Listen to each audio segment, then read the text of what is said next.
Okay, I am going to be going and grabbing a couple of XP pots real quick.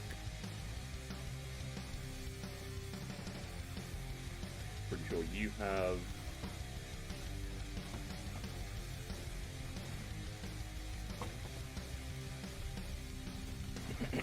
Good morning, good morning.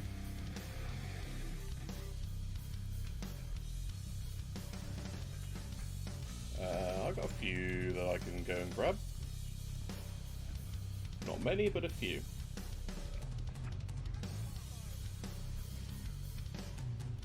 I'll give you a good price on what I've got left. Oh, darn it.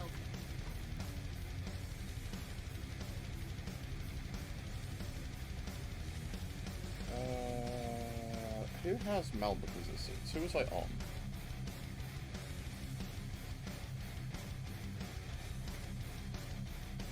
It's not you. I need to delete a bunch of these.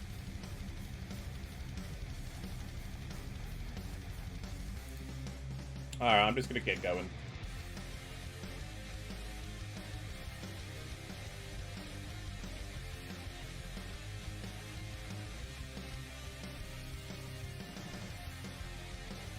What is this now?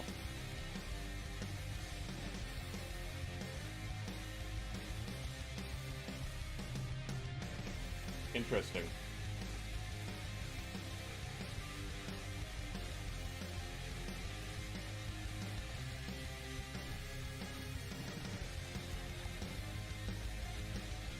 Interesting. Okay. Alright, they're now a bit like super emote things, which is weird.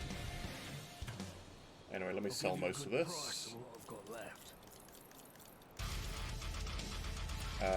Wraithbound, yep, that's a low level one, get rid of that. Keeping that for the next 2 levels. Did like that one.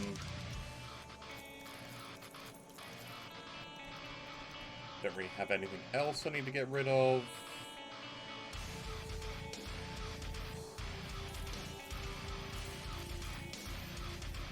Yeah, we should be good to continue. Alright, I'm going to drink an XP pot, and we're just going to plow through the rest of Elite.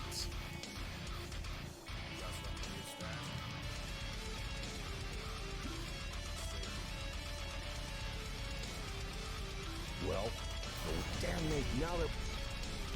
Cool, let's go speak to Barnabas. And that is emboldening Raw. Absolutely. So that's a huge buff to everyone's damage defense ability. What a great shout. I'm going to hand in the stuff to Quaid as well. Good morning, everybody. Welcome in.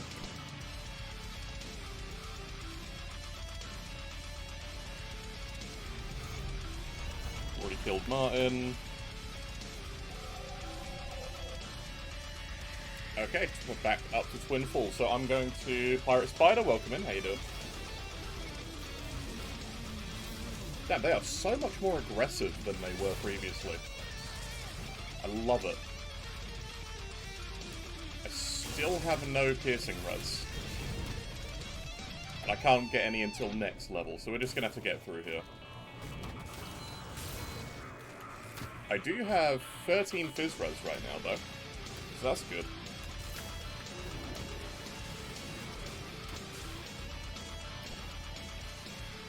I will say, pets feel a lot better than they did.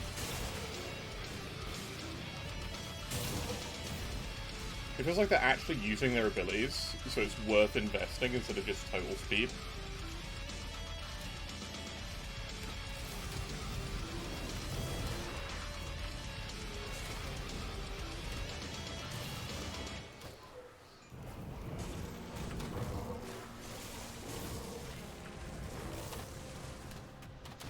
Beautiful.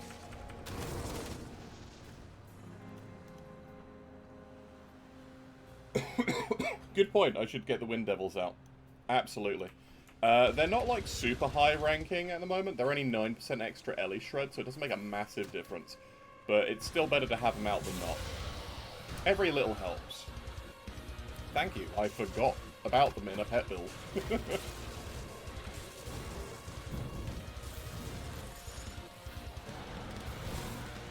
Yeah, they don't make a massive difference to Shred, but they, you know, every bit helps. Primarily, I get my Shred from Vulnerability right now. Or rather, the Curse of Frailty. But, you know, still, an extra 9% is an extra 9% against elemental-resistant enemies through the campaign. That's going to make a big difference to their damage. Because other than the Brythorn, which mainly does Fizz and Bleeding, who is really only here to be a tank and give the Emboldening Presence buff, the Hellhound and the Ravens are my main DPS.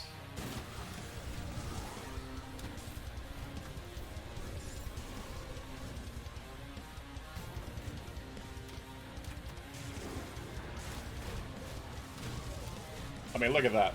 500,000 life gone pretty quickly. The damage these things are putting out is incredible for the level we're at. And the speed at which they do it, too, is really surprising. I was honestly expecting it to take longer to reach this sort of damage. Because my Beastmaster Conjurer in the League only sort of reached this tiers of damage once he was fully geared up in level 94 gear. But I was playing physical pets over, like, Vitality or what I'm doing now, which is Elemental.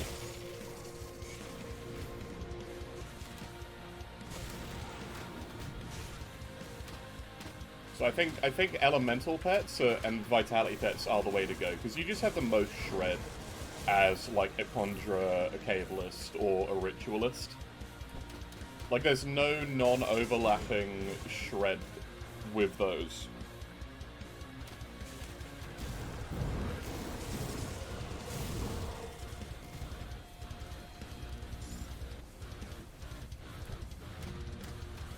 I like grabbing the old Arcovian pages just because it's extra XP and it's free.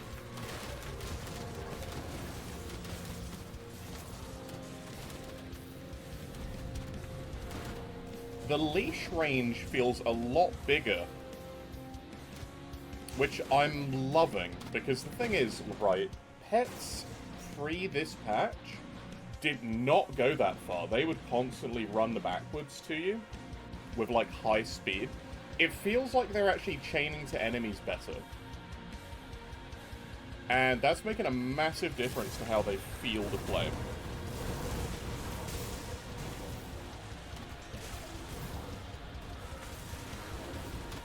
Like, I don't have... I'm not gonna, like, grab, all of the gear right away. I'm probably going to do Forgotten Gods after this, because I really want the Bismail reputation to be revered, like, as soon as we sort of hit Ultimate and hit 94. Because that's what's going to have our new weapon. Because this build has two weapons, so I'm doing a Lightning-based Double Raven build. Which is fine, because there's a lot of really good items which convert to lightning for pets. And one of the things which I am hoping... Hang on, that is a Resistant to the Wild. Oh, beautiful. That's less damage, but I get more poison and more Ellie res. So every little helps there.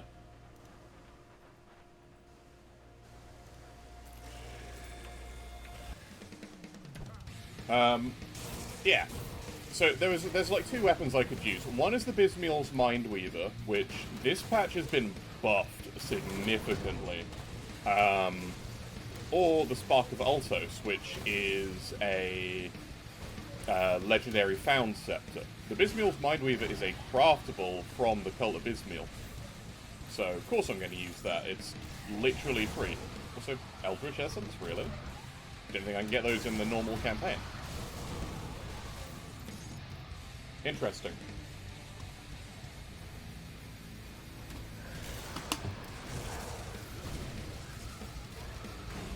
Also amazing, that is us hitting 70. I'm going to go up to Primal Bond, pick that up, max that out. Because this is all damage and crit damage, that's just passively on all the time. I mean, it gives him some bleeding damage, but we're not really focusing on bleed damage in this build. And the other thing is they did kind of nerf bleed damage in this patch. Like, they've gotten rid of a lot of sources of flat bleeding for pets. So that kind of sucks if you were hoping to do, like, a bleed pet build. I'm potentially going to run a bleed pet build as the next one with skeletons, but I'm probably just going to do Vitality. Vitality Ritualist or Vitality Cabalist.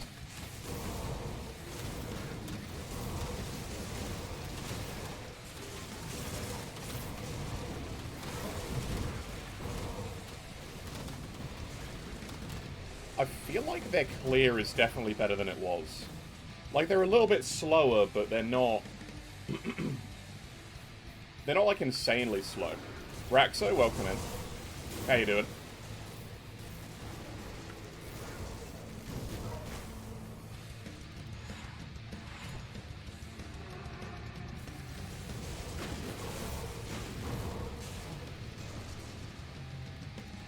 Alright, get kill rain. I think the single target is where they really start to shine.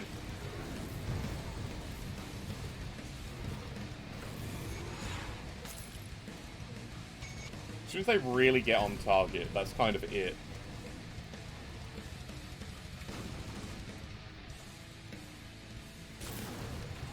Nice, and that is me going to go into Ulo now, because I'm going to grab the Life Leech and Energy Leech resistance, and then I'm going to be picking up the Stun, Freeze, and Petrify reduction. Every bit of CC res helps when it comes to pets.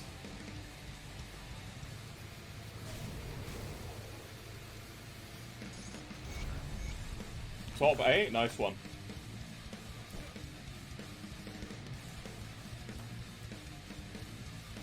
Christian, welcome in. Sorry, Chris Staines. I missed the Y there.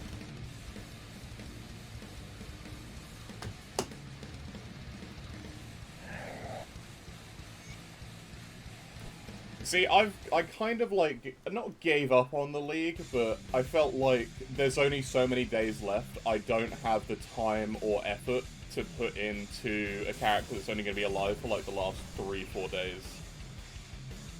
My Salazar's Blade, no, I am currently using the Warden's Judgment. However, I'm switching into Bargol's Core now, because this is going to give +2 projectiles to the Summon Familiar.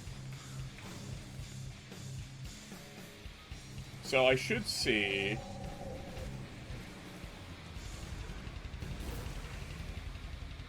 Are you okay? Wait, don't tell me that's broken. Hang on.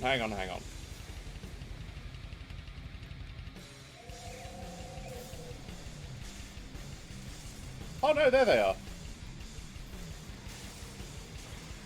Okay.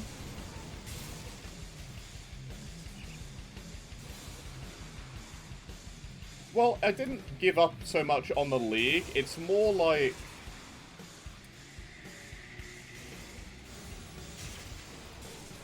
Well, not necessarily, because even with an extra 2 projectiles, it's not doing that much damage. I say as it starts doing really good damage. Nice. Oh hey, my boots, but better. Excellent. I mean, this is the only MI for Ravens, so... It's like the only thing they have.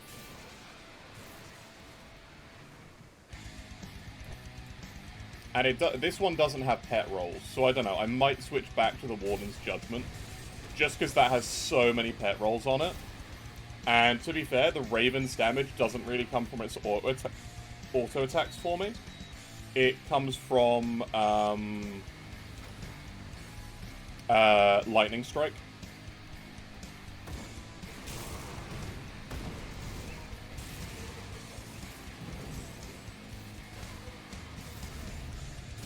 Well, yeah, the whole idea and I don't really want to complain about it, but like, 100% mirror uptime should not be the baseline for content or builds. I'm sorry. And if that's what you have to play to push, or, like, make it to the top, then fuck it. Why bother? Because that's basically, there's no build diversity. And it's the same thing that's killed Path of Exile and killed Last Epoch, because everybody played the same 2 broken builds.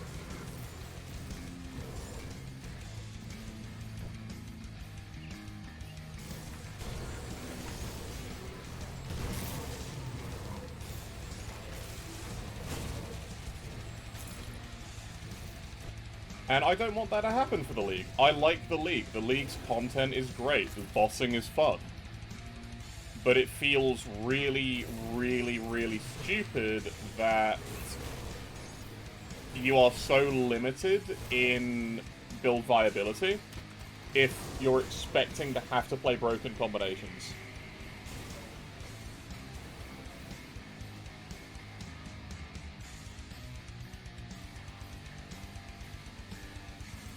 Well, yeah, exactly, it is. The thing is, and this is something which I am hating about the ARPG community as a whole, not Grim Dawn specifically, not any game specifically, but there is this whole, I want to play people's builds because they're better than what I can make.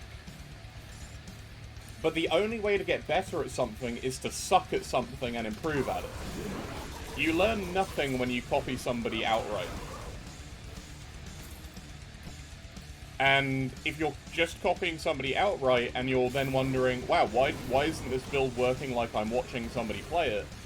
It's because they know how the build works. You have to play and learn your own builds to get better at ARPGs and games in general. And I feel like with the prevalence of build videos, especially in like Path of Exile, where it's so complicated, it's taken a lot of the fun out of playing ARPGs. For somebody like me, I love making new builds. I love playing builds, seeing them in action.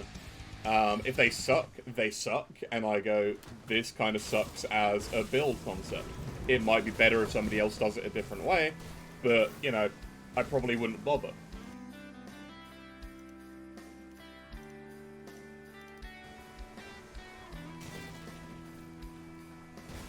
Well, at the end of the day, they don't...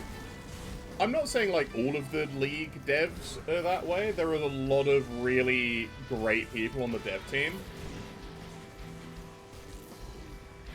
And I did like the fact that a lot of them did come and actually take that feedback more seriously. But there's always going to be somebody with an attitude of everything we do is perfect, right? Or they take offense to something that is meaningful feedback. They take it as criticism rather than feedback. And that just goes in life. You find that everywhere you go.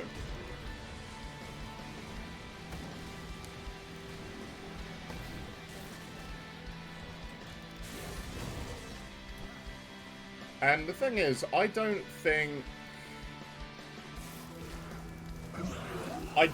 it's healthy as a person to take all feedback as a personal attack or attack somebody for giving that feedback.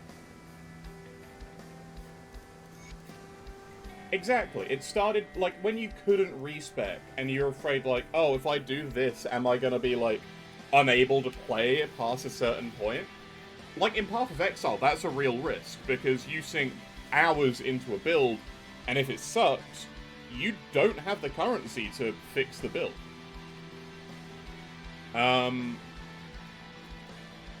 But it's been taken to this whole prevalence. You have whole websites and, like, creators, like YouTube creators and whatnot, who make these videos going, oh yeah, this is a step-by-step tutorial of how to play this build, and you go and you play it, and it feels shit, because you don't have the god-level gear that they use and show off in all of the videos.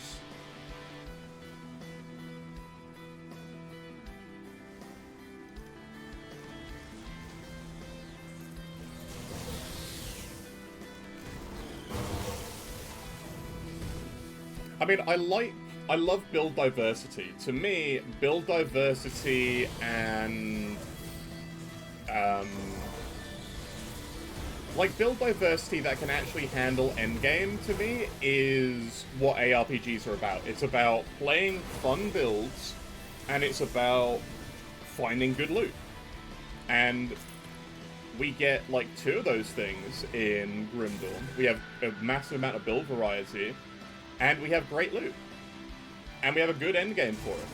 Fun builds are the best.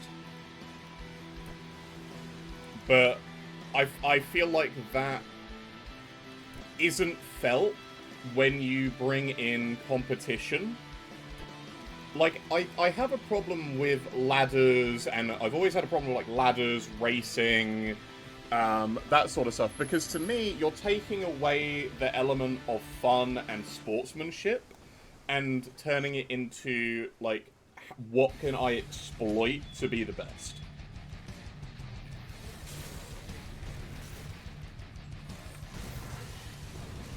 And the thing is, you'll always find it on leaderboards in every ARPG. There's going to be always one person who finds, like, a really broken combination and exploits it to, like, the best of the abilities.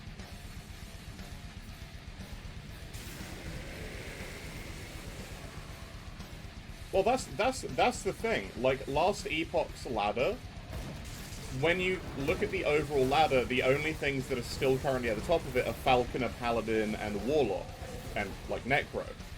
Because they have insane, exploit-worthy, energy shield. And the generation for it is, like, pretty much impossible for them to die. So of course they're going to be at like 500, 600 on their ladders and outpace every other build by 5 times, 6 times. Well, see, that's the thing, exactly, Farnsworth. The top 3 is normally, like, abuse or exploits. And I'm not saying, like, they don't deserve it, because I do appreciate the fact, like, they've found something which is really strong. Calling it an exploit is kind of complaining in a way, because it's in the game. But it's finding something that wouldn't be intentional by the devs, if that makes sense. So, do I feel like ladders and leaderboards and racing make playing the game worse, because you're more encouraged to play meta and follow builds which are strong, instead of making your own and sucking until you get good at it? Yes, I feel like you need to suck to enjoy your own creations. Just don't get me wrong, I love making builds and giving people builds, or like giving them things to do, but most of my builds aren't, this is set, this is the best in slot. I always have some sort of wiggle room, or try to have some sort of wiggle room. That's the other thing that I hate about leaderboards and racing, in ARPGs specifically. Because ARPGs are not entirely skill-based. If ARPGs were entirely skill-based, it would be completely fine. However, ARPGs are limited by RNG. So, unless you have good RNG, you're not making it to the top. Absolutely no chance. Get the fuck out of here. You ain't doing that. You think you can race? No, you're not rolling a single good thing on any items. And it will always favor people who have good items, or have builds that don't need items. My favorite build? Oh, that's hard. That's really hard. I played a lot of really good builds. Well, it is about RNG, Raxo, because I've had a failure rate of around 80 to 90% of that destruction. I've seen people who've only had 1 or 2 of those corruptions drop in like 100 runs. So, at the end of the day, it's still about RNG. You can say it's about playtime efficiency, you just need to grind more, but if you have that bad luck, you're not going to be finding them. You're not going to be... Yeah, 10 essences is a small sample in my case, but 100? And the fact that I farmed the dungeons for literal days and only got 10 of those essences? It's terrible. Exactly. The failure rate is not 70% success rate. That is just either a complete lie or a bug.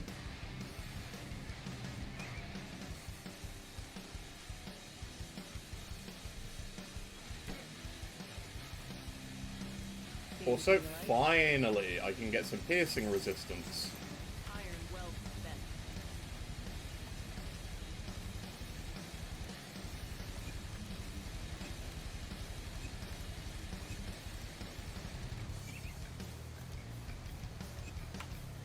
Come see Oh, what hooray. I wear.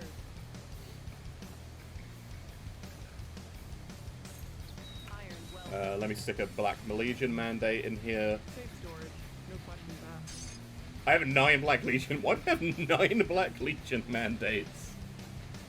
Why do I have 9 Black Legion mandates? That doesn't feel right.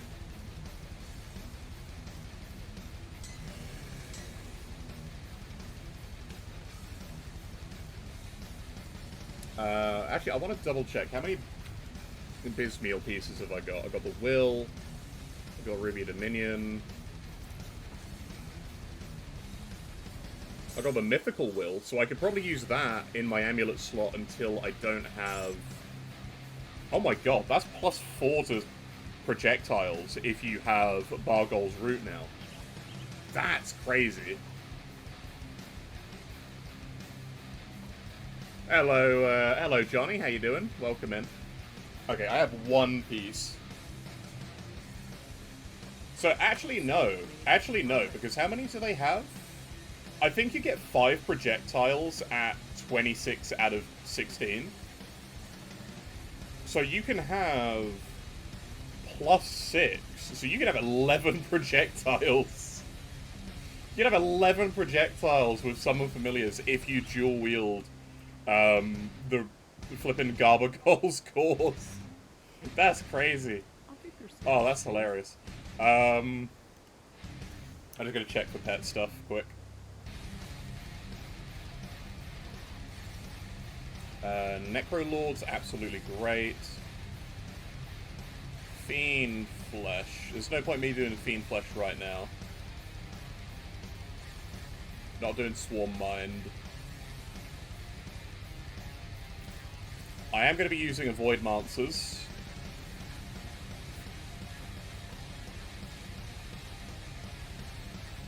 Mark of the Oath. Oh, Mark of Unlife. Cool. Hey, Touch of the Grove. Absolutely amazing. I'm probably going to switch into that.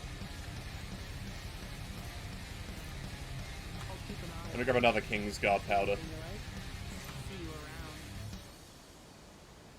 around. Oh, no, I don't need Kingsguard I'll give you a powder. good What price do I on need I've then? got left. I'll throw Aether Chaos on there. Sweet.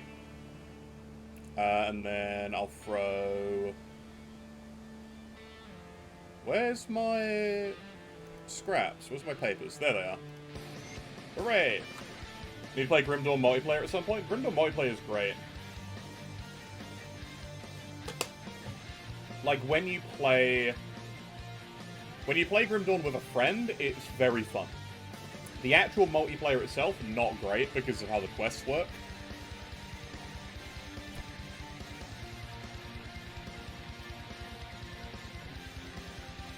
These are...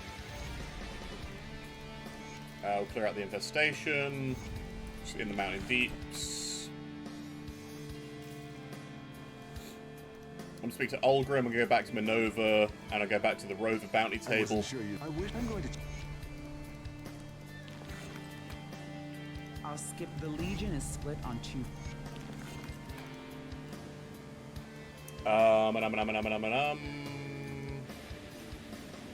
Rover table.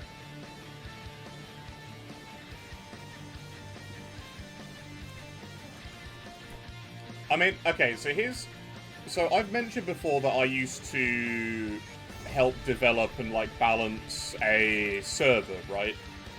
An RPG server. I'm pretty sure I've mentioned that in the past. But basically what we did, we took, like, a standard build from every class, and we balanced content around a party of that. And, like, we took the most common builds and we found, like, which ones were outliers and which ones were underpowered, and we would balance around that line. You always need a line in the sand, and you always need, like, a line in the sand of going, this is the balance we expect players to, like, generally be at. Calderos, Emissary... I'm not going to go speak to Calderos, I'm just going to go straight into killing bugs.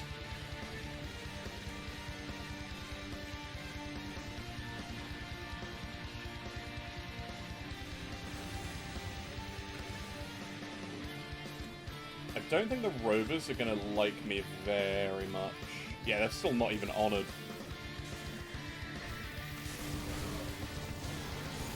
Terrifying to fight even with good resistance on a Warlord? Yeah. The, you mean the guy in the arena, the big amalgamation? Yeah, he is always terrifying to fight. He's vanilla, he's not new.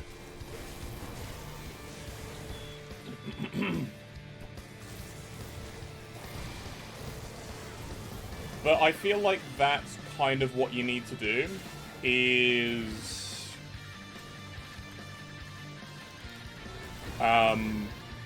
you need to take a baseline of builds. Like, you need to take a build of each class and go, can this do this content? When does this stop being able to do this content? Do I stream every day? Not every day. I stream nearly every day.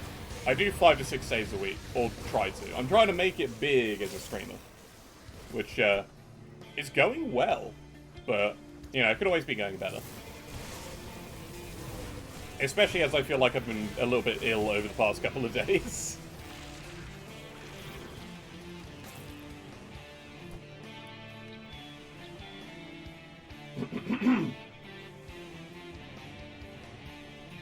But the thing is, I feel like ARPGs, it is hard to bring that standardization of balance to the table.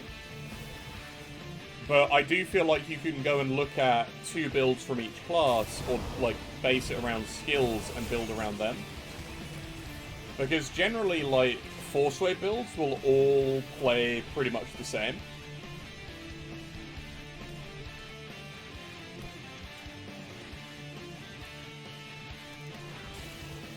Also, that is 55 out of 55. I'm going to be grabbing Ulo. I need to pick up I'm probably going to 1-point Doombolt and use that as my Dispel.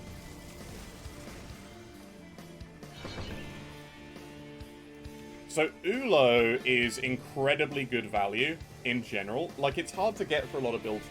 But this is a Nullify. This is a Nullify on a 10-second cooldown when it's maxed out.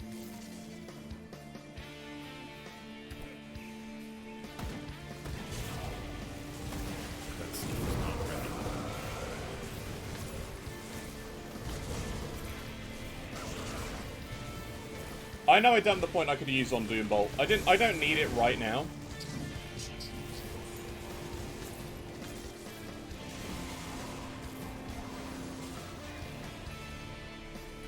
Exactly, you can use it when you're sundered, or you can use it to get rid of, you can use it to get rid of regenerators, or to get rid of shields, get rid of reflect. Like, it's honestly such a good devotion. I am surprised more people don't take it. Like, I'd say in strength, it is up there with, like, Turtle.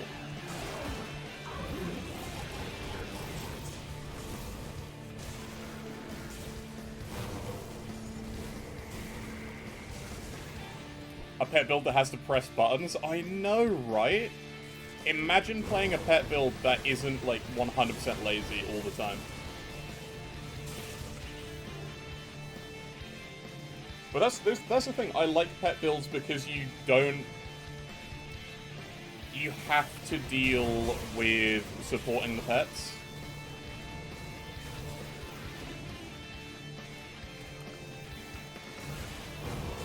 But then again, it's the same thing. Like, I like playing medics in games. I like playing healers as well. So for me, pet builds fit right into that kind of category because you're supporting what is effectively a party as basically a healer.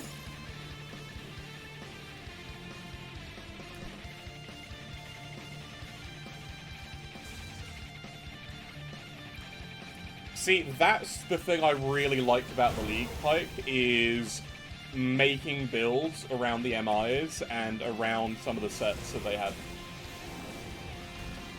That was so fun. I think that, to me, that was the best part of the League. I love the Kalidors. I feel like the Halbira set is fantastic.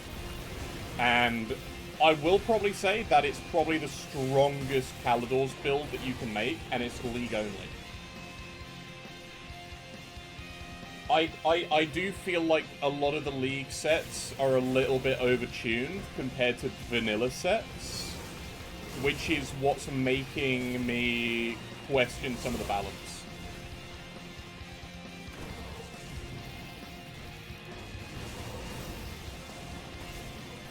By the way, that reminds me, if you're on like the testing team, you can't have a place on the ladder, like it doesn't count, right?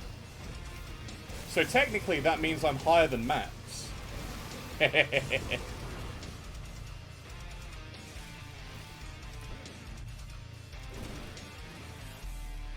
That's true, Farnsworth. That's 100% true.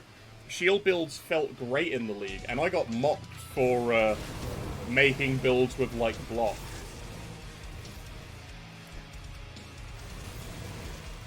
But blocking the damage that the Nemesises do is incredibly high value.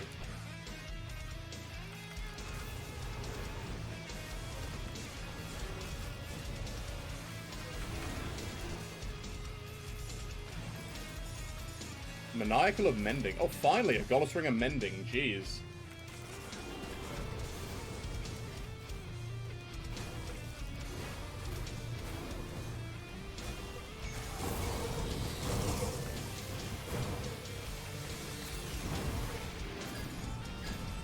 Golemborn, Deathmark Claw, neither of those are we're going to take.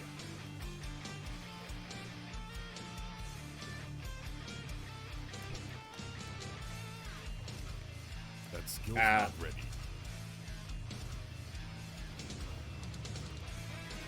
I mean, so... The thing is, I feel like the League was very fun. It's...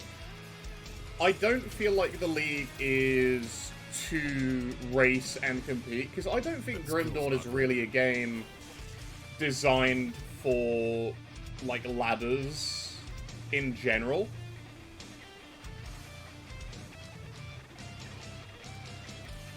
Yeah, see, when I saw that, Farnsworth, I just went, what was the point of me making any builds this League? And that's not a good reaction to have.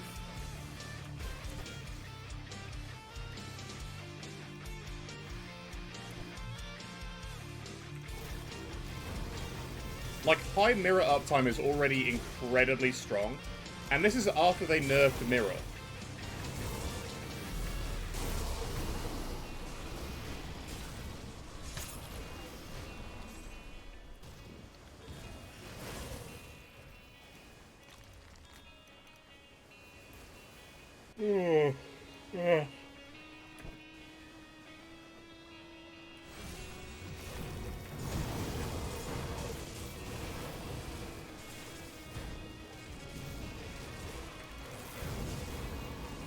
I don't think it should necessarily be banned, but it should definitely be like, hey, you found, like, the strongest thing.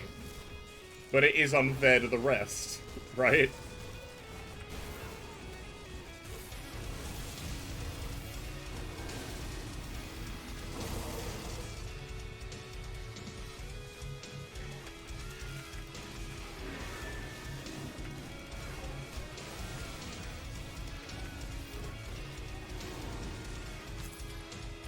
Like, I'm still excited for the next season, because I hope there's going to be more items and more sets.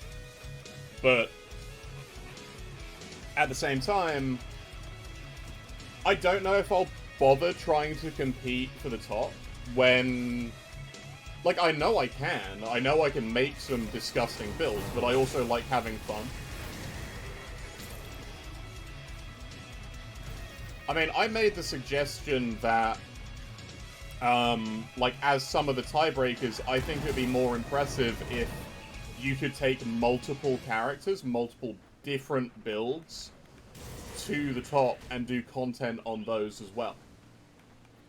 Like, if you had to play more than one character in a league to earn those points, would you? Because I love the 35 stuff. That made me think real outside the box.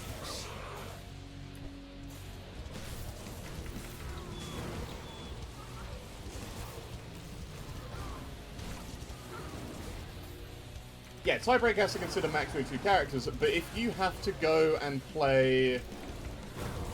I mean, at the end of the day, right, if you do either... Okay, so take it this way, right? You have, what, 72 total classes you can play in Grim Dawn. If I say to you, you have to go and kill all of the super bosses on a soldier, a commando... Oh, sorry, a soldier, a demo, an arcanist, literally one of every base class. That limits you to, like, what? 4 or 5 potential characters? Would you then go and do it if you knew you would earn points that would, like, go towards tiebreakers?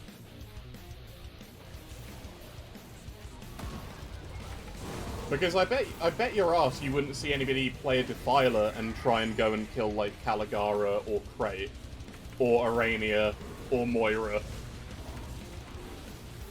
But if you can bring every single class to a Moira kill, I reckon that should, like, at least get you a shitload of points in a kind of a league. Because that to me proves you are an incredible ARPG player, because you can make and play a wide variety of builds.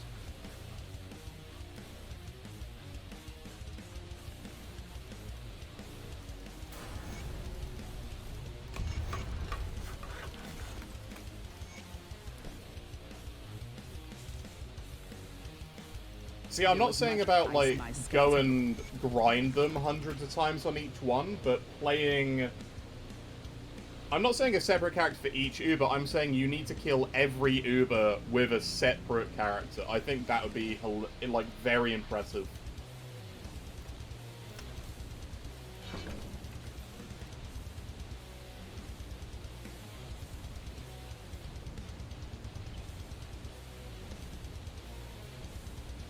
I think that would work as well, Pike. Splitting the leaderboard by class would be impressive.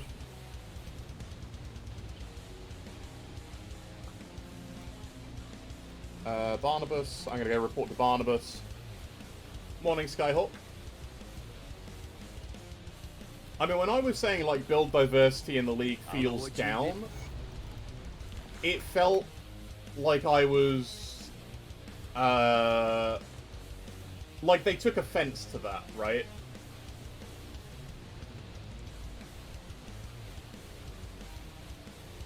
Exactly, and if you're like the #1 Defiler, if you go and kill Moira on a Defiler, like, I want to say big props to you. Because, good luck, but if you do it, 1, I want to know how, but 2, damn, well done.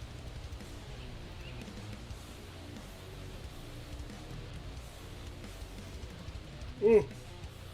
Man, I cannot stop yawning today. I'm a very sleepy boy.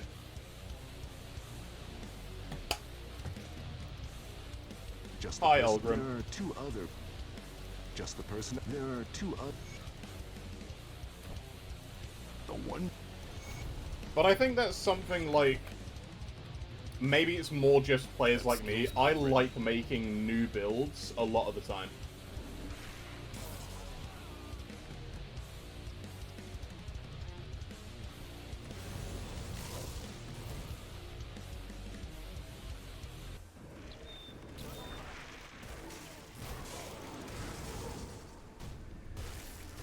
I mean, yeah, if you are, like, giga-focused on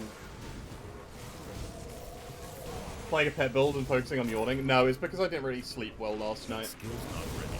Although tomorrow, I hate to let everybody know, but tomorrow I'm not going to be playing Grim Dawn. I'm going to be playing a different game.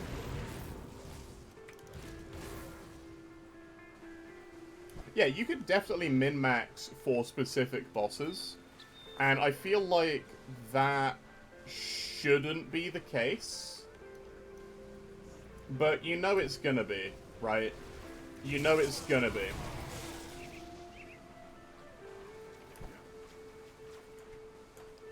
For me, I prefer seeing large build variety and seeing more builds being able to do more content, rather than these are the very specific builds we expect you to go and do these things with.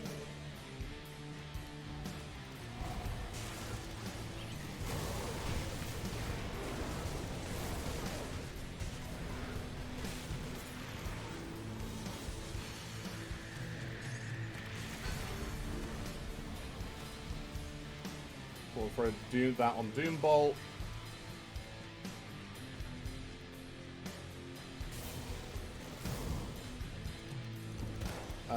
I'll see if I can get more insignias. I don't know how many I've got.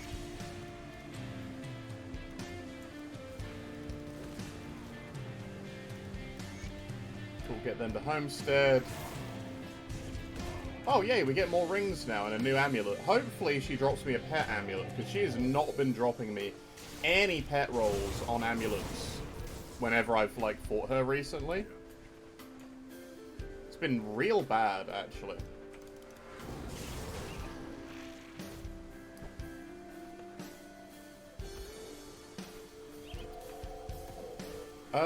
But yeah, no, I feel like the pet builds and pets in general feel really good in this, test patch. I feel like they feel better than they used to be.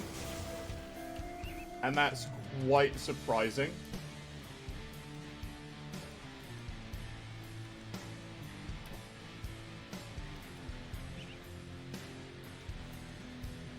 So that's the thing for, like, that's some feedback which I said about, like, the Rondel Raphis fight and the Balog Nath fight and such. They feel more like gimmicks rather than, like, what you would expect out of super bosses. Because it feels like you need to go and, like, do a very specific setup to handle it.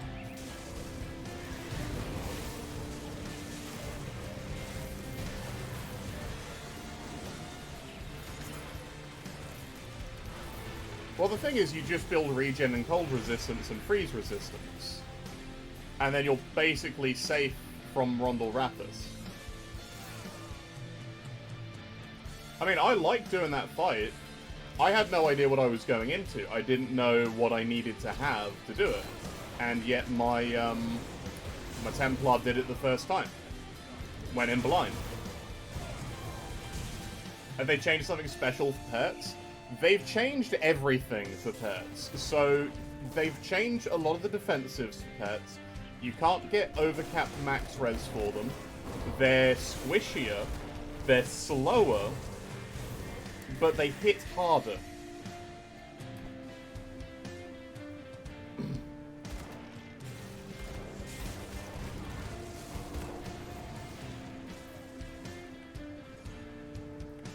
I do like that bit as well, Rack, so...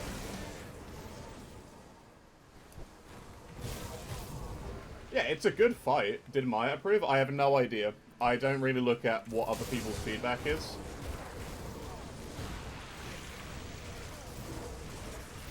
But so far, I really like how it feels. Because the other thing they did is, they've made them use their abilities more. So Infernal Breath and Lightning Strike are going off a lot more than they were previously.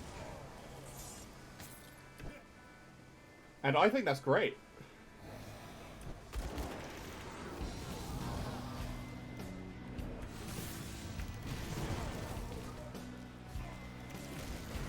But yeah, I feel like pets are doing more damage, but slower, and I think I prefer that. Because you always got to the same point on every pet build.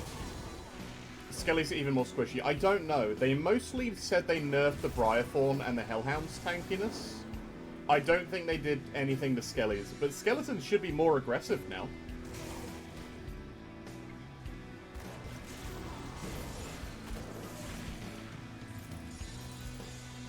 I'm going to be doing Skeletons next time.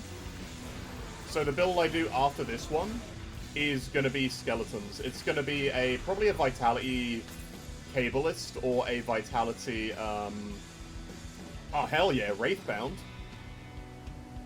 Oh, no, that's a Codex. Ah, damn it, Moira. Why you no drop me anything good?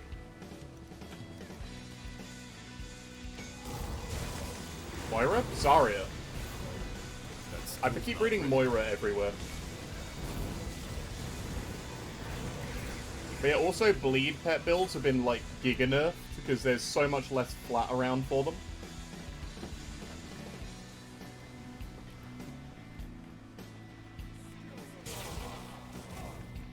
I feel like giving a boss that much dot is kind of cheesy. Because there's only so many ways you can handle limited dot, which again limits a lot of builds.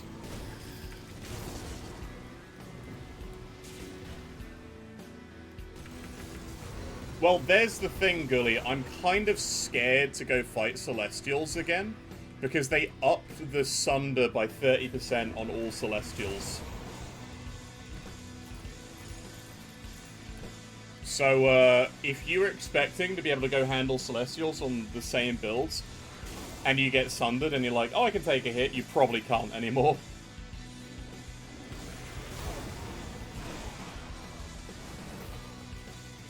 I really liked the Galacros fight. I really enjoyed that fight. I didn't enjoy the Arania fight, to be honest, because it felt like it was more of a kill this boss really fast, rather than, like, kill this boss with skill. Plus, now that I've heard that there's, like, there's been spots you can stand in that arena and basically not deal with the mechanics around. It's like, well, great, you don't need speed to kill her then.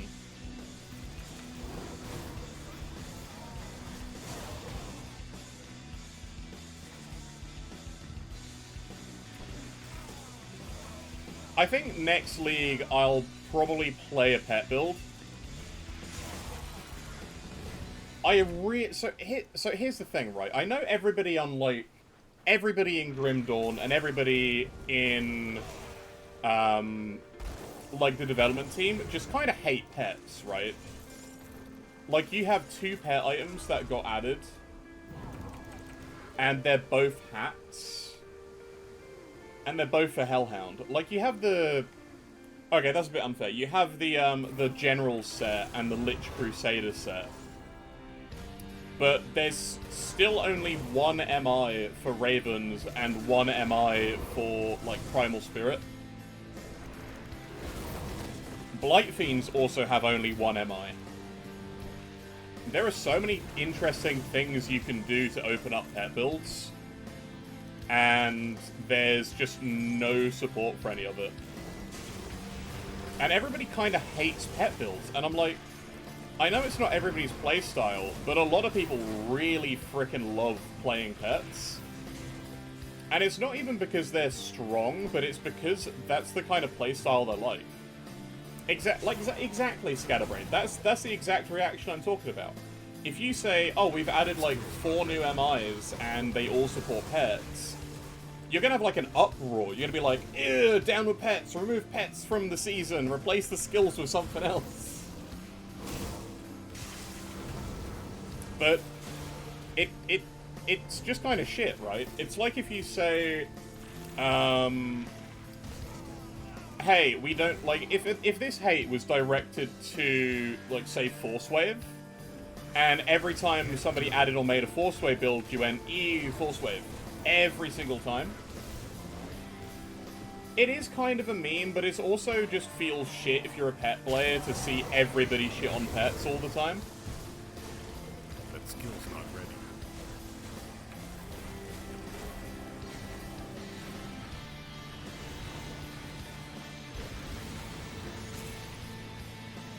Ooh, Caged Souls, finally. Hell yeah.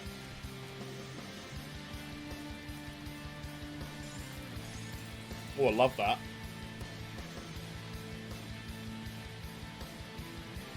So tempting.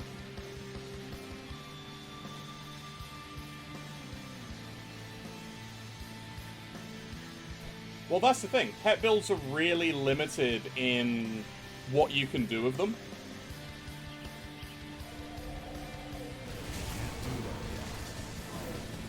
And yeah, people assume that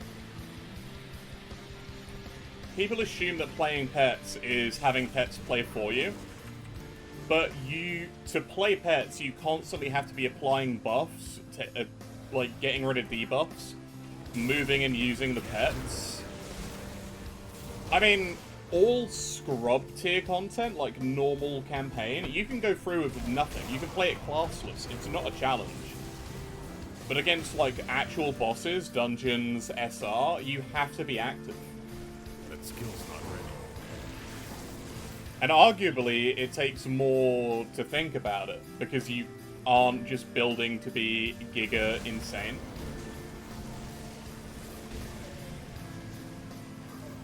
But yeah, that's the thing, they're innately safer because you have more health pools in between you and the enemy. And they have addressed pet builds being all built the same way this league by changing this patch, because they've changed the skills. It's now better to build skill-wise, which means you have to focus more on upping those skills on your pets to get the most effect out of it.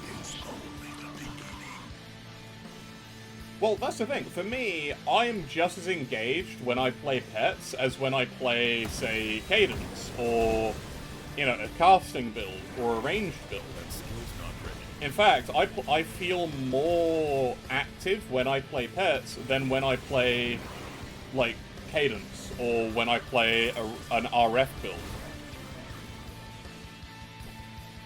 Or, like, I feel more engaged than when I'm playing a... They're very busy button-wise. Like, I'm constantly hitting at least 4 buttons.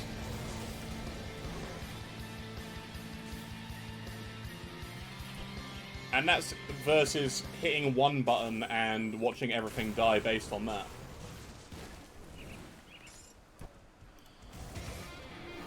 Ugh. Doesn't help me being sleepy, though. Just in general.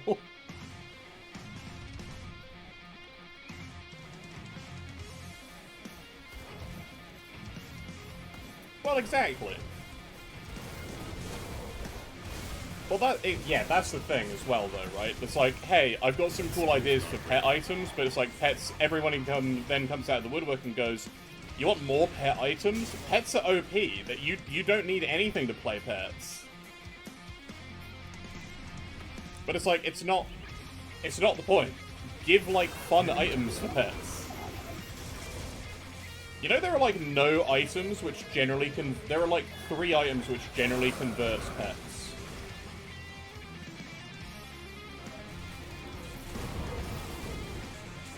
And either adds Force Wave to pets.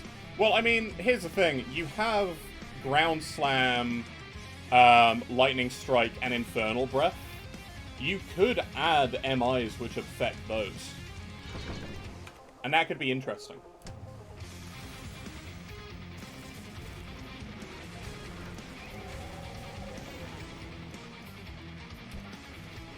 More Force Wave.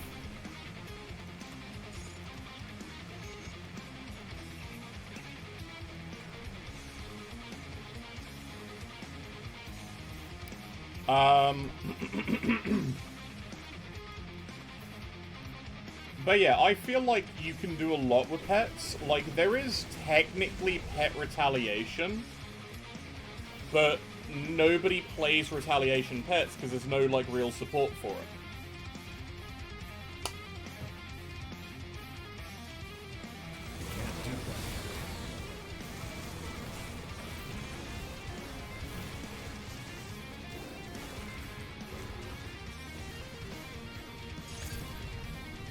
Oh, hell yeah, Prismatic the Untamed, absolutely. Oh, see, now we're getting items. Now we're getting items. What was that? 84. Okay, that's a bit far off, but still. Nice.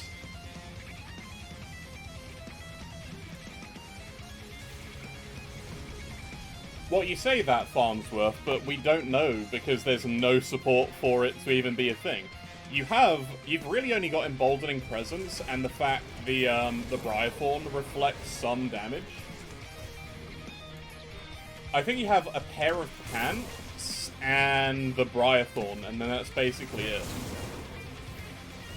I don't think the the Hellhound has no...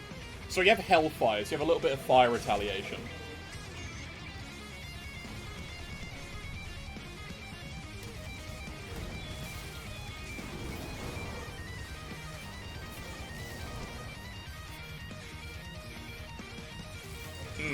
That's the thing, I love pets, and I feel like the League is right to make pets interesting. That skill's not ready. Last Epoch has a really good pet system. Necro pets are interesting because you have a full tree to build them around, and Beastmaster pets, you have active uses for things. And the thing is, I'm on a bit of a pet rant and a pet binge because I saw the new Path of Exile 2 Witch reveal with the pets there, and I am so excited for that. Right? It looks so good. It, like, giving you limited spirit to summon pets with, but they automatically resummon, and you can just go in, click up and down. Oh, it looks so good. You need to watch it, what happened there.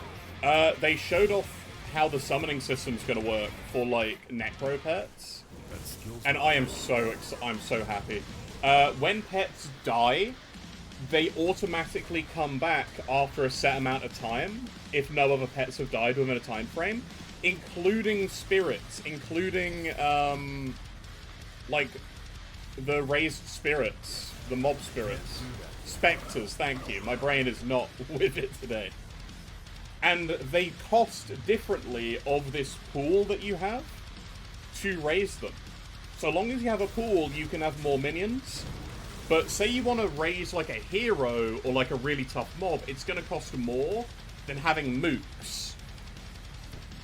So you can have like 4 Spectres, but they could be like weak crabs, or you can have 1 Giga Crab, and it would cost the same amount of points.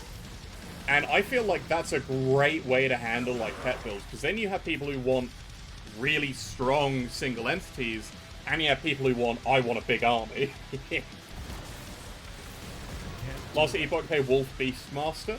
I love Wolf Beastmaster in Last Epoch. There are certain ways to build it where you are very tanky. And, like, the wolves are just insane damage at the end game. They really are. That skill's not ready. The thing that annoyed me about the Beastmaster in Last Epoch is they fell into an itemization trap where they made the best item for wolves turn the wolves into squirrels because it was a streamer's item.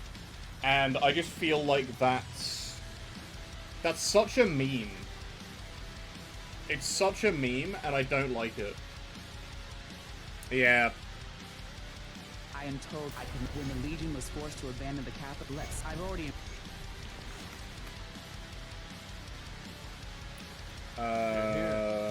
Creed high.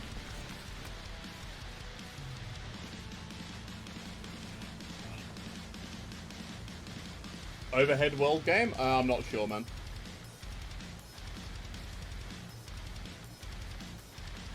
Come see what's left of my wares. What was the other item I got that was pet-based? Was it a Zarius amulet? No, she didn't give me a good amulet, did she? No, she gave me Mighty the Winter Storm. That was it, Caged Souls. Yeah, absolutely. See you around. Come see what's I left know of my wares. XP pot ran out. I'm taking a quick second to,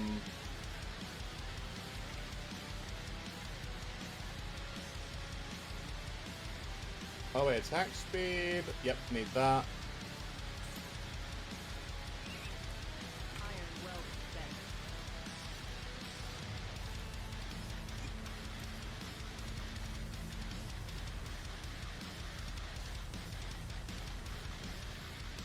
Did I end up testing Voldrax on the new patch yet? So I've already tested Voldrax on this patch, like previously. And, whoo boy, is Voldrax good? Yes, Voldrax is very good. You know what, we can go kill Voldrak. I'll go kill Voldrak quickly. Also, yay, Primal Bond! Yeah, I'm gonna go and collect a Voldrax Crusher. So, by the way, expect to get steamrolled by Voldrak. Just saying. The loot should still be on the ground here. You can train anything to fight for you in RimWorld. And they're deadly. Every enemy in RimWorld is deadly. When you train that Thrumbo and it single-handedly like rips apart a raid that was coming your way, it feels so good. Why Ellie did the squirrel thing? No, it was a Zizzarin item. He made the item. Yeah. Look at this thing, right? They've added 70% weapon damage to Cadence and total damage 15%.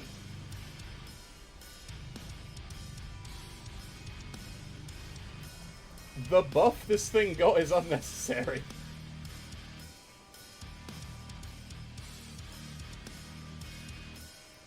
Voldrax Cadence, 10 out of 10 build in the test patch, by the way. Like, hands down, this is so strong.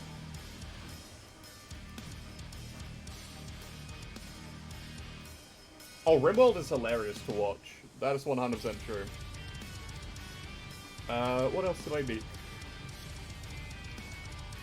Oh, yeah, I gotta go take some, things out and apart quick. Keep that add-on. Keep that.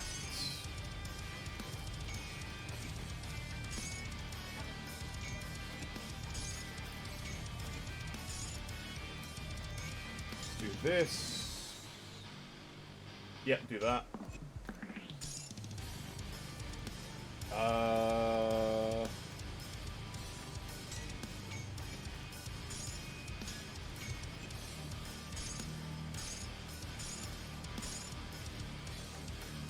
Zari's is still not great for us, so... Did you only just realize I'm playing the base game? Oh, that's brilliant, man. Yeah, no, I've been playing the base game for a bit. I'm gonna go Mark of the Traveler there.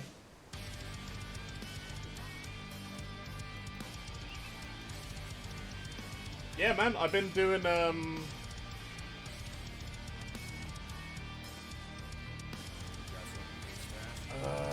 was it the Coven that I really wanted to get the rep for? Yeah, it was. So my plan, right, just because I have Malmuth already at Revered, is I'm only going to go up to the Coven and do their quests. I'm not going to be doing this with XP pots because I'm already level 75 and I've only got limited XP pots right now. So really, I should... Actually, no, I can just buy my own XP pots. Yeah, screw it, I'll buy my own XP pots.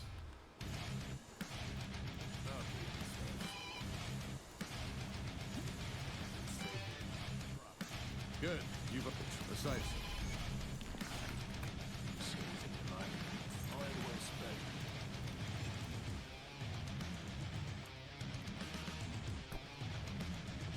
Start at endgame in ROT. I've never played ROT. It's tempting, but at the same time, I'm kind of like, I don't know if I'd want to.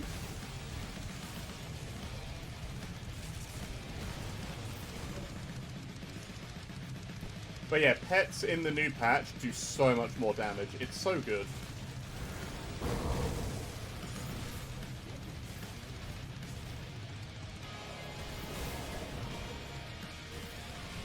That skill's not ready. And actually, when I get up to the Coven, I'll be able to buy some of their gear and use that. That's going to be great.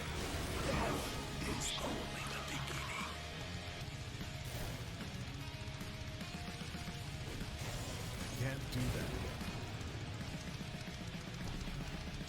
I think the thing that put me off ROT is that everything is hyperinflated for the end game. And I don't think bigger numbers necessarily mean an interesting end game.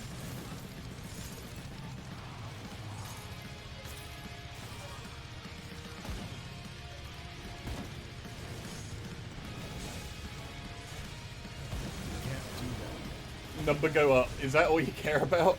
Number go up?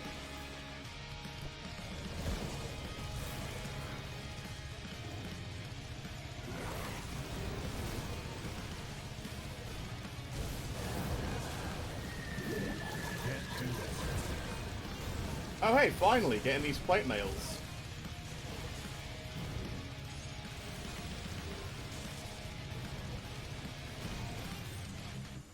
Yeah, seeing insanely high damage numbers doesn't equate to good balance. Because, and this is the thing, right? People like seeing bigger numbers, but at some point it gets ridiculous. Because if you have a 1 trillion health boss and you do 1 billion damage a hit, versus a 10,000 health boss and you do 100 damage a hit, or 1,000 damage a hit, is that the same thing?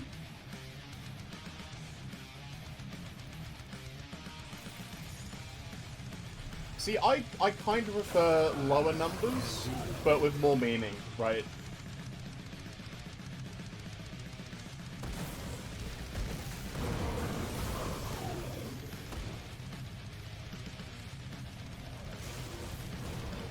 It's like the old Final Fantasies where the damage cap was 999.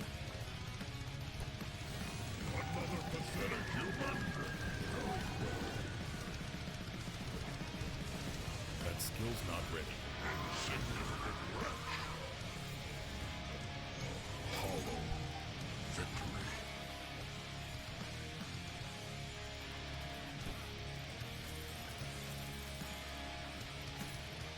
Oh. Nah. Best and funniest workday ever? Okay, what's happened now, Maya? Now we gotta know.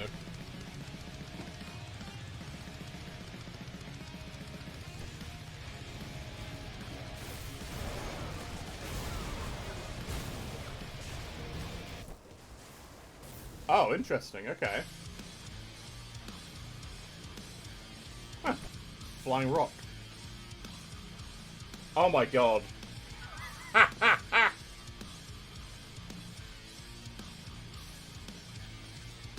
That's hilarious. Good work down the weekend.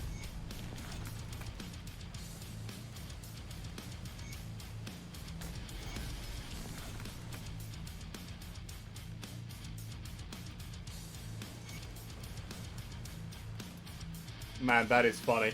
God, I can imagine having to do that for a job.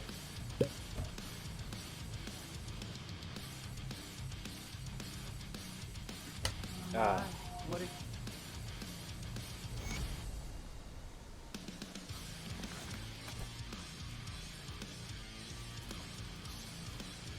Alright, let's go kill Log Karen.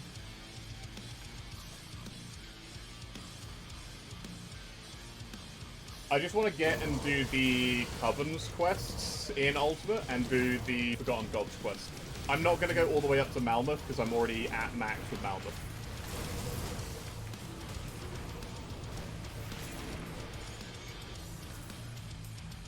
Took you long enough. The cult, it appears that... Cool, let's go stop the cult.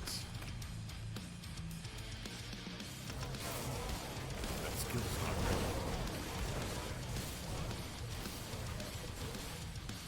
Yep, you have Elite in base game. I'm playing Elite. Otherwise, I'd probably already be level 94. I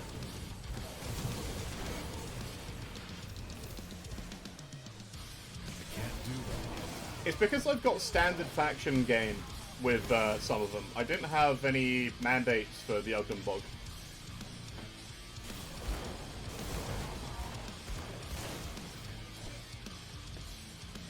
I can't do that yet. Oh, interesting. It's not down here this time. Oh no, I've already destroyed it. That's why.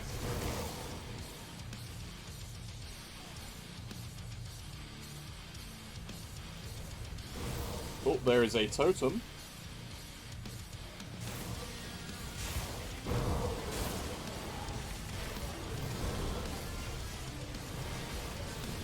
That skill's not ready. Beautiful. Storm Touch Chains. Are they the level 65 version? Never mind.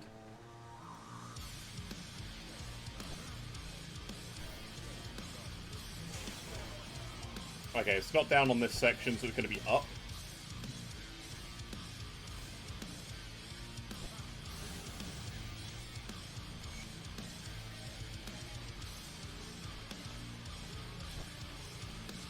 Yeah, we're just gonna... Let's go get rid of Log. We'll go do the Ugdenbog quest, and then I'm gonna go do Forgotten Gods quests, because I need the Cult of Bismeal. Cookbook, how you doing? Welcome in.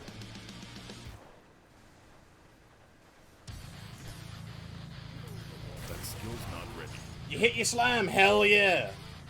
Oh, well done, man. That Giga crit damage, or Giga crit chance even. Build was disappointing? No, that's the worst. Oh, I hate when you hit, like, slams that you think will fix it, and then it just doesn't. That's the worst.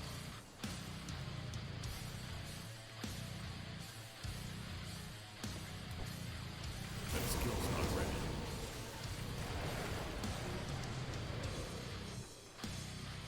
Nothing to do with the slam?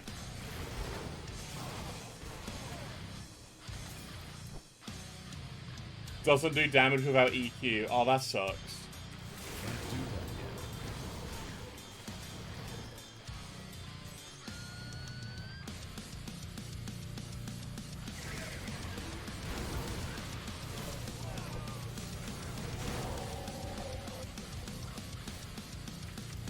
yet. Constant mana issues.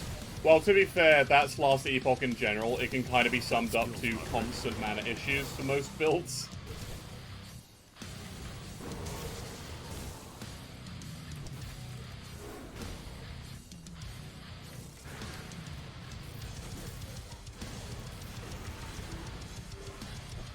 It is, but you don't have the, like, mana potions to compensate like you had in D2.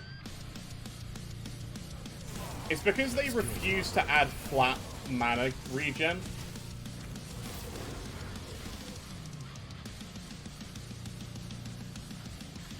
If they added that and, like, buffed mana regen in general, or added more ways to regain mana, it would be great.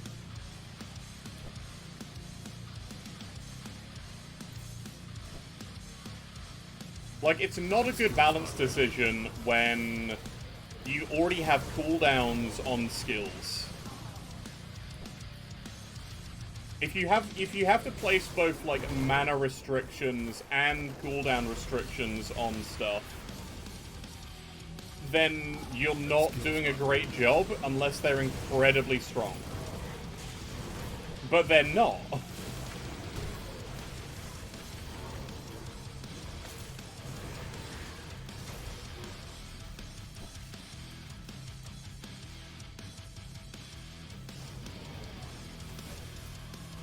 I never had an issue with I never had any mana issues as a Falconer. Never any mana issues as a Falconer.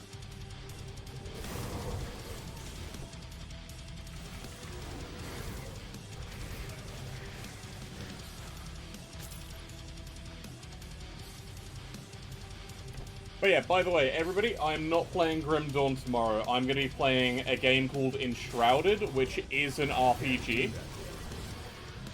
It's like a RPG survival open world adventure thing. It looks really fun. I've had my eye on it for ages. So I'll be interested to see if it's... I've heard it's got some ARPG-esque content. And the combat looks quite fun. So I will see. We will check it out on stream tomorrow.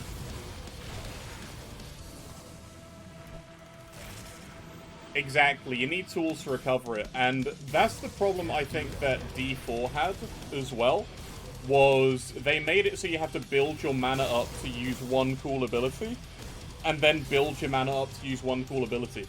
That is not good design. Because those cool abilities you get to use, terrible. I agree. I think if you're going to have really cool abilities and have them on cooldown, just get rid of mana and energy in general. Like, hey, we don't want you to, like, spam this ability. Cool, just add a flippin', you know, cooldown to it. But if it's like, oh, this is a 12-second cooldown, and it costs all of your mana, and by the end of the 12 seconds you don't have your mana back to use it again, too bad, that's balanced, right? Guild Wars did it really well, actually. That skill's not ready.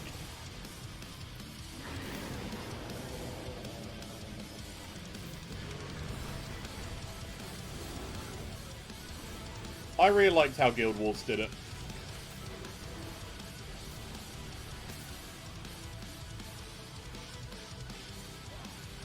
Can't do that yet.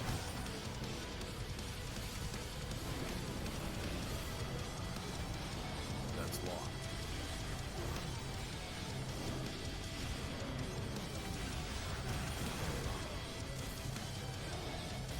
That skill's not ready.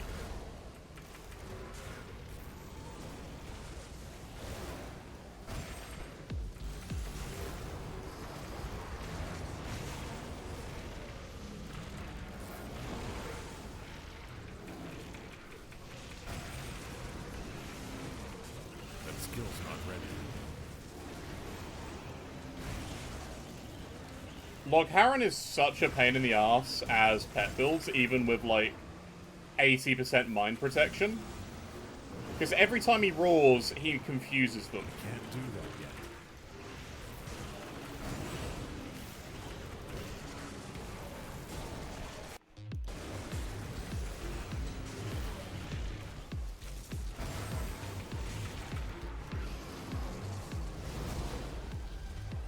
There you go.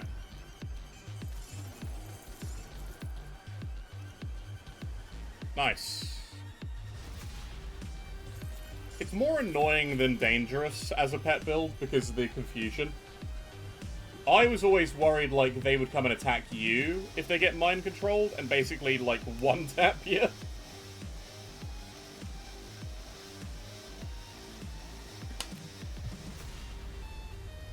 See, I saw the Tuma Hammers, be used Farnsworth against, like, Arania of 280 million life. You've returned. And I looked at that and I went, That Good, you're back. that doesn't seem fun. You see the Luminaria. Excuse, my father and I were. We will go find your dad.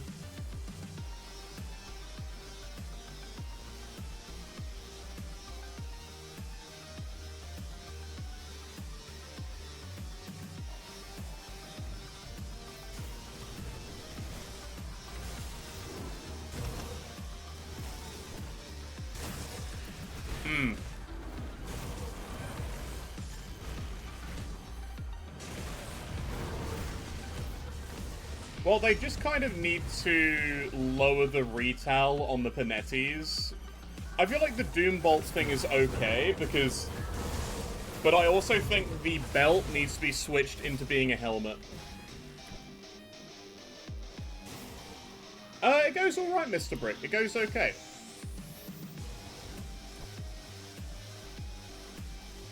We're having a bit of a... we're having a pet couple days here. Yeah, that's the thing. It needs to either be a helmet or an amulet instead of a belt.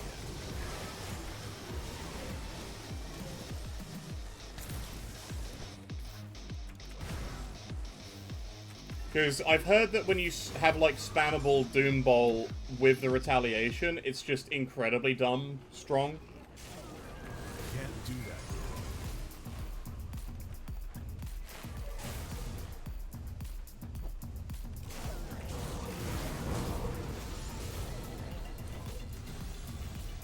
Yeah, they are. Also, my armor is still giga low.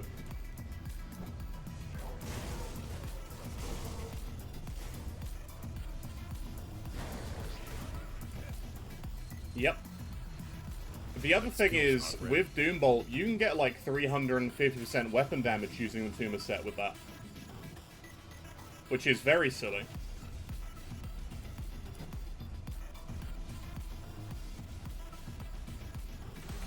The thing is, I don't think the set was necessarily a bad idea. I think the problem is all of the Panetti's items that were added in the League for retaliation purposes were really overtuned.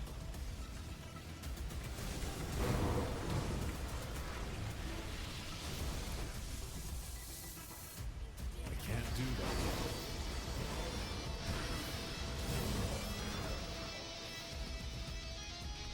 But then again, that kind of goes back to the whole, most of the sets that were added in the League were overtuned. That skill's not ready. Like, compared to their vanilla and expansion game counterparts, most of the sets in the League were overtuned. What I'm playing right now is not the League. This is the test patch.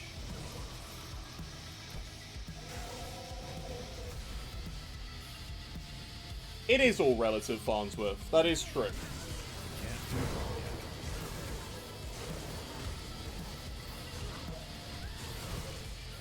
yet. Respecking back to Scorpion Nova?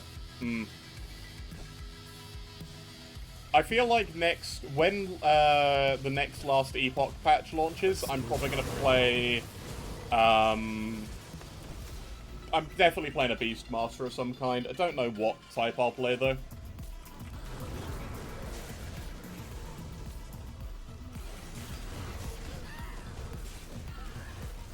Can't do that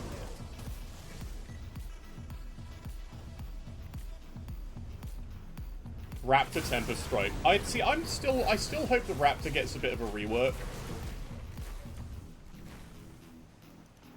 Please, just... That's the thing. I'm not going to go back to it until this new, until the new build drops. Which is on the 19th of next month. That skill's not ready.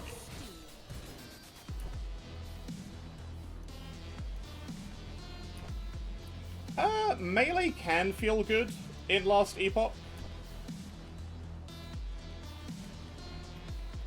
I feel like Last Epoch has a lot of good stuff going for it.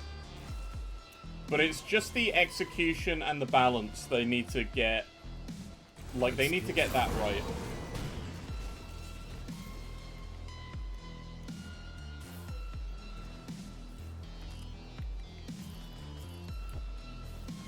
Yeah, the itemization and the skills, the way they've done their skill trees, that's amazing. The build diversity is awesome.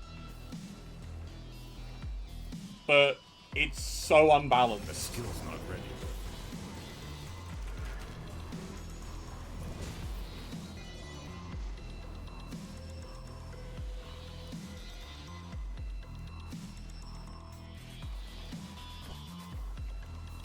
That skill's not ready.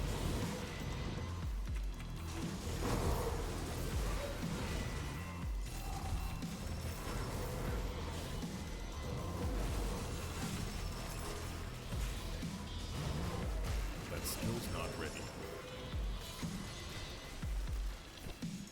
Right, kill Caraxus.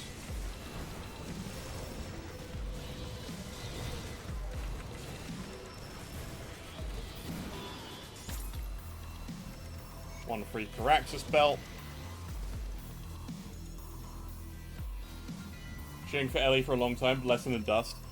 That's my worry about Last Epoch, because I really like it as a game. But the thing to say about Last Epoch is when Path of Exile 2 comes out, I don't think it's going to stand up to it. I feel like Grim Dawn will, because you got Fangs of Azkaban, and Grim Dawn is just such a completely different ARPG to Poe. But Poe 2 is going to completely destroy Diablo and Last Epoch. Just based on what we're seeing with how they're doing everything. And I can't really blame them for, like, the fall-off that Poe has had over the past 2 years for me. Because they've been working on this. The thing is with TQ2, I'm really looking forward to it. Do I think it's going to beat Poe 2? No. It's being done by the Spellforce developers, and I feel like if they go to their strengths, which is like a mix between ARPG and RTS, and make TQ2 into that, that would be amazing. Because you have the full, like, Spartan Greek armies that you can use there to go up against, like, big monsters. I feel like that would be great. Exactly. It could be either absolute banger, 10 out of 10, or it's going to be bad for, like, ARPGs. I need to go through the Ugdenbog quest bits. I'm hopeful for it. I'm really looking forward to TQ2. But I am worried, not because it's the Spellforce devs, because I like every Spellforce game, but because I don't know if they can make that transition into doing good ARPG only, and not have, like, RPG mixed RTS. They need to be really wary of Poe 2, because Poe 2 is going to have a stranglehold on the ARPG market, like Path of Exile did for a long time. TQ2 needs to come out before it, and have, like, an amazing 2 months, at least. If Poe 2 releases in this slow... like, in this slow, steady, methodical gameplay that we're seeing, I am 100% on board. If it stays like that and doesn't turn into a how much, like, how cracked can I make this character, how fast can I make this go, I feel like it's going to be better for the ARPG genre in general to slow people back down. Because you can't balance 900-mile-an-hour gameplay.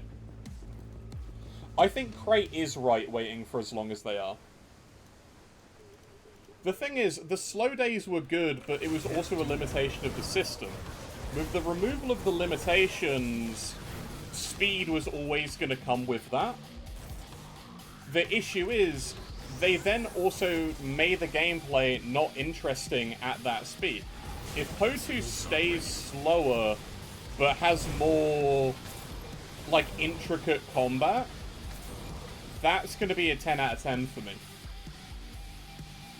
Exactly. It's fine to be slow if your map design is good, you have, like, secrets to find, and the combat is based around skill rather than... Oh, yeah, well, that's the thing, right? I've seen the slow gameplay in the fights, but from what I have heard, you don't go that long between without fighting. Like, it feels like the map is denser, but the mobs are stronger, so it takes... And I like that. I like the danger that you get. I don't want it to be like, this is ARPG Dark Souls, but I do want there to be, like, some risk. You know?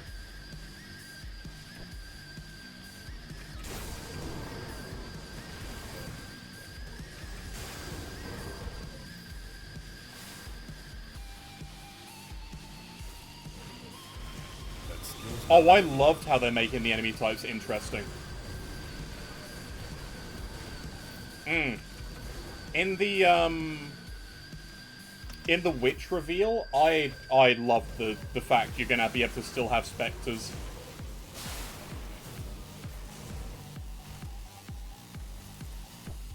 I mean, that's the thing. The end game of Path of Exile, it's not about the super bosses. It's about the rare enemies which will just one-shot you out of nowhere because of the modifiers.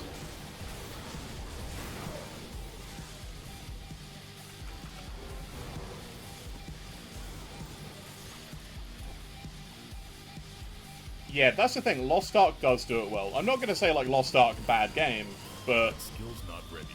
I will completely agree with you and say, like, Lost Ark is a bit of a when it comes to the ARPG genre. I mean, the thing is, right, we have so many good ARPGs, and the ARPG genre is doing well. As much as a lot of us big ARPG fans can point at D4 and go, D4 bad, right? Skills not ready. But D4 isn't for us, it's for casuals.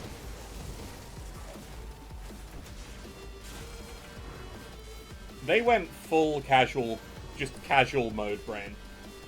And now they're, like, actually increasing the intricacy of it. I feel like it might end up being a good game. But I will 100% say this, not just as, like, a big ARPG fan, and, like, a lifetime Diablo fan, but as just a gamer in general. They have not earned an expansion yet.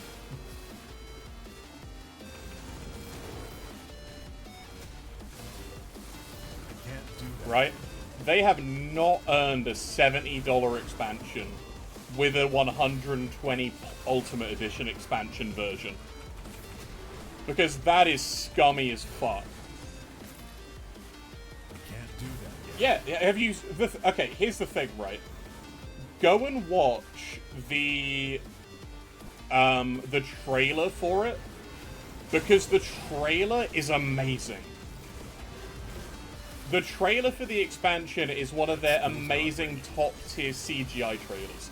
It is horrific, I will say that. Do not watch it if you have a weak stomach and you don't like gore. Like body horror. Because it is horrible. It is probably their most gory cinematic yet. I can't do that yet. Yeah, they've got the prices up for it, Scorn, and it is like nearly €100. And it is awful, and I disagree the fact they haven't earned it. They haven't earned it, they haven't fixed the game's problems yet. They release one good update, and people will go, this season is better than the rest, and then they announce an expansion? Absolutely not.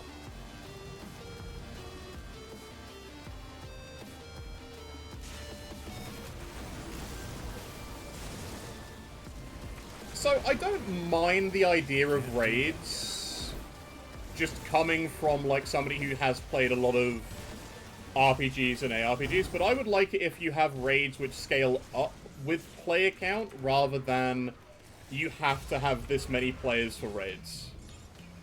But I know their whole thing is, like, world bosses and stuff, so it's like, Plan for 5 expansions? They really think it's going to survive that long with Poe?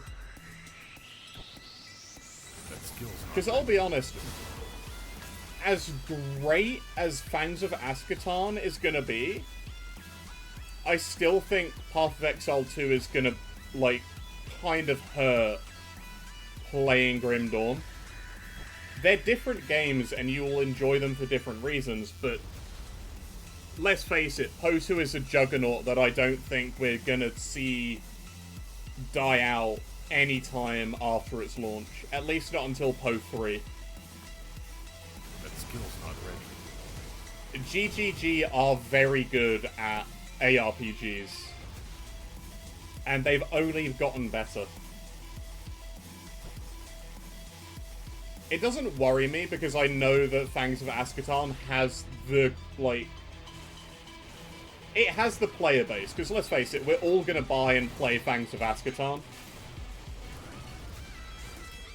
Oh yeah, exactly. Unless they, like, fuck it up really badly. But with all the gameplay that we're seeing, all of, like, the, people go out and play it. I mean, okay, I'm gonna quickly link something, because this blew my mind.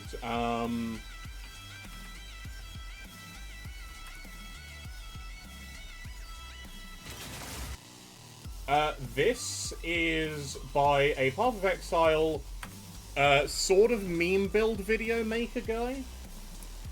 He got flown out to play Path of Exile 2 couch co-op. I'm sorry, couch co-op in 2024? Jesus is Pog. He is an absolute legend of, like, video maker. I love that guy. He's hilarious. But couch co-op? Sorry? In 2024, in an ARPG? That is genuinely, like, exciting for me. Not because I'll play couch co-op with anybody, but putting couch co-op in as an option is crazy. I won't even use it, but the fact it's there, and the fact you can play it through cooperatively, and it looks good, and combo skills... I'm like, what? They're making the multiplayer good? I love that stuff.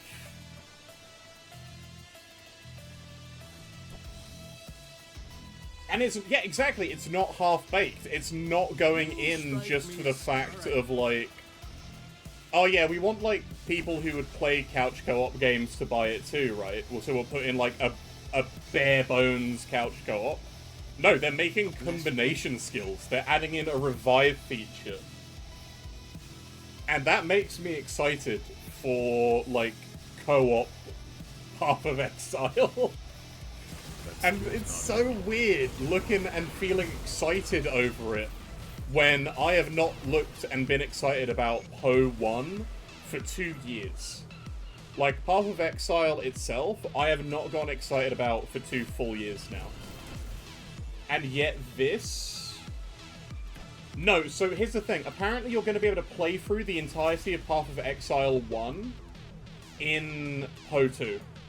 At least that is what I have heard. That was something that was said previously. Can't do that Because all the base classes, they went back on it? Okay, that's fine. I'm fine with that too. They're just separate games. Okay, good. Because I think that would be Legacy. No, because the people who love Poe right now love, like,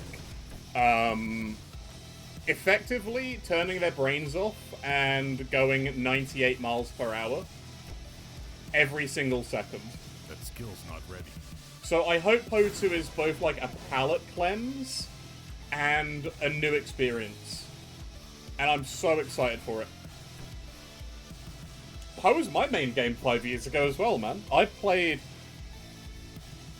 So Poe is my most played ARPG of all time. I have put in... I put in, like, thousands of hours into Path of Exile. It was, in my opinion, it was a better game 5 years ago.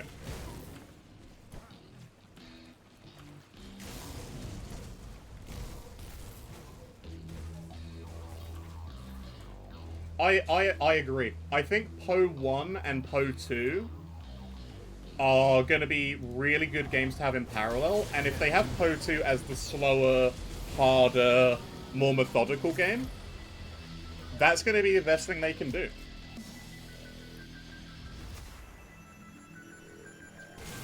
Because you can have your really fast, crazy-ass ARPG, and then you can have the more technical, harder, slower-paced one.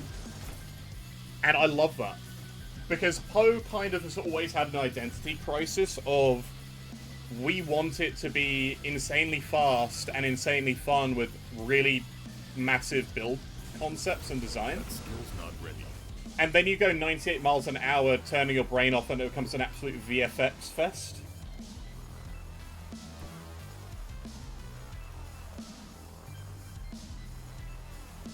I agree. I'm probably not going to look at Poe 1 again, but they're going to be separate games.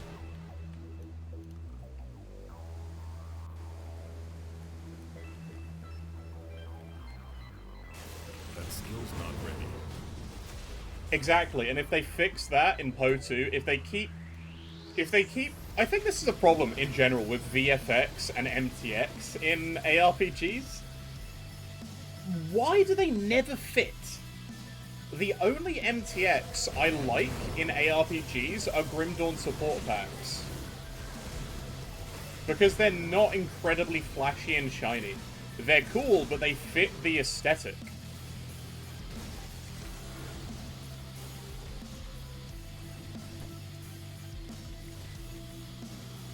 I can't do that yet.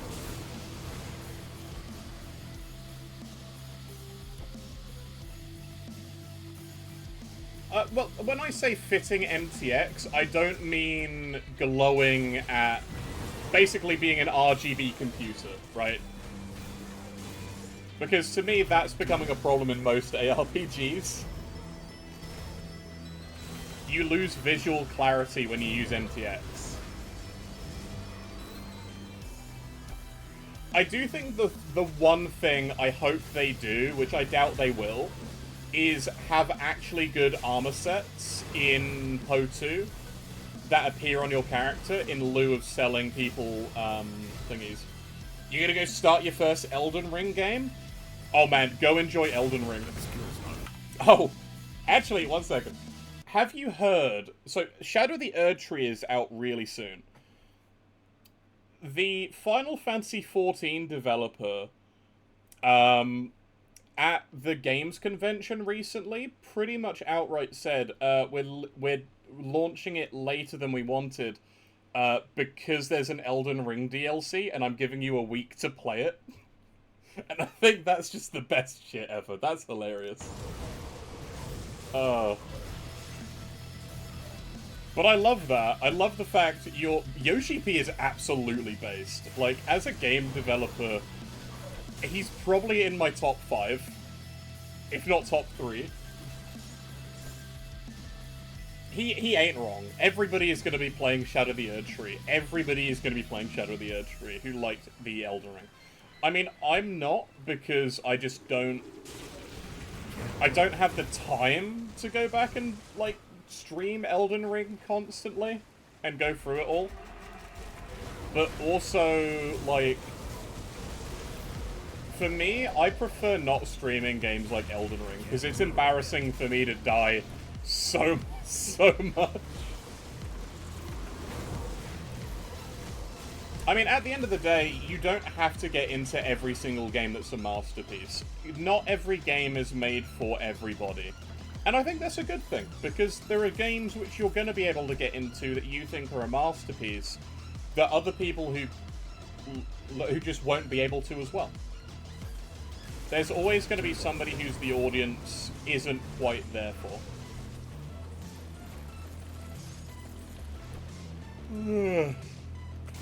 And I don't think it's a bad thing, but I do think, like, the way games have become more accessible is good.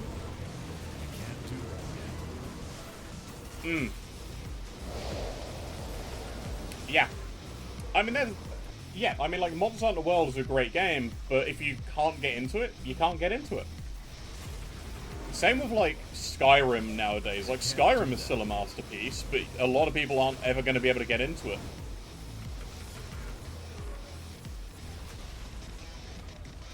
You guys enjoy some Elden Ring, everybody. You have a great day.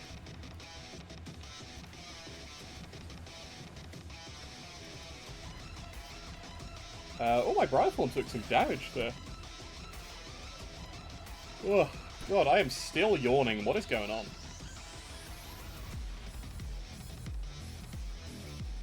So my top line res should be fine for ultimate. My bottom line res will not be.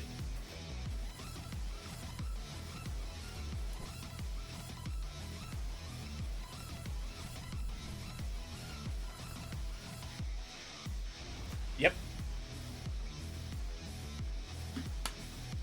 It's game genres. It's game genres you enjoy. That skill's not ready. Like for me, I'm actually a very flexible video gamer. Because I will go and play RTS games, city builders, survivals, action RPGs. I'll play like any game you put in front of me. Hell, I'll even go back and play platformers. I probably wouldn't play for a full Super Mario game.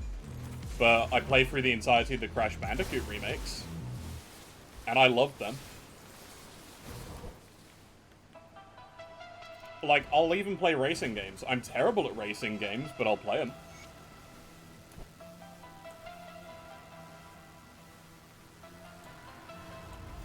I mean, at the end of the day, you can only really enjoy genres you enjoy.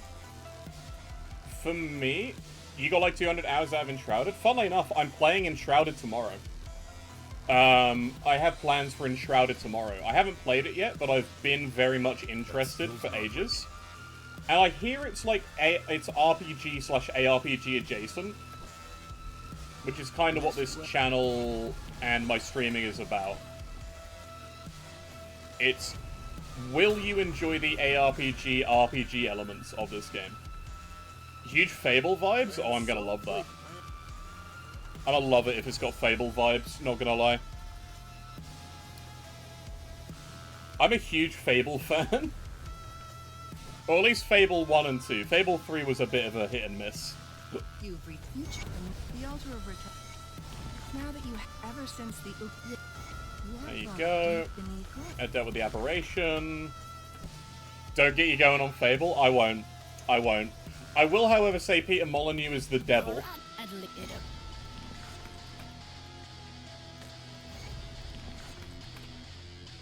Cool. You should be now nice in Honored. Excellent. See what's left of my wares.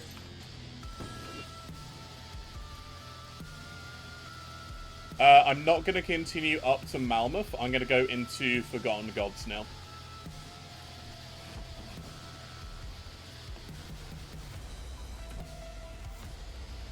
Ah, I cannot...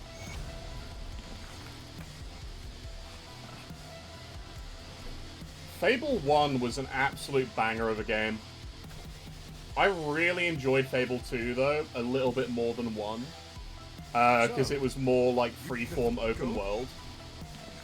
Man, I wish they were on PC. I wish Fable 2 was on PC. I know Fable 1 is because I've got it. The emissary.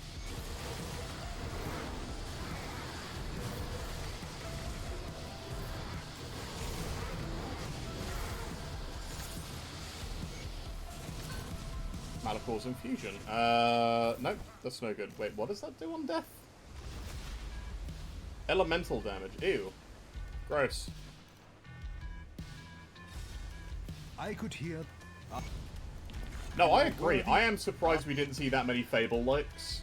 But then again, a lot of game studios are scared to do RPGs. Once again, I'm joining Bismile. Then what I've heard this. So you, yes. Hi, Elaine. What I must There do you more- go. We'll track down the creature.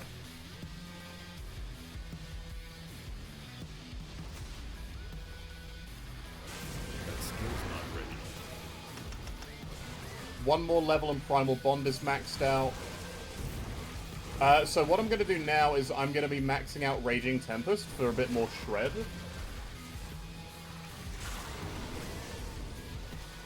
Yeah, when you start to only see your name in the chat, oh, don't worry about it. The thing is, right, I don't expect everybody to be around chatting 100% of the time. Just need to slow down and eat your coffee. Understandable. Yeah, I can't really drink coffee anymore, sadly. And I am plowing through my own drinks right now. That is probably not a good thing. I'm probably very thirsty. That skill's not ready.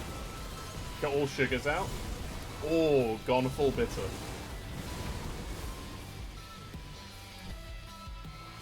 Mmm.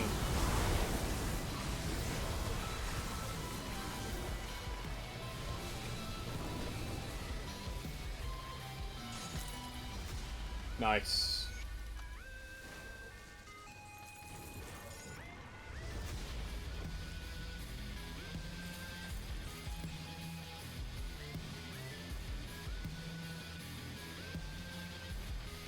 Well, do you have it? We should be getting honored now. I believe it's... Wow, we didn't get to honored yet. Rude. But I am gonna switch into this, the Bismiel Storm Shroud Cuirass. And this Flame Shroud Pauldrons. 721.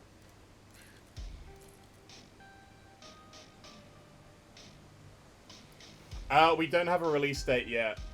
But my guess, I will say guess, is probably going to be around, what was that I just sold? Give me that back. Probably around November. It's like when I would expect it to be.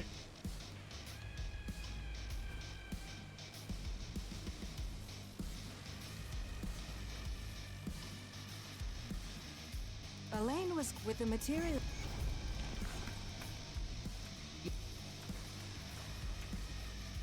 I need to go fix my resistances again.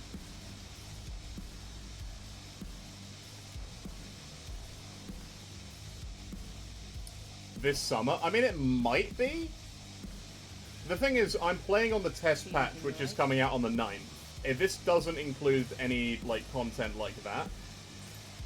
So you might have heard, you might have heard about that. You might have heard about the test patch and the season that was out this, like, recently. Where's my Bismiel's bindings? There they are. One there. And what did I have on my shoulder? A swatch. Cool. I'll go get rid of the swatch.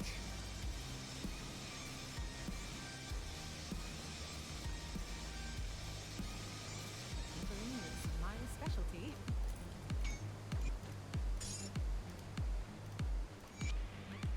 Nice.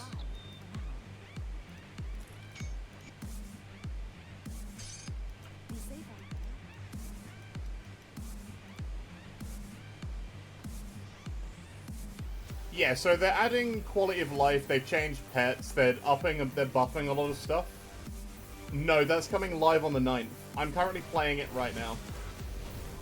They released 1.2, which it has been out for ages. This is 1.2.1, which makes a bunch more changes.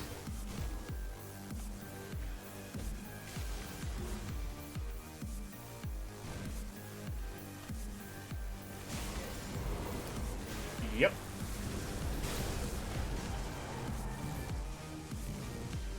No. Sorry. June 19th. It's coming out on the 19th. So this month, the 19th. Sorry. Yeah. Next month, there's a Last Epoch season starting with a big update. So I'll probably play that next month. That skill's not ready.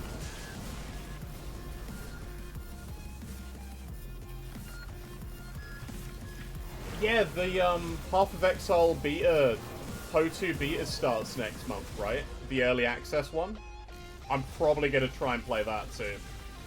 I have signed up for it, but I don't know if I'm gonna get in because I haven't really been playing Poe a lot. Oh, just Poe 1 season? Aww. Yeah, I'm probably not gonna do a Poe season. Sorry to say. I'm just not into Path of Exile at the moment. It was really difficult for me to get into it and play, like, any builds, because it feels like they've changed so much of the game from what I used to know, and it feels bad.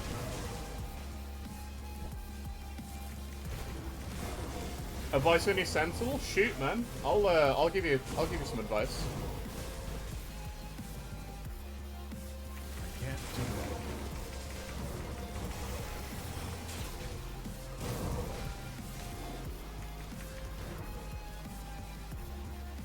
Can't do that. What kind of advice are you needing?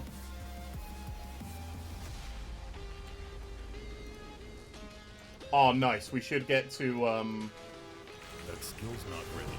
Bismeal cult rep.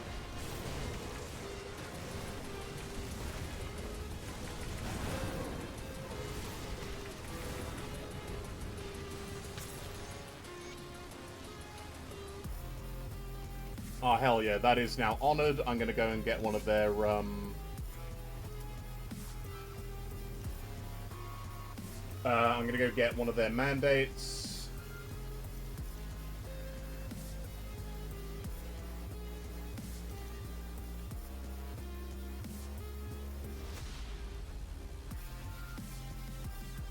Let's take a peek. So you're doing Chaos Aegis of Men here? The British are coming! Oh, hello, sir. Hello, Silver. Welcome in. You want to go hunting Celestials with it? Okay. I'll give you a good price on what I've got. Let me bring it up on screen quickly.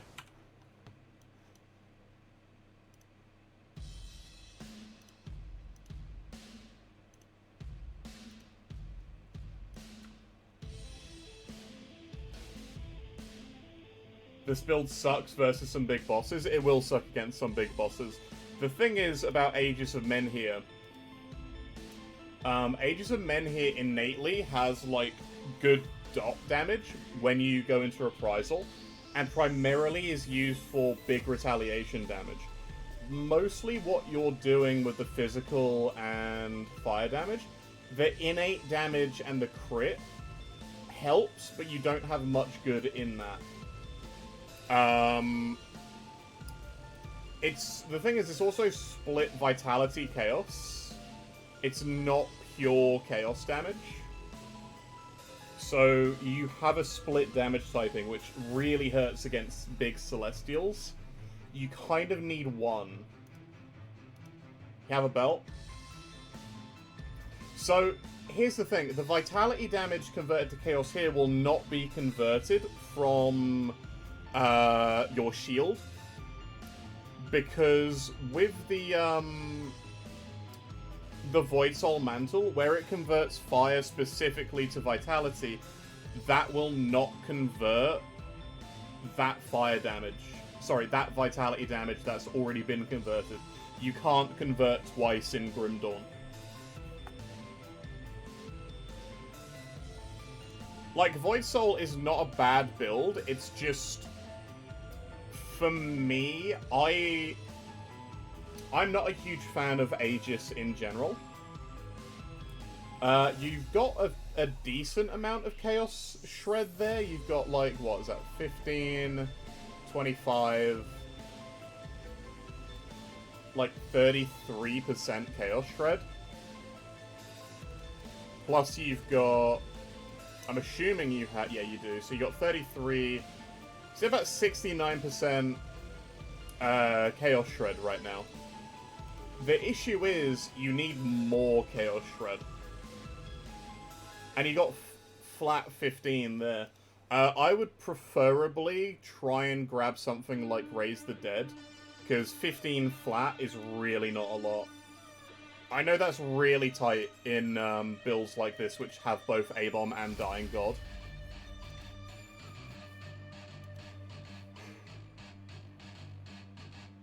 I mean, which Celestials are you struggling with? Because, like, I can see this probably struggling with Caligara. Because you have, like, mediocre physical resistance. 29 is not a lot. Yeah, Ravager is going to rip you apart, because you don't have over 2k... You don't have 20k plus life, and your Fizz res is low. The thing is, this is going to be a good build for, like, Lokar, for, Bourbons. It's not going to be a Ravager or a Caligara deleter. It might be able to handle Creative Entertainment, but again, I'm not too familiar with that fight, so I'd probably say very risky. Just with Ravager, you need to be able to kite and do dot damage. You don't have good dot damage on this build because you're more about the upfront hit damage that the Void Soul gives you. Oh, sorry, I missed the Void Soul on block, minus 15% chaos.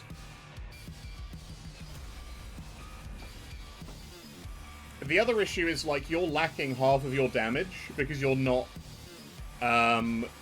shredding full vitality. Yeah, 61% is decent block. The thing is, you don't have any block recovery, and your actual damage block is losing 30% effectiveness. At least on the current patch.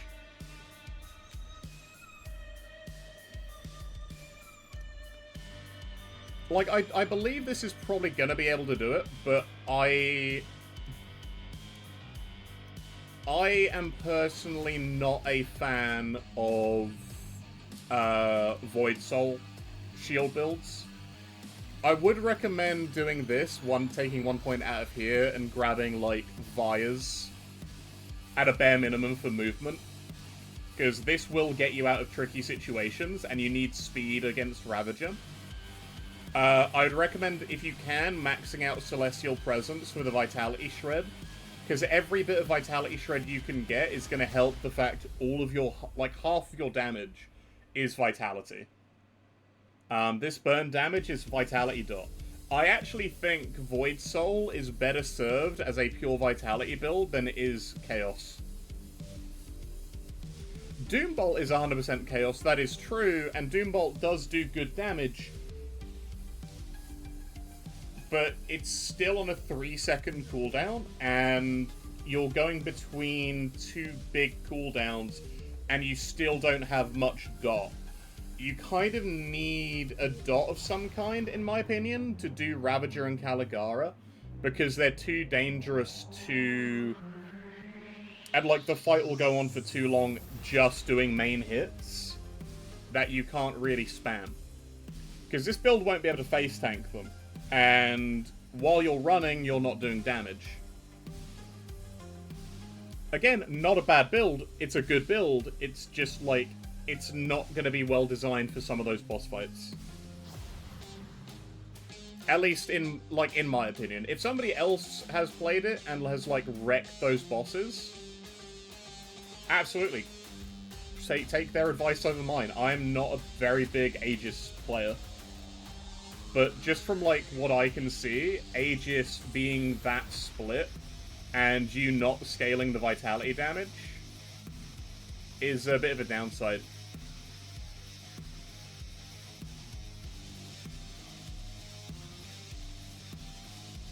I mean, you are doing Conduit for Guardian, which works. You rather go full Acid Aegis?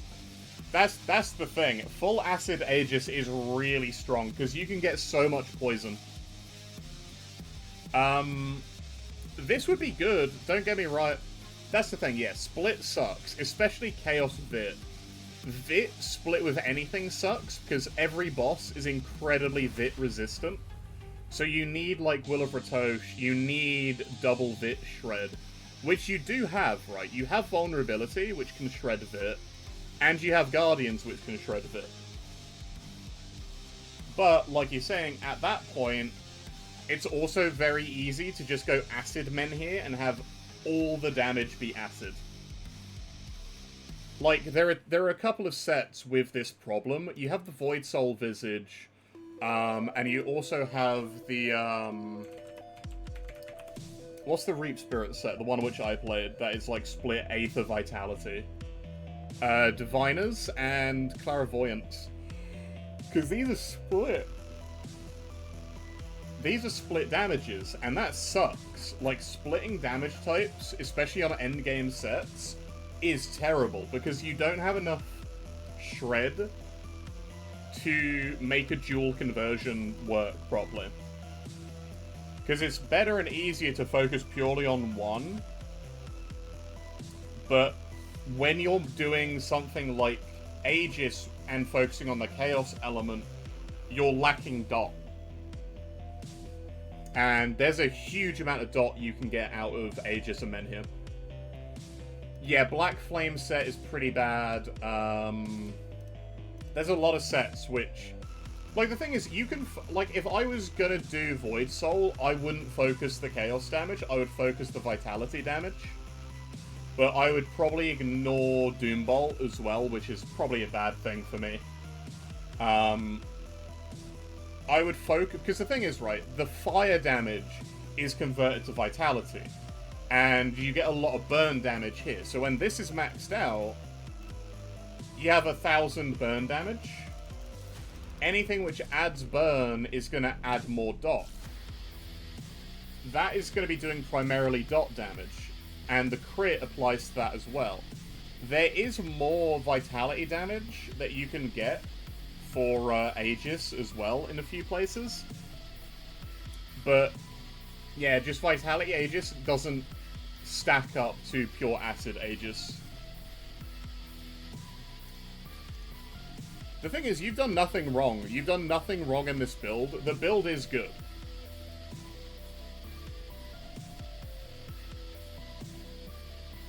It's just, it's not going to stand up against a lot of things.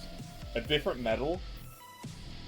I'll only be able to recommend a different medal if you get flat from somewhere else. Because you need flat shred for Chaos and Vitality. Basilisk Fang, pretty good, because you get the attack damage leech and a lot of extra crit damage. You can do this... No, wait, this adds more flat damage to Aegis, which, if you're doing full flat, Lagoth Axe Void Binding, pretty good, because 180 extra flat is quite a lot. That's basically it. There's only really two that I can really suggest. Lagoth Axe Void Binding is pretty good. If you have the Black Star, it's going to be okay, but the Shred... I would still say try and get it from Revenant, if you can. I know that's really difficult, because this is so tight, getting both Dying God and Abomination.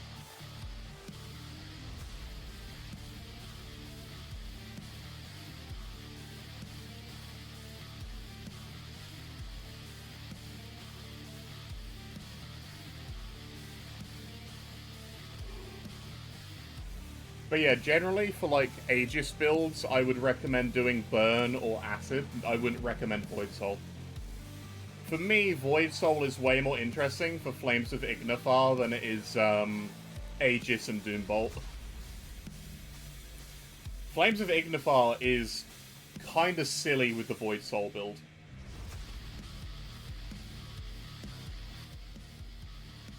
Alright, I'm gonna probably go back to playing.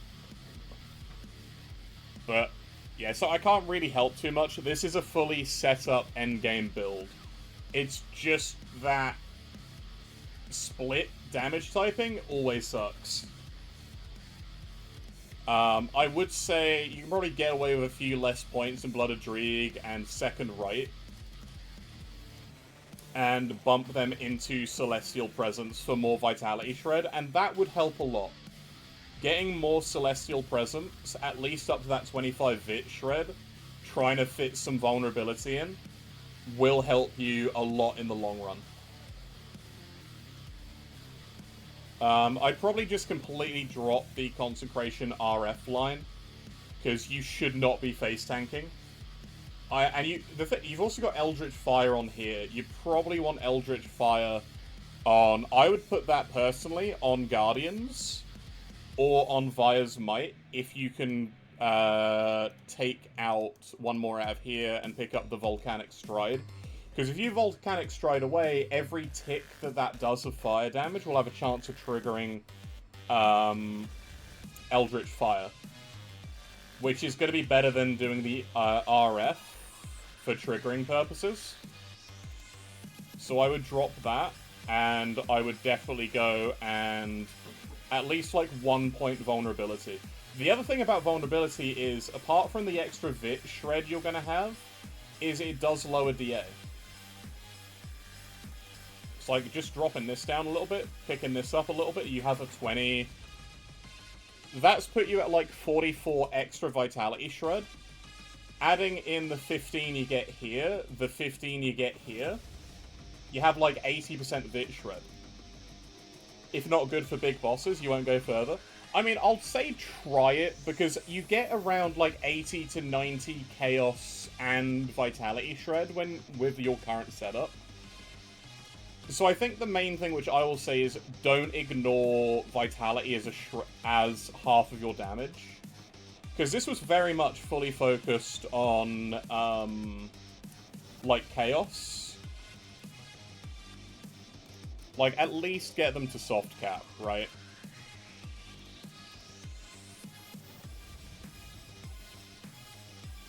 Like, doing that has dropped your damage by a bit, but you've just gained, like, 50% Vit Shred.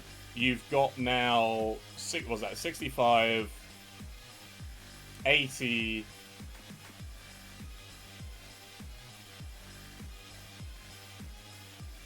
$90. Yeah, you've just gained like 90% Vit Shred. So you now have about like 80% Chaos and 90% Vit Shred.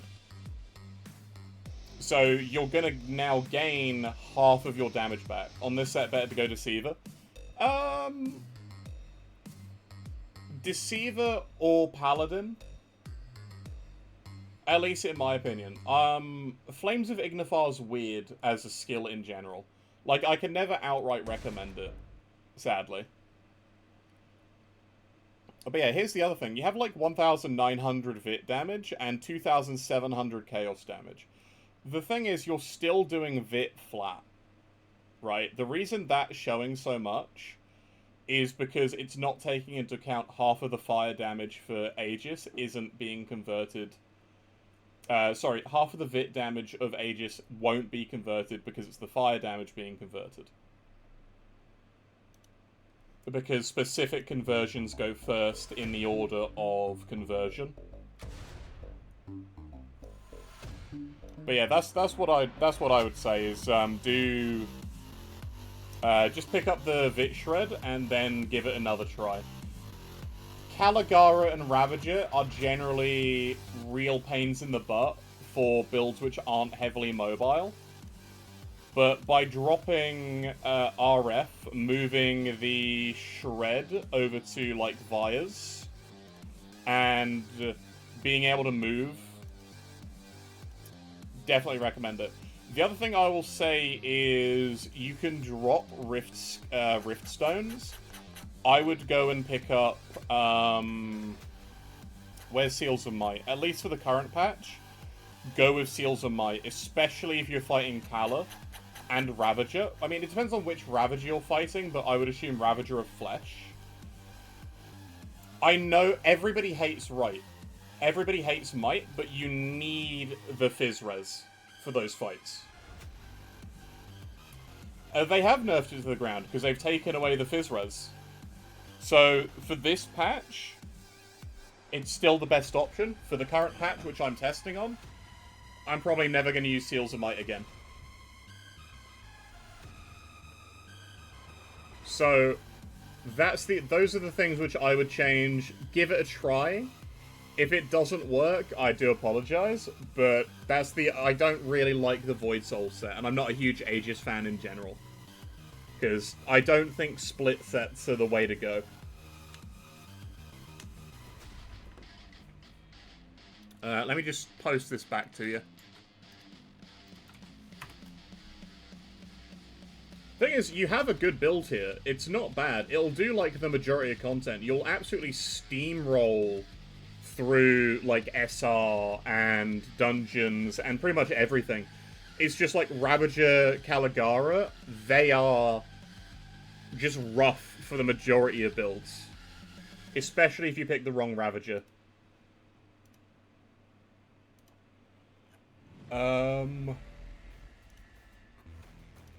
Okay, yeah, let's get back to what we were doing. I just picked up and used the thing. That's level 84. See anything you like? Have I already used that? I have already used that. Excellent. Like? But I now get access to... Oh, they've got pet bleeding augments now. They moved it to augments. Okay.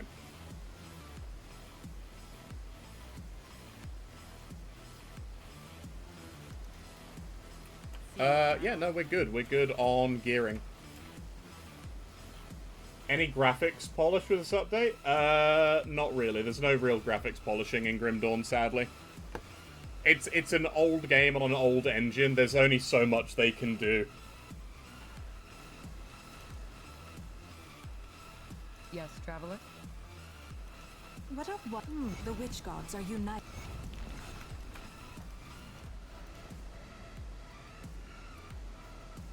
Oh, actually, I'm going to go to Infernal Wastes and try and get a new hat.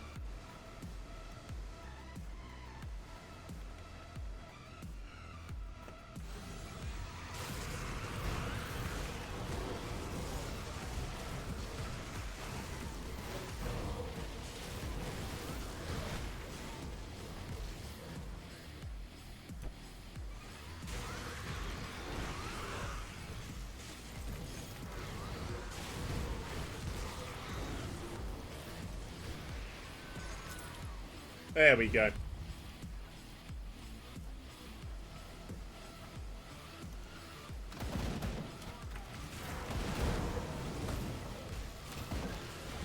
Wait, do I have why do I have two silvers equipped? Huh. Oh well.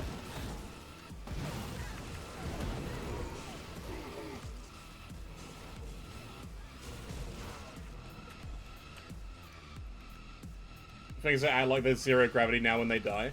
They can. It really depends on what you're playing. That's if you have Gore on or off, that does change. Ah, dang it! I got the wrong one. That's fine. We're not going to be using that in the end game anyway.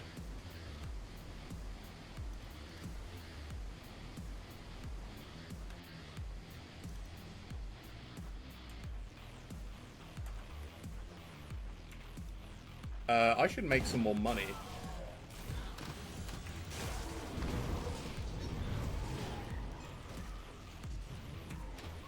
Can't do that.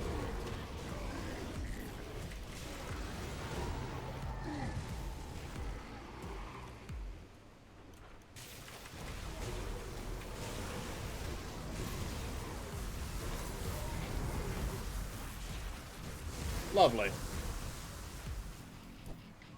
So yeah, my only real one is to try and get more cult reputation. Can't do that yet. Oh, that is another Pepe face. Good lord. Play Hero Siege? I have played Hero Siege. Some hate around it? Why is there hate around it? It was a pretty fun game when I played it. Unless it's been like... I mean, I know I didn't really like the monetization element where they released every single hero under like a paywall.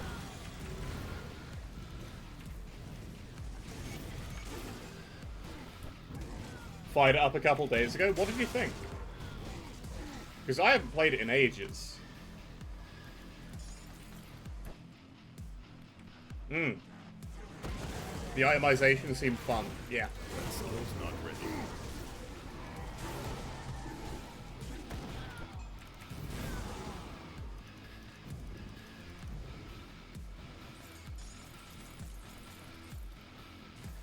It's gone through a lot of changes. Oh, I very much hope so. Because I played it, like, near its release, so... If a game is unchanged since launch, then either that game is perfect or it's abandoned. A lot of people hate on the devs because he had racist comments. Oh dear. That seems like half the game industry these days.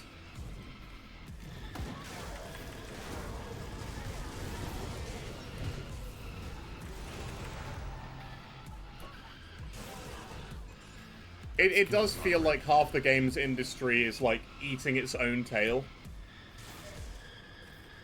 It's becoming its own Ouroboros.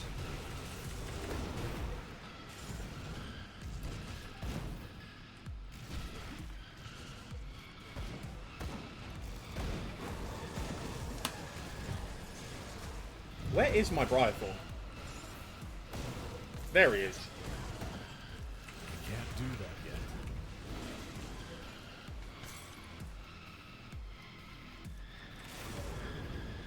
Man, again? Pet build, best build? It is actually a very fun build. That skill's not ready. What is that? Oh, the cheap viewers thing? Yeah, so there's been a massive influx of bots on Twitch, like, over the past couple of months, where they, like, they will come into channels, post links, basically going, the best cheap viewers on this, because they expect people with, like, low stream numbers to click on them, buy viewers, and basically get their account hacked. Never click on them, because they're all scams.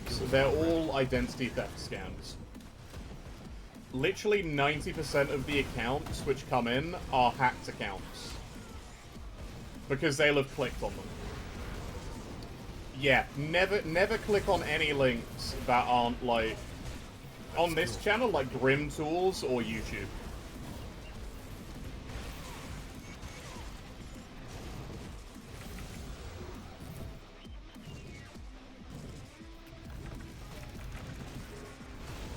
That skill's not ready.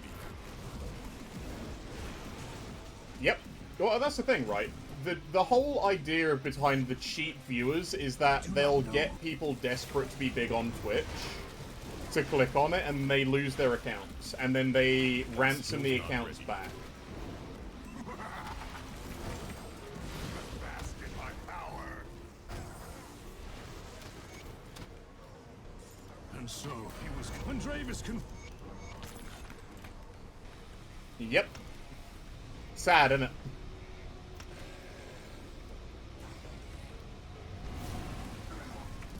Can't do that yet.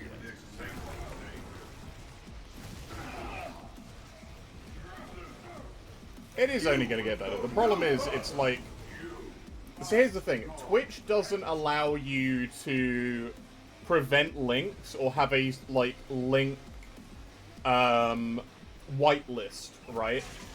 Like, it would solve everything if there was a whitelist where you can go, I will accept links to this domain, and this domain to be posted. All others get moderated. Instead, it's, do you want to allow links on your channel, yes or no? So if you have no, people can't post Grim Tools links. If you say yes, they can spam. The worst bit is when you get multiple of them at once. I had at one point like 5 in a row of those scammers, and it's just like, if the first one isn't gonna work, the next 4 aren't gonna work. But the thing is, they're really hoping people click the link. You can't whitelist users. You can add VIPs, but you get a limited amount of VIP slots. And VIPs are, like, above those kind of rules.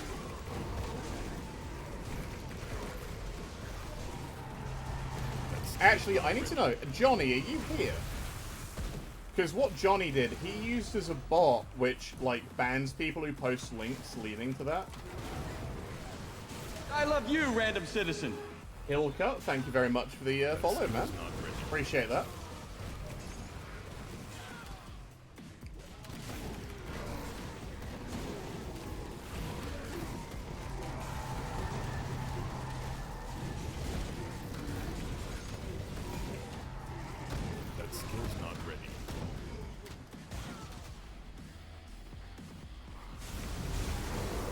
Yeah, so we're going to come just kill the Korvac quickly, then I'm going to hop up to ultimate.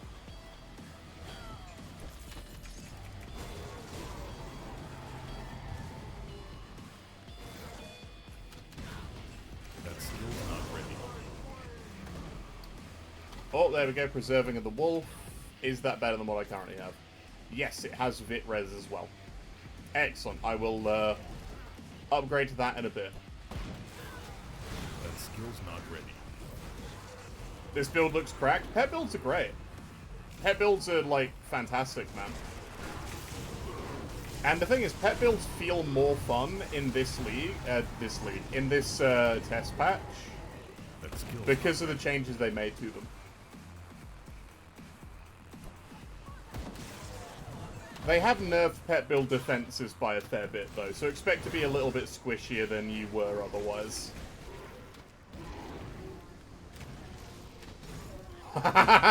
skill's not ready. There's no way that's okay.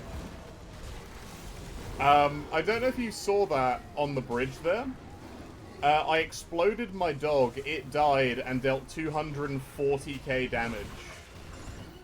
When I started Grim Dawn, was I a softcore or a hardcore always gamer? I played softcore. For me, softcore is the way you learn games, and you learn how the mechanics work without, like, dying every 5 minutes. And I don't think there's anything wrong with playing softcore. The reason I play hardcore, and the reason I can't really go back to softcore in games like Grim Dawn, is because I have the experience to play it on these difficulties, and I know what I'm doing, is the way I'll word it. I know what I'm doing, and when I die, it's my own fault, and I'm not gonna get mad about that. But in, like, a new game, or, like, Last Epoch, where it's unbalanced for hardcore, I'll probably play softcore. Because you get deaths which are not fair, because it's not well balanced. For Grim Dawn, hardcore is fair and balanced. Path of Exile, I wouldn't play hardcore in, because most of the deaths there are also, like, complete bullcrap. When hardcore is fair, it's fun. When it's unfair and you get, like, one-tapped, it's hilarious for viewers. So that's another reason why I tend to play hardcore anyway. Because, to me, it also is an excuse when I die to play a new build.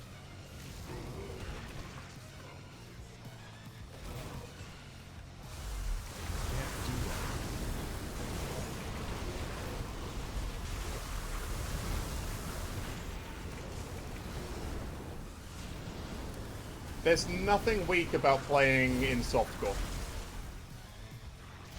Hardcore is...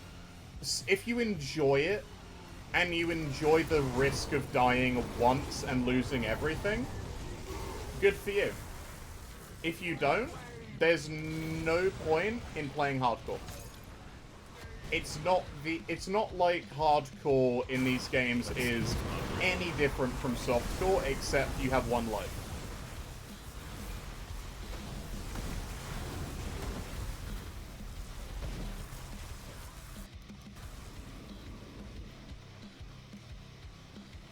Oh my god. So I had to... so that got auto-moderated, yeah. The term white trash got auto-moderated. So, seeing ad permitted term white trash just popped up on my dash. Good lord. Yep, because of white trash. That is hilarious. Apparently that's a trigger word. That skill's not ready.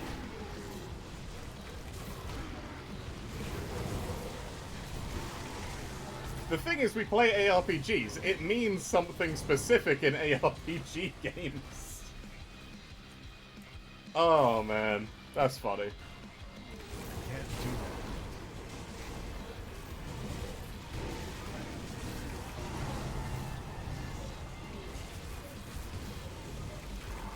Yeah, exactly. I thought nothing of it, and then I saw the auto mod got triggered. Can't do that. Oh man, that's funny as hell.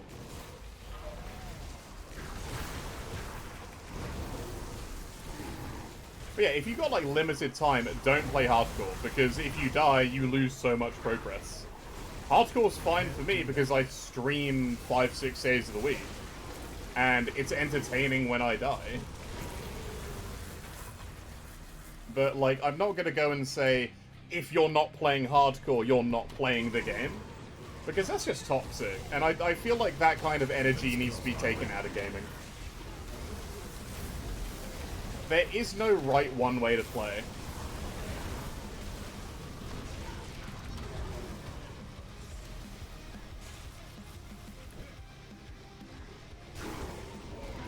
Well, here's the thing. The auto mod, I've got it on, like, light restrictions, but I've had it pop up when people say the term idiot in chat sometimes.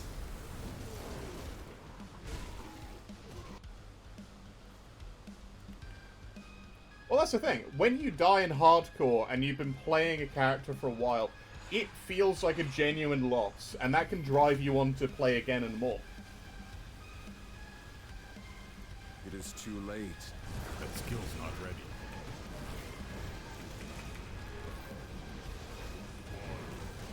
Okay, so yeah, we've kind of hit the damage slump that I was talking about in the beginning. Where around like level 80 to 94, you hit a slump when it comes to pet damage and speed.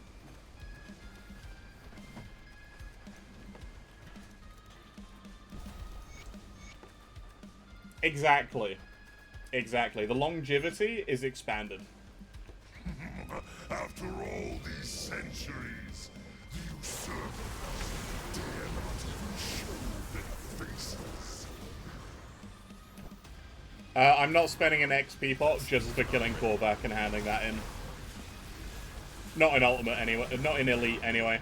I'm gonna go up to Ultimate. I'm gonna go and buy a bunch of XP pots. Exactly. I feel like softcore is great for learning the game, but when you move into playing hardcore, you learn more. Gonna go have a nap? Enjoy a nap, Silver.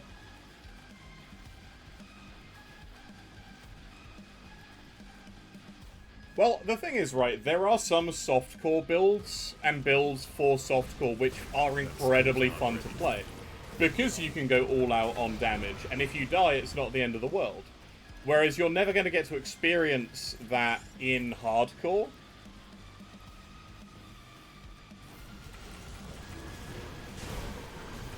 Can't do that yet. No, see, they need to have a death breakdown, in my opinion. It's not enough to know what last damaged you. You need to know what dealt your life pool. So it's like, I took 5k damage from this mob, 5k damage from this mob, and 5k damage from this mob. That's what killed me. Rather than the last thing to touch you was, like, the white worm on the ground. That doesn't tell me anything, except gives me a false perception that, hey, those white worms, dangerous.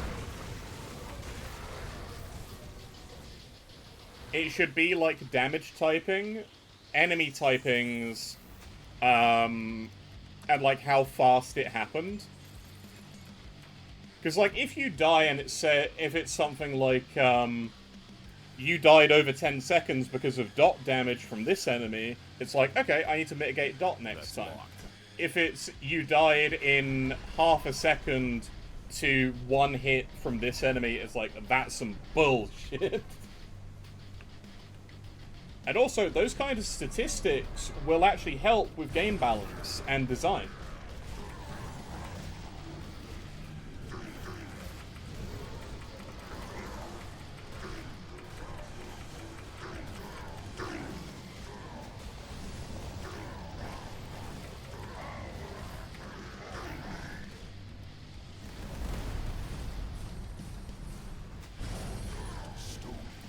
Yeah, Path of Exile is kind of just, you get touched and you die.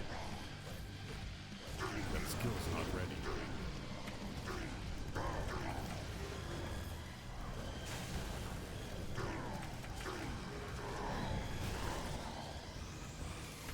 Can't do that yet.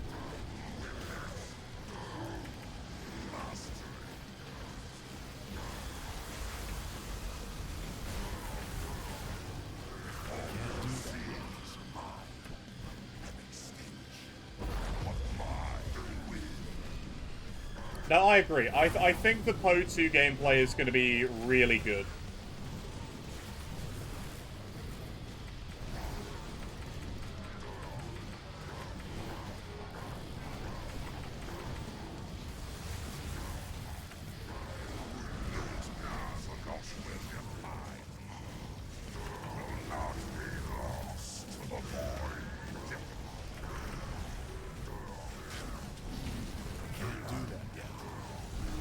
There we go. Cool, blimey. I agree, Pike. I agree. It feels further zoomed in. I felt like I used to have a bigger FOV. That's so hard to put into context, because I thought it was just my memory. I'm glad somebody else has said they felt the same way.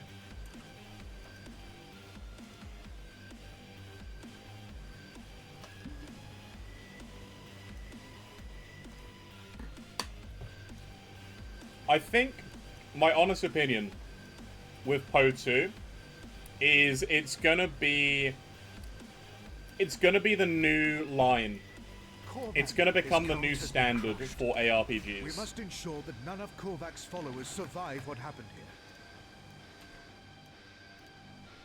Damn. Damn you, Cult of Drieg and Cult of Soleil.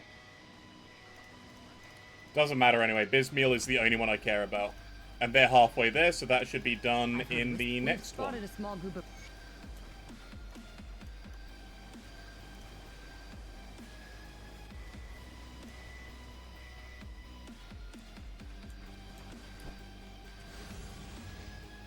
Where's my Briarthorn gone?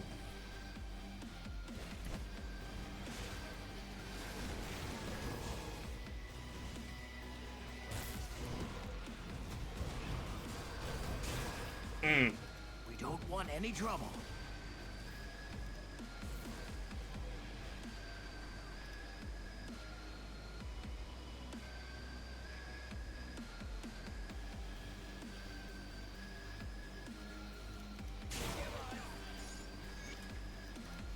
Goodbye, Kaimon people.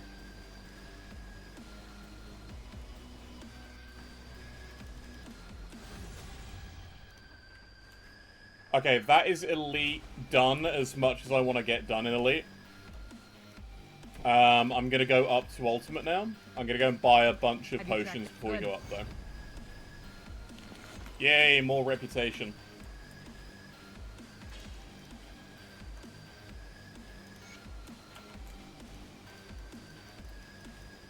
Okay, into the Malmoth Sewers. I'm not going to do the Malmoth quests, because I've already got all of the reputation I can get from these.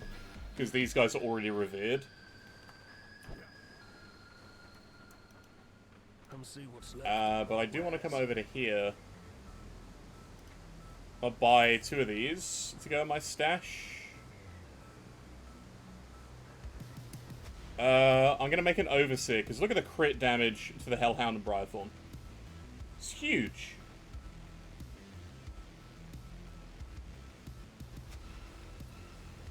What was that? Oh yeah, the Stormbringer.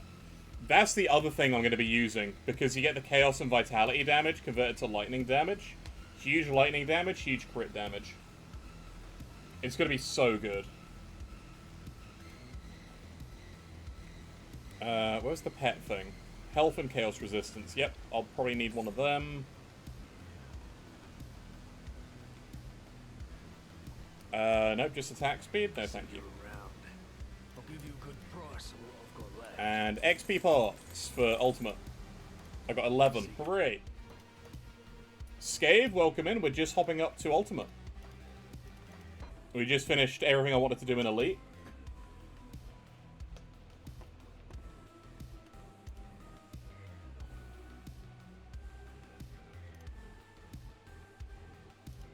So what does this do?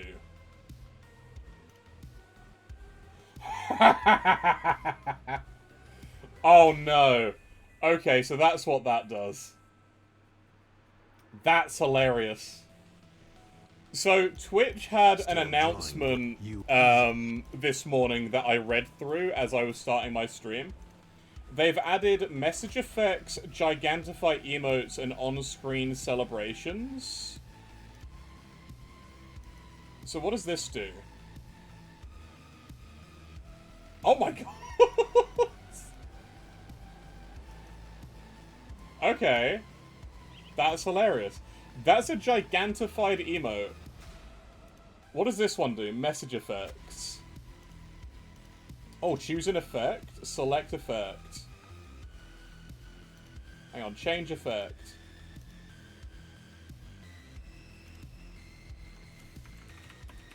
Test effect. So those are all bit-based. I might lower those to be, like, really cheap bit-wise, because at the moment they're, like, 20 bits, 30 bits, and 40 bits. That's interesting. It's a shame you can't do that with channel points. What is it now?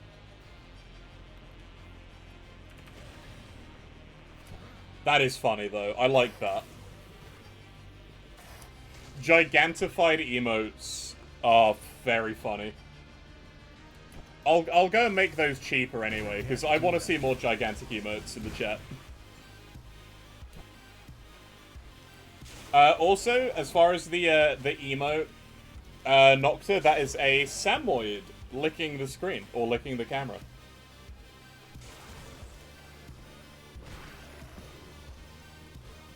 But yeah, those are all bit-based. I saw, like, my chat change, because the page reloaded. And I now have, like, bits and channel points at the bottom of my screen. And it lets me use those for free, because it's, what is my channel?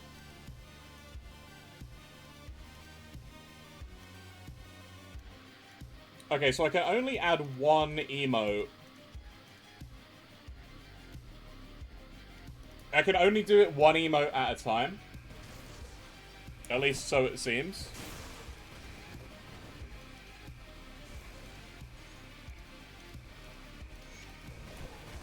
That is pretty good. I like that. Skill's not ready. Oh no, wait, does Max have emotes? Does Max have risky emotes?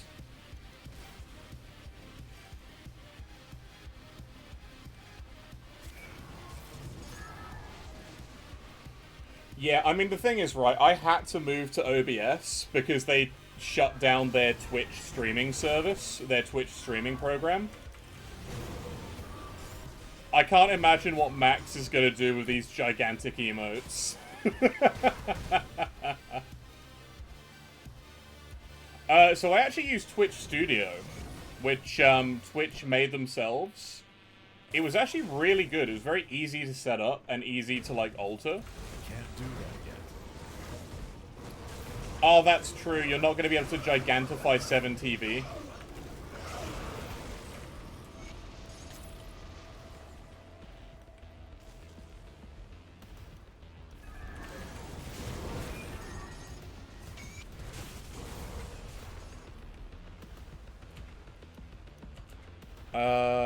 I have 33 attribute points to spend. It uses specifically Twitch emotes. So in my case, it's using the emotes which I've added to my channel. Actually, can I do emotes from other people's channels? Hang on. Oh my god, I can use... Wait, hang on. That's letting me use emotes that I don't have unlocked from other people's channels. Wait, why can I only see mine and Magifa's?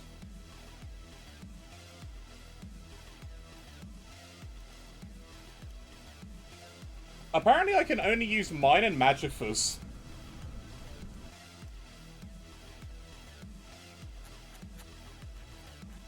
Wait, why do I only have Magi's emotes?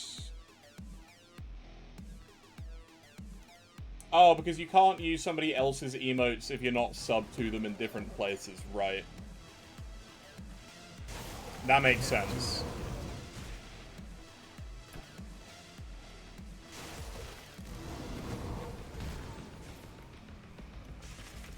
That makes sense.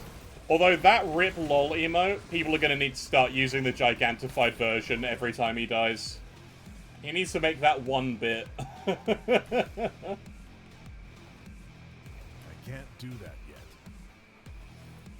yet. I can't actually use follower emotes in that. The only person showing up in my emote list is Magi and Twitch Hype Train.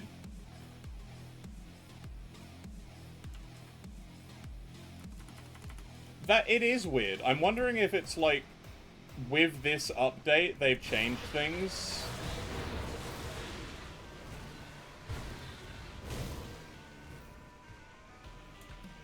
I would assume so, because I was really hoping to like see a giant Johnny emote.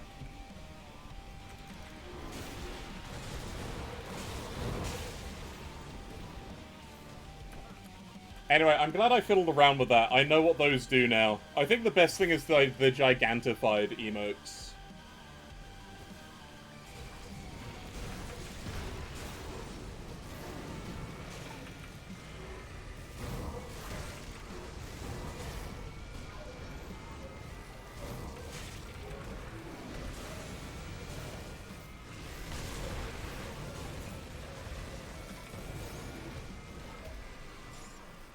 Okay, very nice. Yeah, it's almost guaranteed to be something on Twitch's end. How many Slith necklaces have I got? I got 6. Excellent. Oh my god, Scave!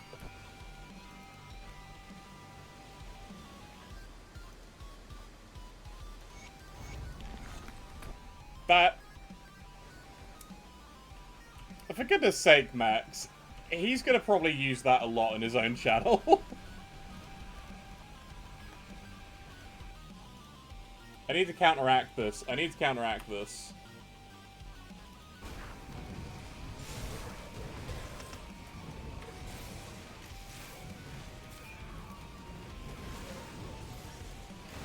That is very tame compared to his 7TV collection, but the 7TV collection is small.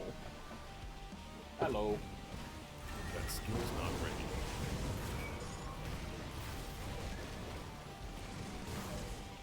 Okay, where is... Oh, there's Milton.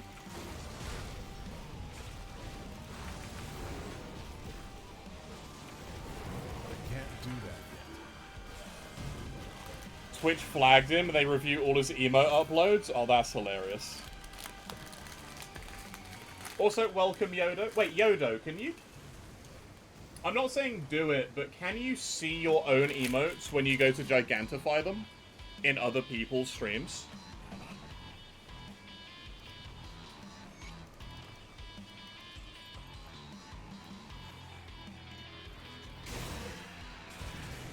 That skill's not ready. Wait, Max got flagged? Poor Max. So it's under the bit category. Apparently you can gigantify emotes.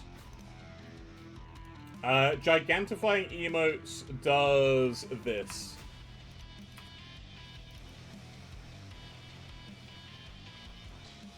Do I still need to pay bits to gigantify my own emote in my own channel? No, it's free. That skill's not ready. Because otherwise I'm just paying myself.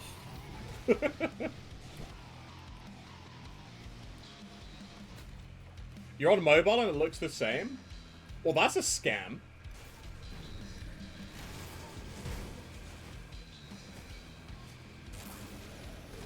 That skill's not ready.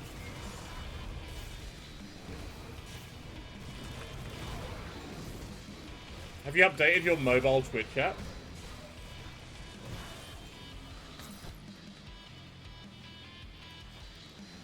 True. True, they probably don't want to add to the scuff.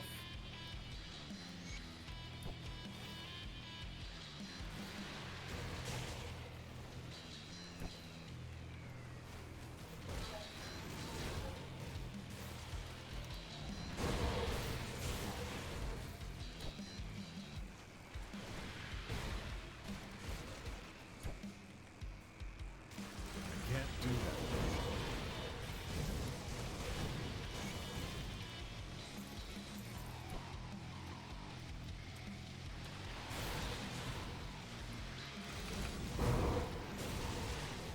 We are getting to grind some good green gear, because the endgame sets for this are a little bit few and far between.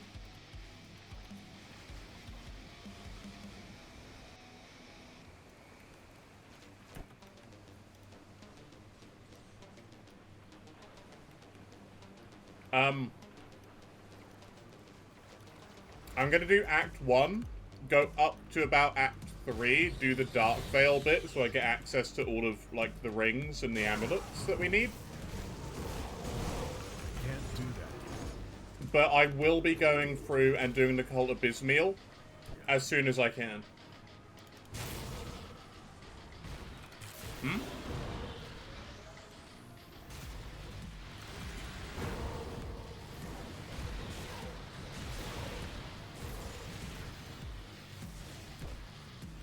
That skill's not ready.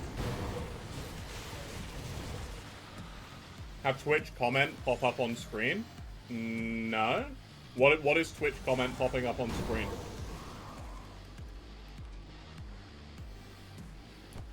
Oh, do you mean having Twitch chat on like my stream? That's a good point. I'll need to see if I can get... Actually, we can find out with Johnny later. I think Johnny's streaming later. So whenever he comes online, we can ask him to gigantify one of his own emotes and check it. Because sadly, I don't have Twitch chat set up on OBS yet, because it's weird. Ooh.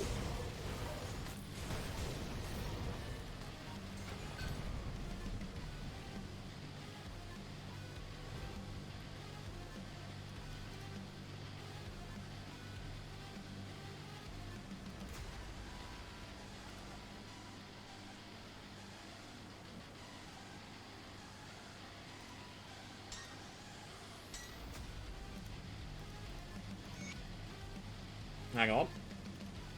Level 85 belt. Ah.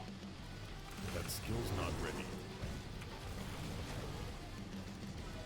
I'm guessing mobile just loses again then.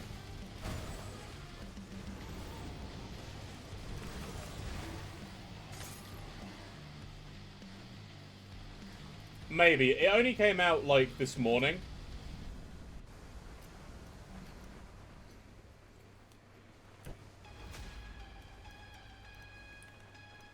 But yeah. Anyway, hello Yodo, how you doing? Oh, hello, traveler. To be fair, it's gonna be really bad if, like, you see nothing but giant emotes be spammed in chat. For some streams.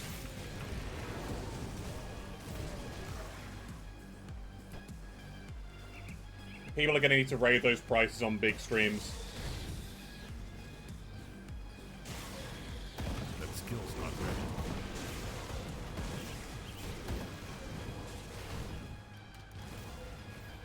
Yeah, that's the thing. If you're reading chat on mobile, and it's already small, and then you just see an emote take up the entire chat box.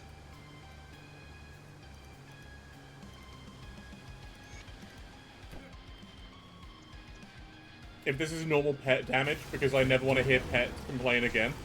This is the new pet damage. This is the test patch damage, Yodo.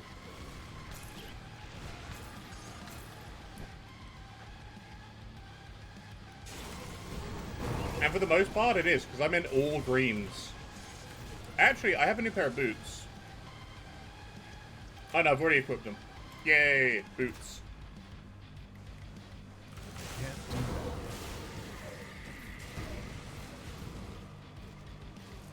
So to compensate, pets are slower and they're squishier. But they're hitting more. They're hitting harder. While just walking around, hey, I'm shredding and giving them damage buffs too. I want a pet Korvac. Give me a pet Caligara. I want a pet Ravager. We're playing Celestial Pokemon.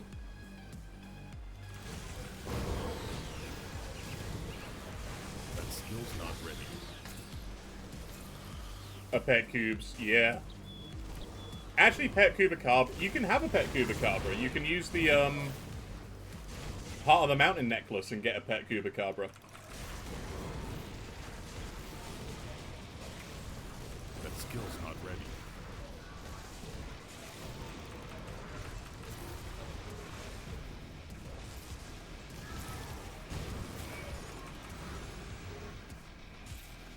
I'm reading the chat for the pets while they play the game.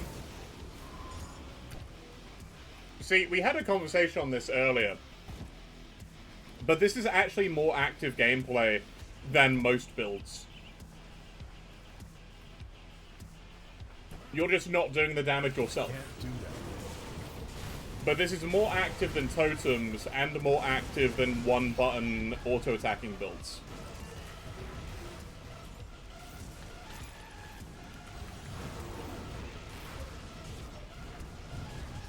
It's equally as active as cooldown Force Wave. I disagree. At cooldown Force Wave, you run away constantly. With this, you have to remain in range for leashing. Like, I can't leave these guys to attack these enemies and, like, run over here for safety, because they'll break. I can't do But I could have just Force Waved and left.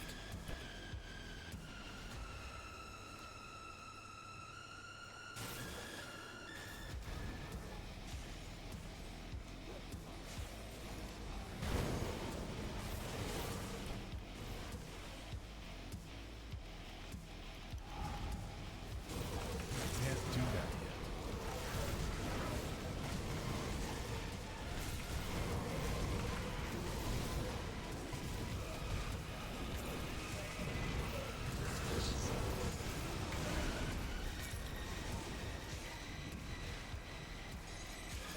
I think the thing to remember is I have every piece of equipment with pet damage, attack speed, and OA. If I didn't, it wouldn't be doing any of this.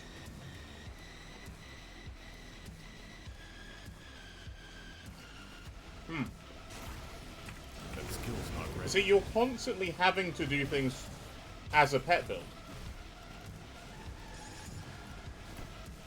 If you, I mean, you could probably make a lazy cold damage pet build with like Howler the Winter King and the Ice Hammer from the Bismiel cult.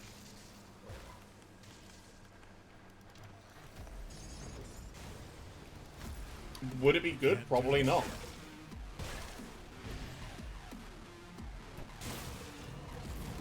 Okay, where the hell's the last fabric? Because it's not there. It's not there. Ah, it's here.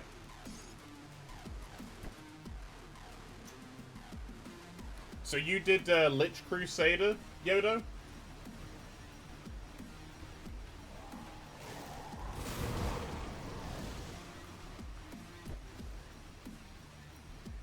That's kind of the nice thing here, Yodo, is the current pet build is going to be Ellie Lightning Pets.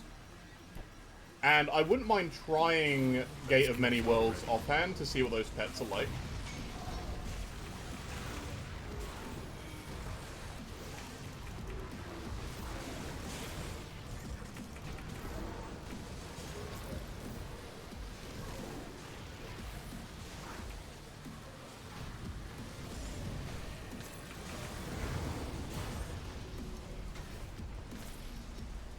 Oh, Briarthorn Band.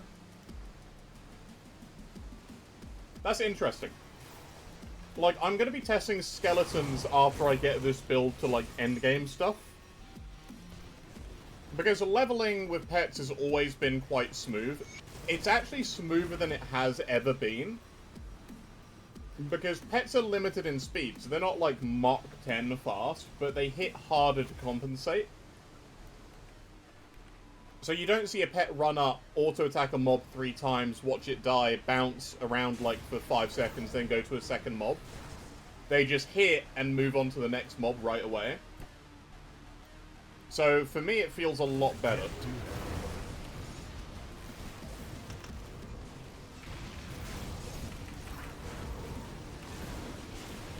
The other thing is, blowing up the dog does a lot of damage. And I feel like exploding Hellhound build is going to be very fun. Come the patch.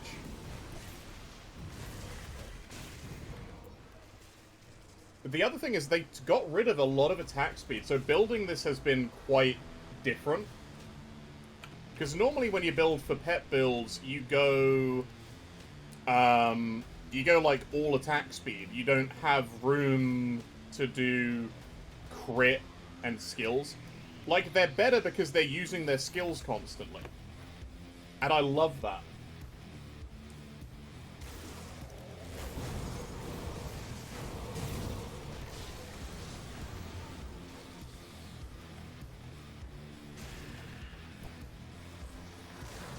That skill's not ready.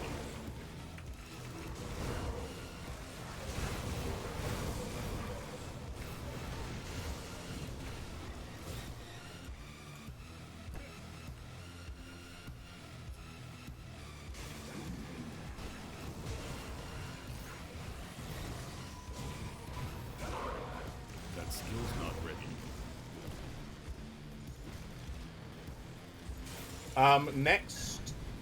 The next build with the skeletons, I'm gonna do exploding Blight Fiends.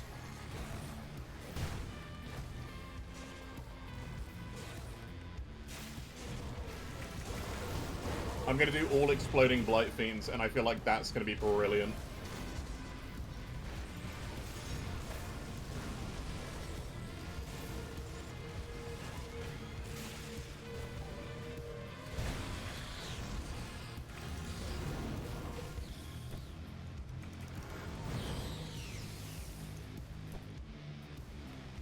That skill's not ready.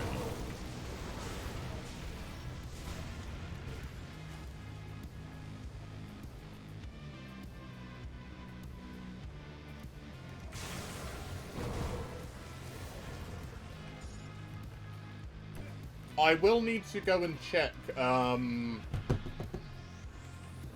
what's it called? Not ready.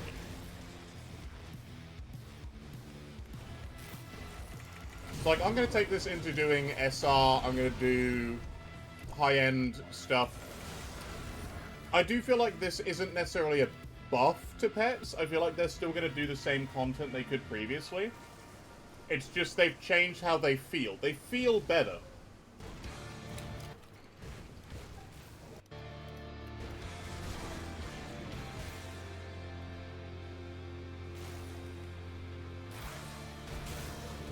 Can't do that.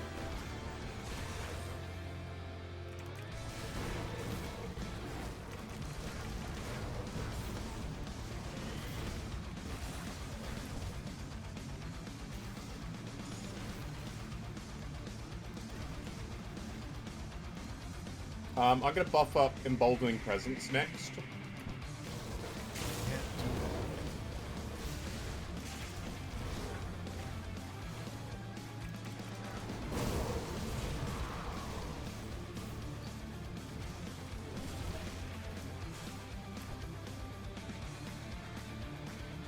That skill's not ready.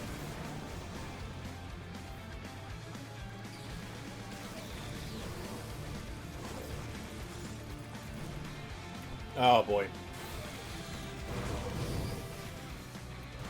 That skill's not ready. But yeah. Yoda, are you going to be doing a stream later by any chance?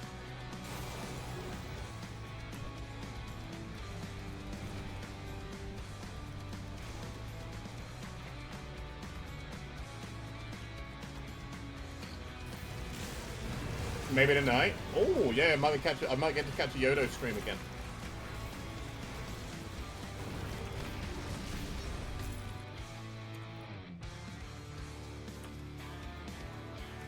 Oh wait, don't. I'll do a Gigantify for you, man. Behold.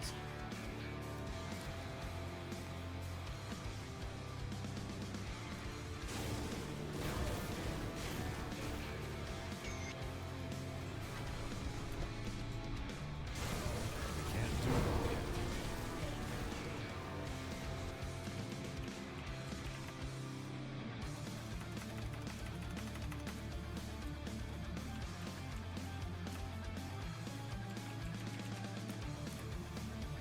I'll also just do that quick. That skill's not ready.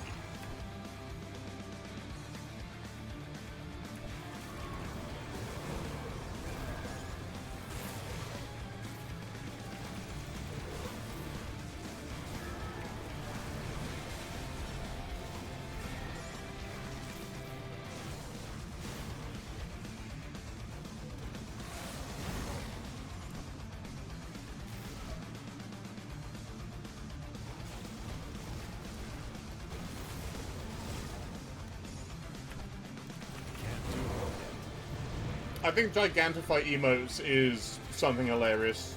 I'm glad they've added it. I'm definitely going to make mine cheaper, though.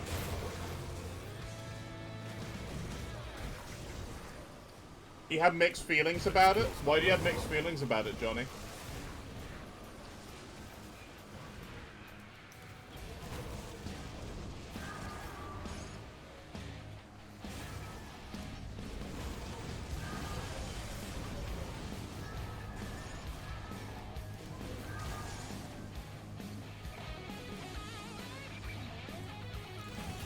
Yeah, but we get to set the bit price. No, but I'll probably set it to like 1 of 5.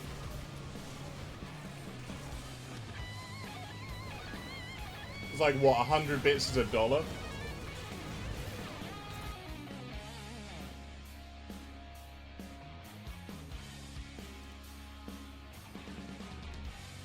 $10 is the minimum? Oh no.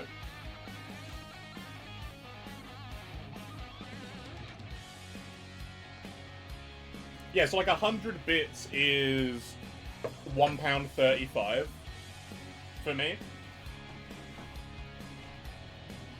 Wait, why the hell do bits go up to 25,000 bits for £300? What the hell, Twitch? Who's spending that much?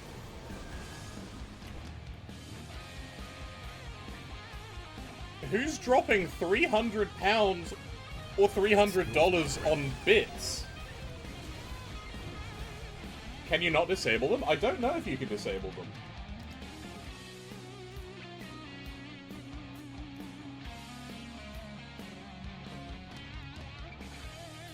Oh. Apparently Twitch has also temporarily removed the ability to disable or enable channel points.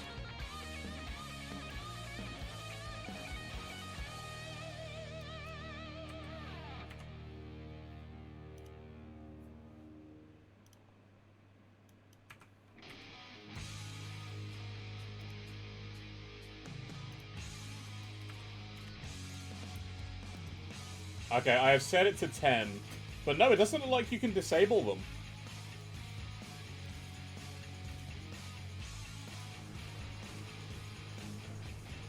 People who watch Amaranth? True. You can set timers on them, Yodo. The on-screen celebration is quite fun, though. Like, I can do this.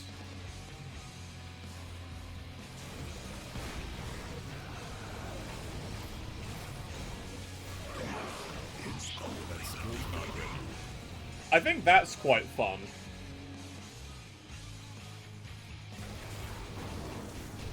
I do feel like the message effects are a little bit meh.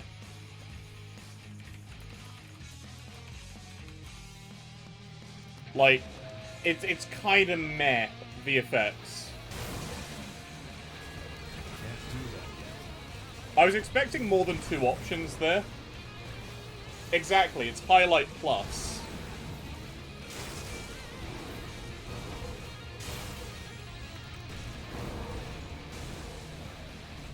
That skill's not ready.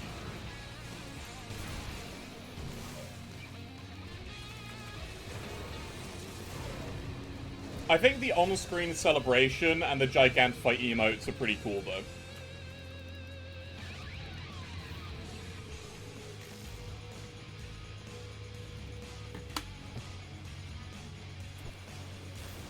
Well, you gotta remember, you get the bits as a streamer. So... for me, getting an extra 10p if somebody wants to post a big lick is quite funny.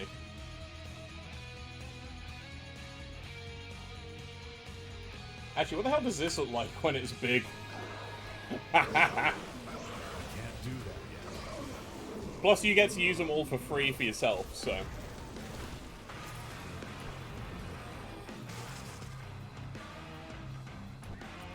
Hey, that's me! That's me in this pet build. I'm just taking him for a run.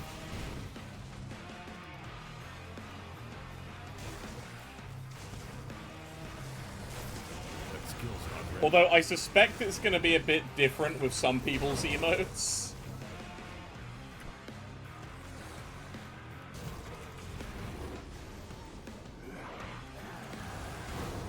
It's a bit of a shame you can't do on-screen effects with animated emotes.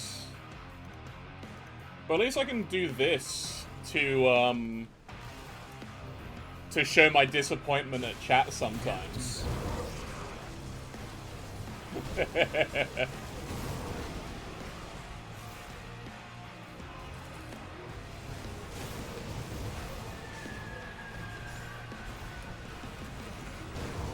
Oh, honored with Death's Vigil. Interesting. I've not touched Death's Vigil like at all. That skill's not ready.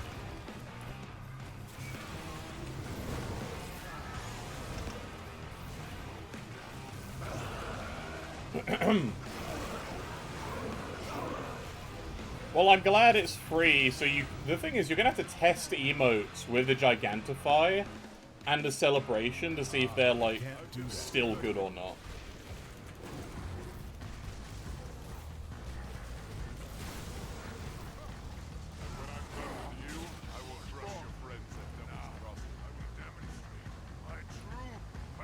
Can't do that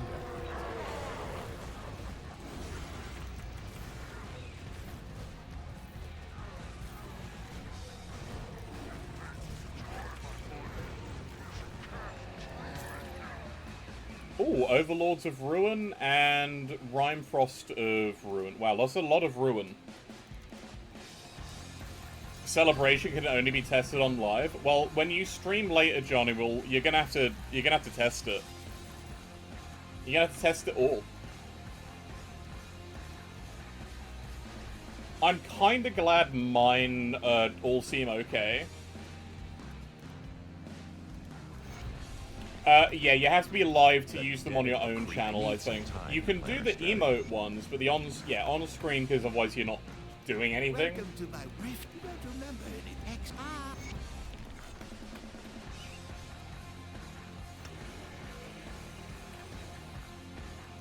The captain said, well, since I did.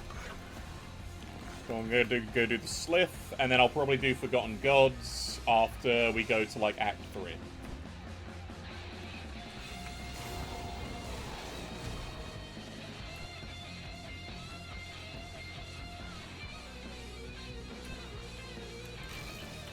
It's gonna be good, though. Although I need the Bismeal set to do double Ravens, like I would like. And we need to kill Mog Drogon. So that's gonna be fun. Can't do that yet.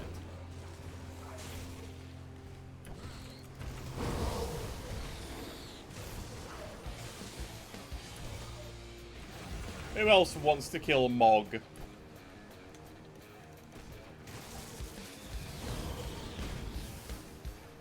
That skill's not ready.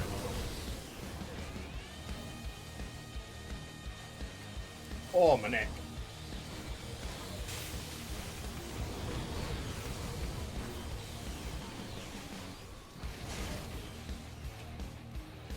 Right, I might leave Briarthorn at, like, 12 and have 20 out of 16.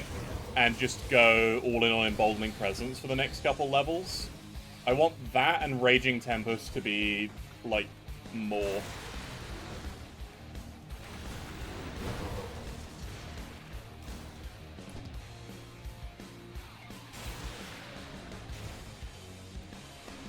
That skill's not ready. Lovely.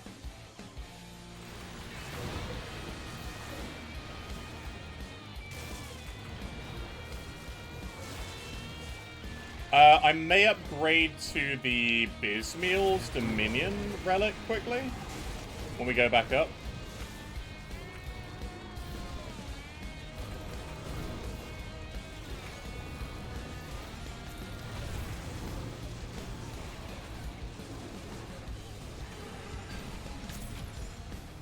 Pagal's Betrayal. Nothing there for us. I can't do that yet. To be fair, I think that's probably a nice Twitch change. More new cool stuff is nice. So something you only see the giant emotes when you're active here. You just refresh the page and they all disappeared. Really? Interesting.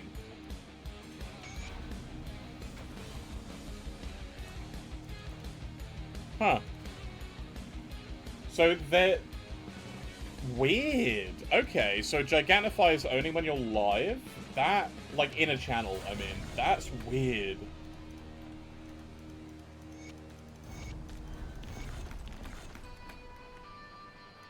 That I was not expecting.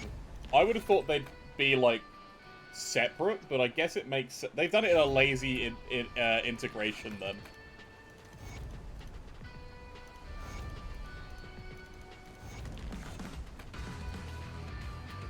I would like...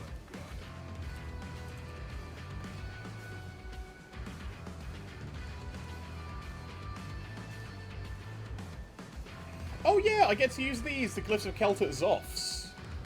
Because those are great. For the big lightning damage to the pets. No, I wanted Bismeal's, because I'm going to be going for Mogdrogon's Ardor. So I need a Bismeal's Dominion. So I need a Focusing Prism, but I got no money, so it's useless to me. Good. That's good work. There have been, because that's the Warden's defeat. So you must... Cool, that's fine. Level 86.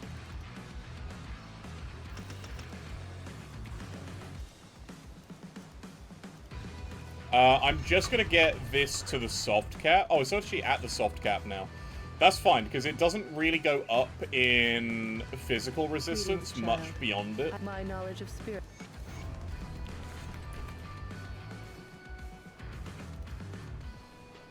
Yeah, I'll do that, and then I'll go into Raging Tempest.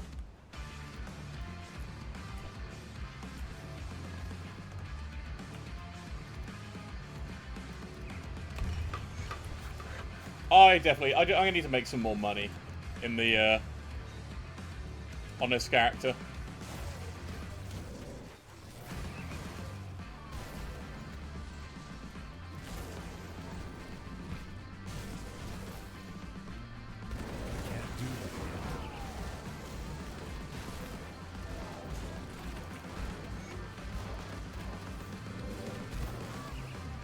Yeah, my piercing res is still a little bit low. Everything else is okay, but pierce res just always been a bit hard to get on this build. Oh, I do have new pants, though. They might make a difference. So with this hat when I switch that in. So yeah, let me get to the portal, and then I will switch those bits of gear in and around.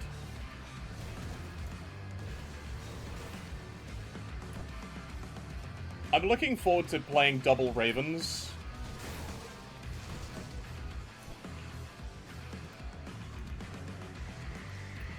Oh, yeah, I could do your quest, I guess.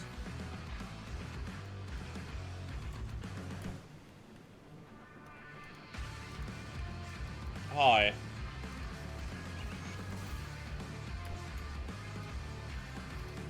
So yeah, I'm gonna get rid of this pair of pants. I'm gonna equip this hat. Actually, I'll do that now.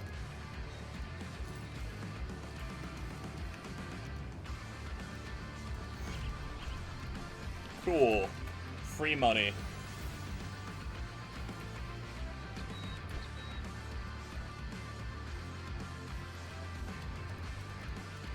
Alright, portal unlocked. Back to Devil's Crossing. Tinkering is my specialty. Cool, 41.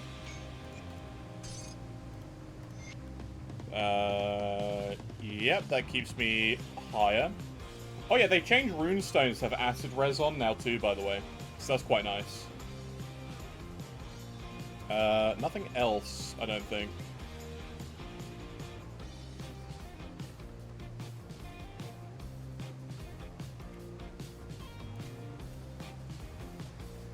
Yeah, runestone is really hard to get rid of.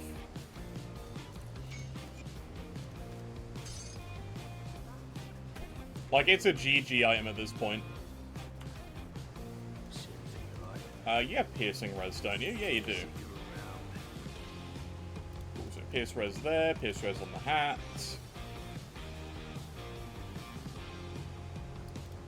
A bit more pierce res, please. That should be okay. 68% is okay, right? The big downside, though, is Seals got a big nerf. So Seals of Might, no Fizz Res. They give increased armor instead now. Resonance is still great, though. And I'm probably going to be using Seals Resonance in this build.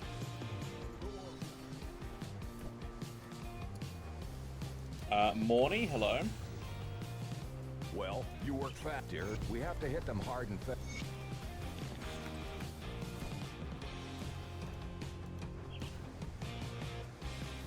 Do I do these quests? I may as well, right?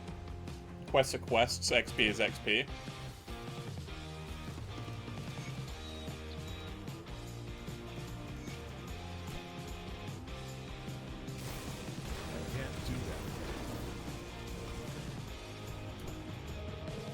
Yeah, so that should be a good buff, because this gave more bonuses to the pets, and then this is also giving more all damage than it was previously.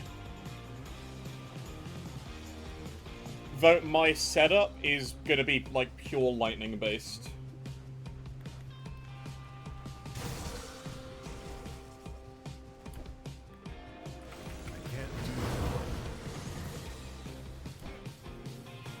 What level is Fiend Master?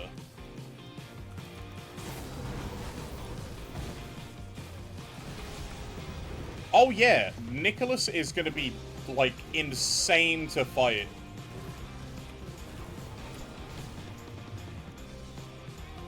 Because you don't have as much Fizz Res. And he's got, like, the full Murderer's set. So if he hits you with a Force Wave, you're gonna bleed out if you don't have max Bleed Res, and you're gonna die from the IT.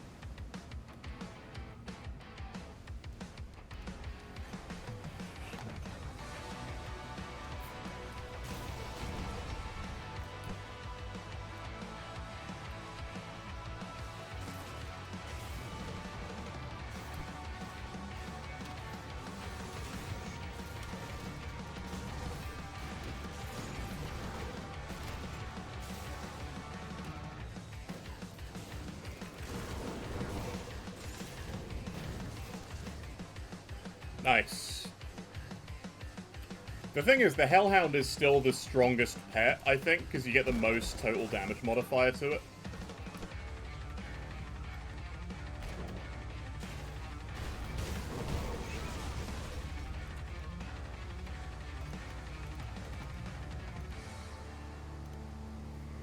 We're going to TP back, hand this in.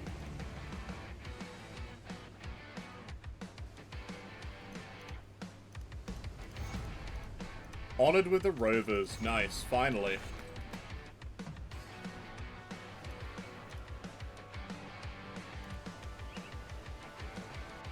Do I pet my pets? I would pet my pets. Well, maybe not the Brythorn. He's a bit tangly. And the Hellhound is a bit hot. I pet the bird. The bird has nothing, like, painful about it to pet.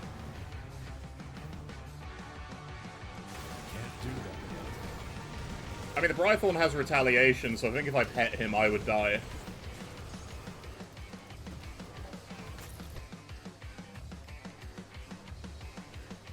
Actually, I might take that.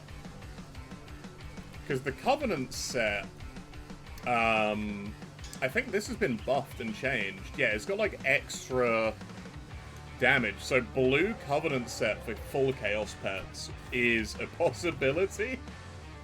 It feels weird to say. I'm gonna kill bees.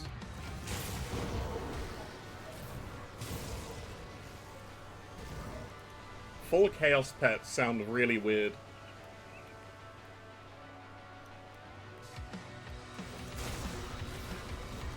Chaotic Pets. Darn right. Cool, yeah. That's the max Fizz Res I'm going to bother with there. I'm going to start going into Raging Tempest so I get more Ellie Res, Shred, which we are going to need maxed.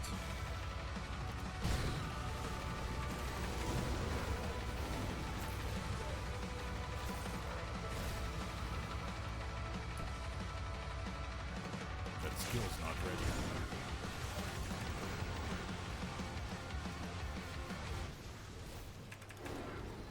I think I'm going to do Bleed Skeletons for the next build. Bleed Skeletons and, like, Blight, Exploding Blight Fiends.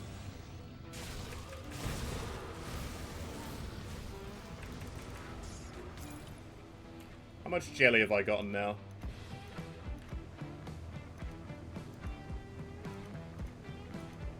I got 5. Excellent. I can hand that quest in.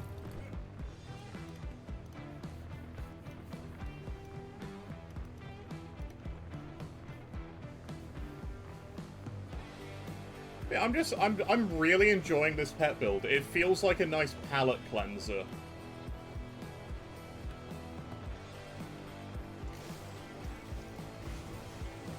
Oh, I don't have a Wraith. That's fine, I've already got maximum divination. Devotion points. What is with my brain? My brain cannot brain today. I try to think of a word, and I keep getting the word next to it, right? Devotion? Divination. Like, what is going on? I'll give you a good price on what I've got left. Don't see what's left. You have pet stuff as well, don't you? Just all damage for rings. Okay. A few men injured, have some jelly. We'll kill the beast.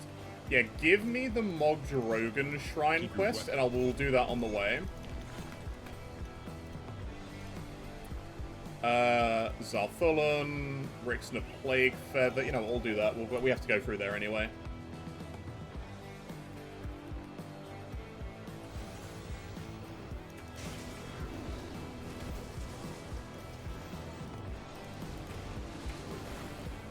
That skill's not ready. Brain not braining on Friday? Exactly. Like, who can think straight on a Friday? Not me, I'll tell you that much. I do really hope the Fangs of Azkaban add MIs for Ravens and Blight Fiends. Because they feel unloved when it comes to the MI department.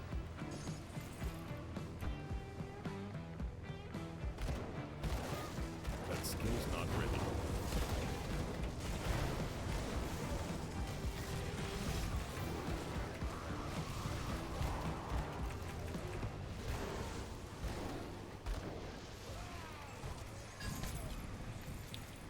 Are you kidding me?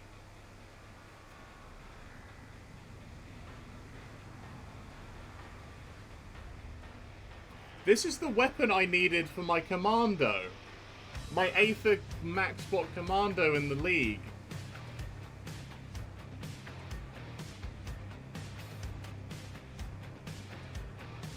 Oh.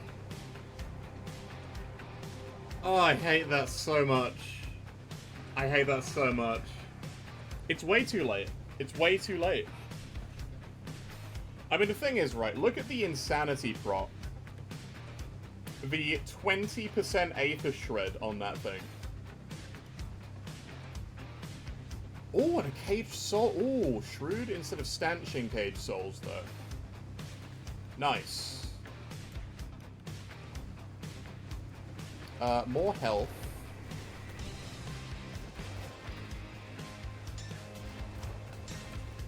Awesome. Just a little bit better, a little bit of an upgrade. Can't do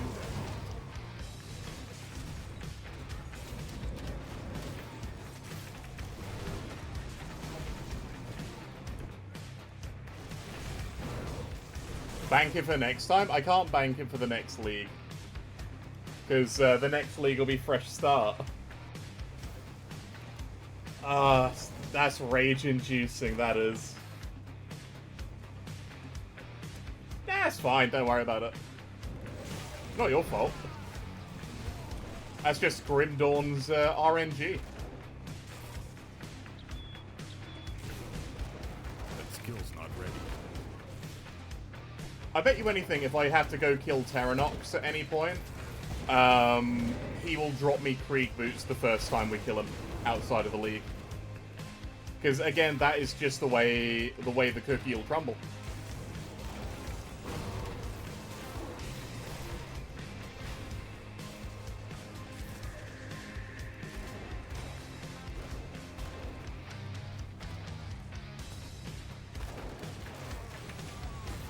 That skill's not ready.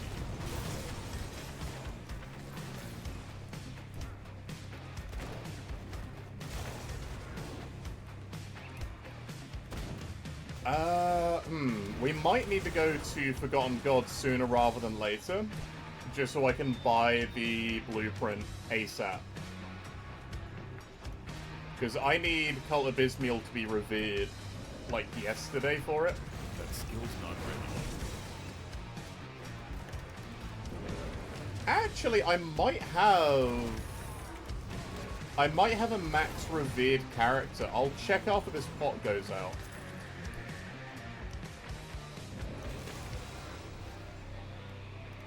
Because there's a weapon that we're going to craft that's at level 94 that comes from the cult. The problem is, they've changed the blueprint, so I no longer have the blueprint. Can't do that. So I need to rebuy it.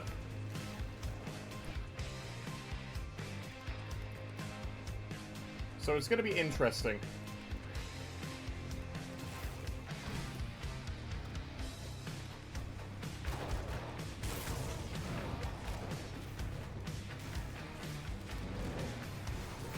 That skill's not ready.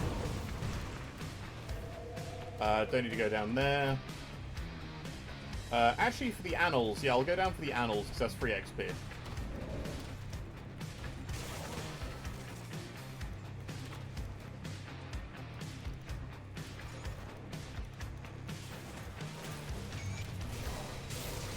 do that yet. Nice.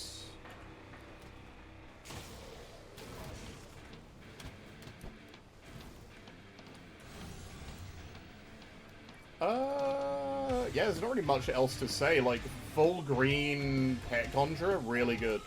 It's going to be trying to gear it up in endgame stuff that's going to be the difficulty.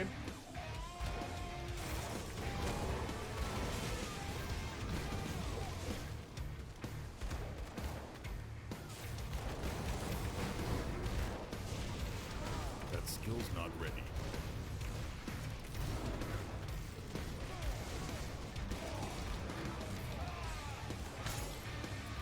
Nice. Martin went down easy. Something I would like to try, though, for the next build with the big bleed stuff, which I'm going to do. That skill's not ready. The helmet I'm going to use is going to be the Circlet of the Serpent with the goal set, most likely.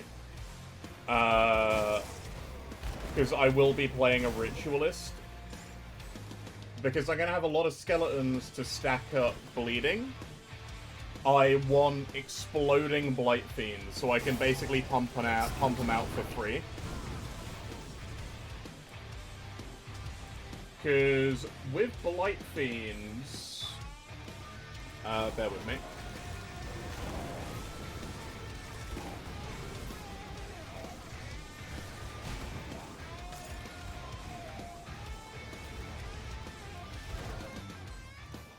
Yeah, Blight Fiends have an 18-second skill recharge, right?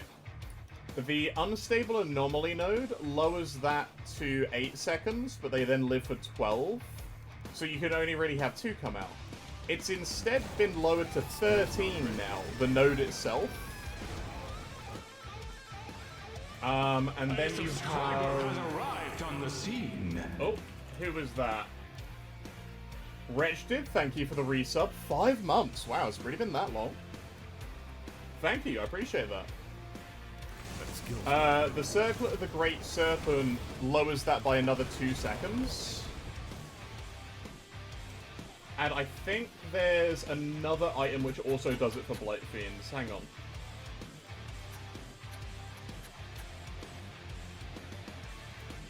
Yeah, the Rot Drinker Crest with a minus 4 second skill recharge.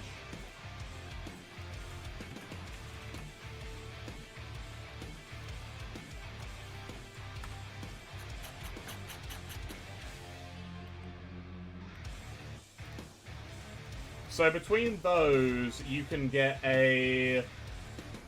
what was that, minus 16? So now it'll be a full minus 17 seconds for the 18-second cooldown. So you're going to be able to spam Blight Fiends endlessly.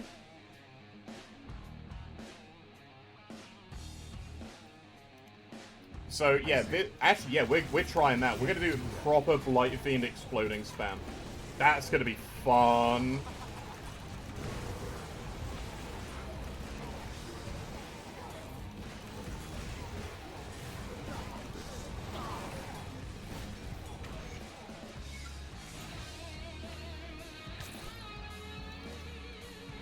I swear Cronley's gotten worse for pet builds.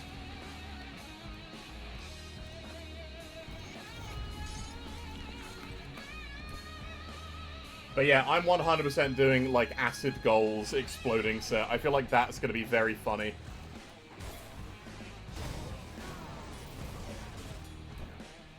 Because the other thing is, when you attach Tainted Eruption, that 3-second skill recharge is separate for every pet. So if you're summoning one, it's getting it, and it explodes immediately, and you re-summon it, and you're just constantly re-summoning. I don't know how many... Actually, what's the, like, mana cost for Blight Fiends? Hang on. 240, an extra 60, so 300 energy every cast. You would need 300 energy regen every cast, and you know what? That's doable. You can get that.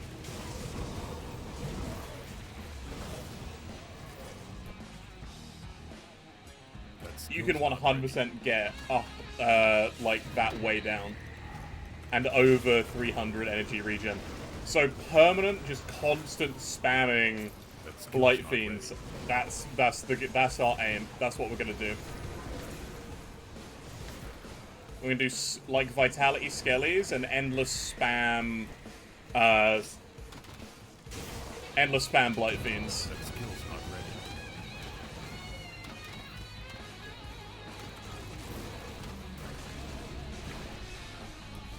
I would also like to try it with the Hellhound, because I feel like the Hellhound gets a lot more TDM.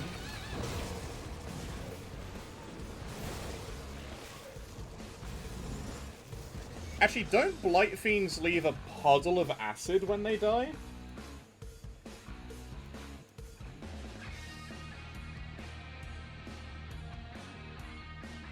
Because they have, yeah, Virulent Death, 3.2 meter radius, poisons damage. Wait, poison stacks from different sources. So, that poison... Oh no. Oh no!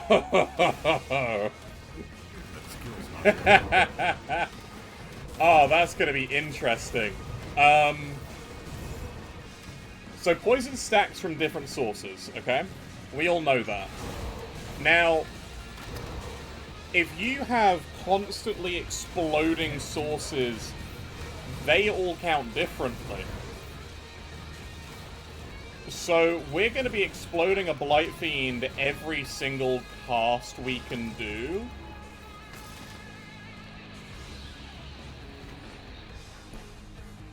So now I'm a little bit concerned that is entirely broken. Now I'm thinking about it.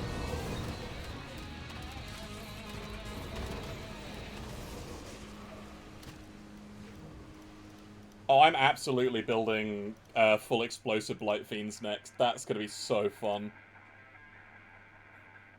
Because it adds extra poison damage and extra, like, acid. But the thing is, you can't get that much extra poison damage for pets unless you use Rotmender Rings or Ugol's Icors. Ugol's Icors have actually been buffed in the next patch, too. Each pet counts separately, Yodo. It's why bleeding skeletons are so good, because every skeleton counts an individual that will stack bleed. It's like Blade Spirits. So when one Blight Fiend dies, it will no longer count. So when you replace it, the new one will count, like as a fresh application. So you're going to have that, the Tainted Eruption, because they each get a separate version of it. And... oh man, that's going to be very silly. That's going to be so very, very, very silly. I will get a Lokar set for that build, though. On this character.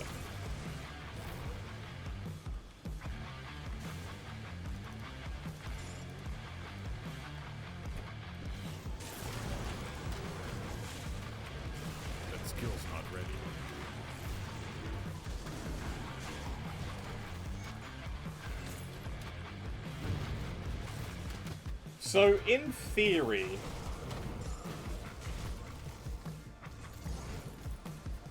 yeah, in theory you have 3 Blight Fiends, all applying poison individually, both from hits and from their death. That skill's not ready. You're then exploding them, so if you can get to maximum cast speed, you can summon them really fast. I think it's like 3 casts a second. And then you just need the mana, like... you just need the mana to compensate for it. I'm wondering how fast that could kill, like, Caligadra. Because the other thing is, you then don't care if they die, so you don't build any pet health or pet defenses. You just build pet offense.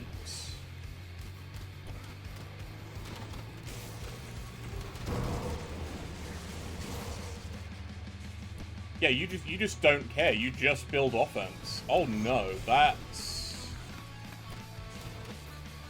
I can't do that. that's gonna be so silly.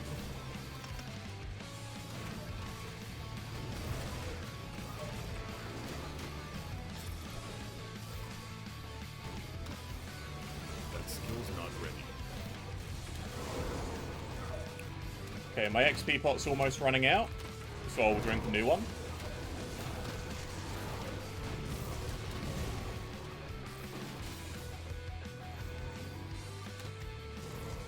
That skill's not ready.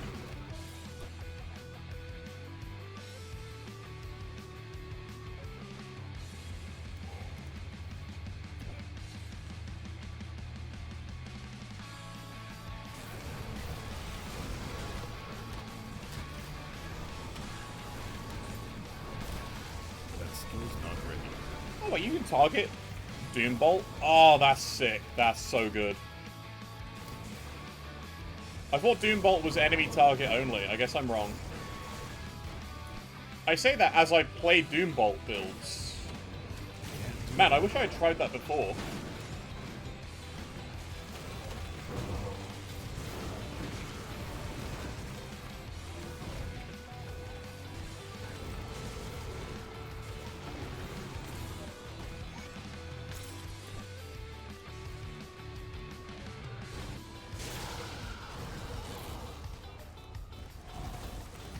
Do that.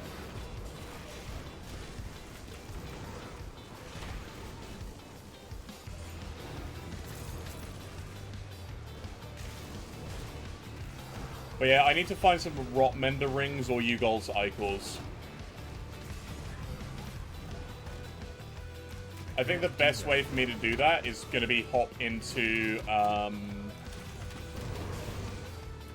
like, I'm going to go for some gear out in the main campaign just to handle some things. Like, I'm going to get rid of the Krieg Warden's Judgment. I'm going to go for probably a Bargol's Root. Sorry, Bargol's Core. If that will have, like, pet rolls on. And, well, actually, no, because I'll just... Yeah, I'll get to Revered. Can't do that.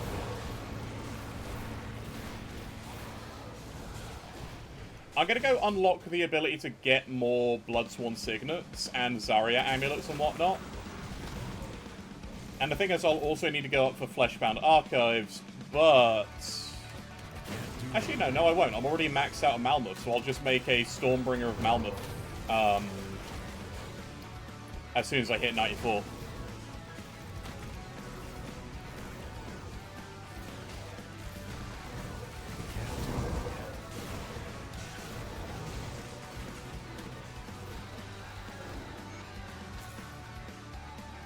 Yeah, no, I have a plan. That skill's not ready.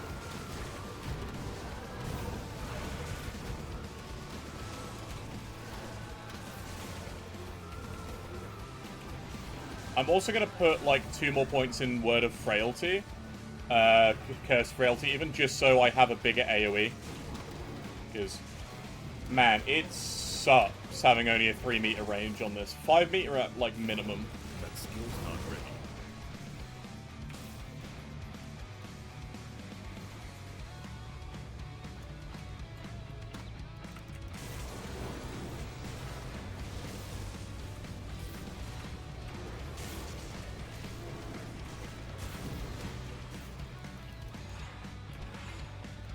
Alright, let's get Kil'Ran. Can't do that.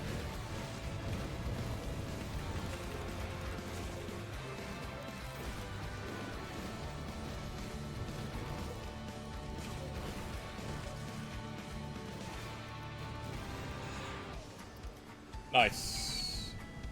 Oh, Lacerated Girdle and a Band of the Pyre. I'll take those.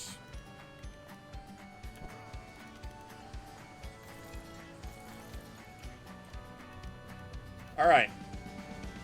I'll go handle these quests then.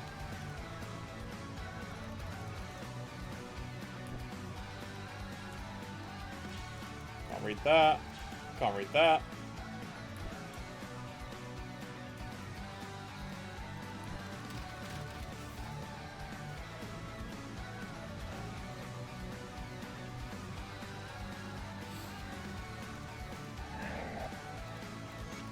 But we will help Minova.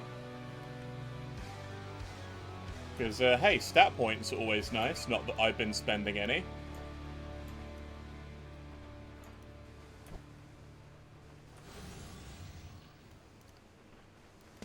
Can't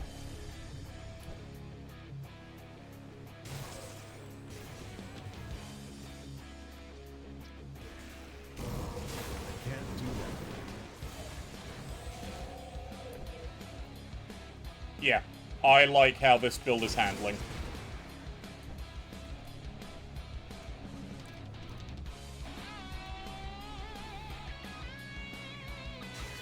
Can't do that.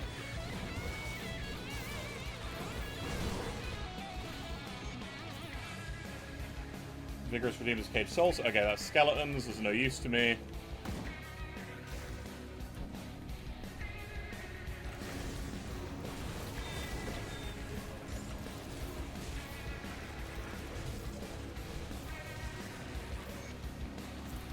Cool, Lutra's gone.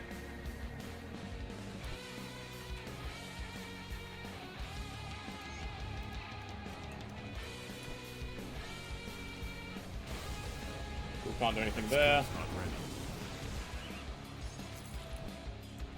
Nice. I just need to be really careful about Voldrak. Like, insanely careful about Voldrak. Hey, Villy, welcome in. How you doing, buddy? That skill's not ready.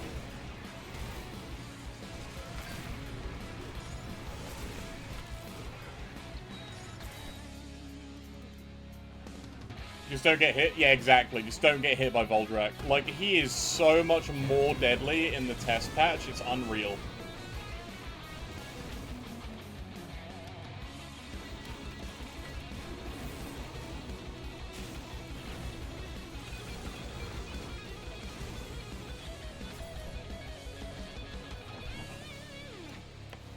It's kind of scary how much tougher he is, actually.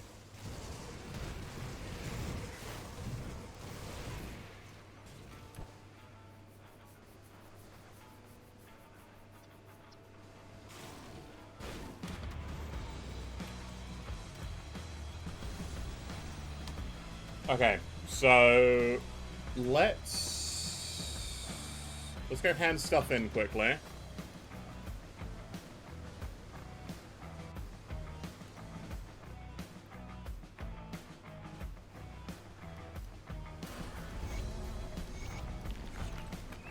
Cool. Have some texts. There's everything there that we can do. So rovers do about halfway. Okay. That's gonna be fun. We'll have to fight a load of undead, but that's okay. Well, now they're... I'm going to speak to Barnabas.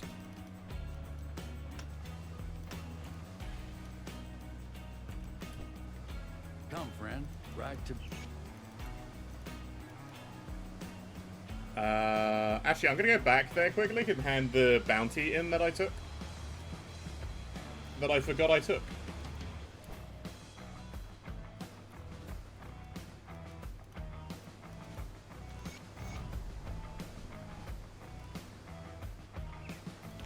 Yay, rover reputation. Okay. Minova.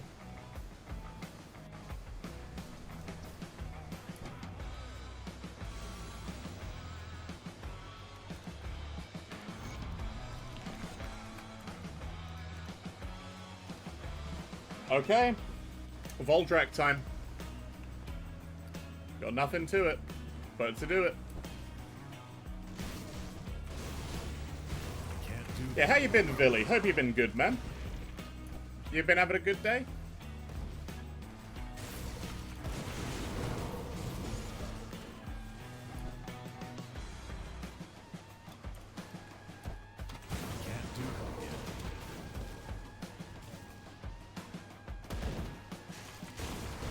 Try catching you, club your hands. Absolutely not. Head down in 45 minutes or so again? Busy. Oh, man. I hope it quietens down for you. Unless, you know, you enjoy the busy. In which case, I hope it stays the same.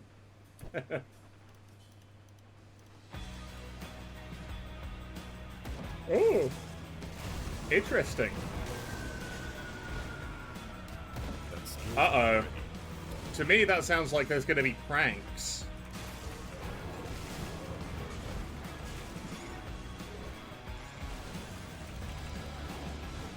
No pranks.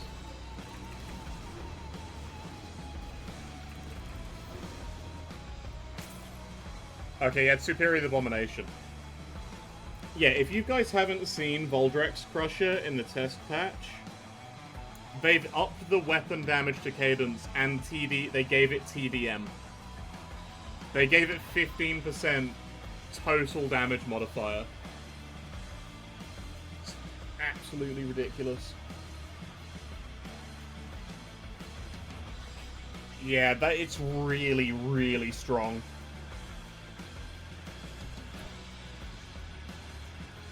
I don't know if the TDM applies to Voldrak himself, but when I've been hit on the test patch, he hurts way more than you would expect.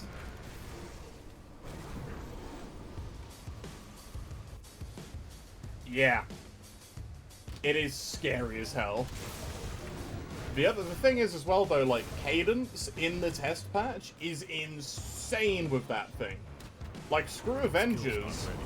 Use a Voldrak's Crusher. Use, like, the Avengers belt and, like, the chest piece, but don't use the weapon. Use that thing. It is disgusting how hard that hits. Greedy. It comes with... I came upon... Cool, fight Dahlia. Voldrak can be the scariest boss in the game. I agree. I think, the Kraken in the Ugden Bog is also one of the scariest bosses in the game. Voldrak is the only one you have to fight, though, who is that dangerous. Yeah, Voldrak isn't. Voldrak isn't. I mean, you can even, like, bypass Bolvar.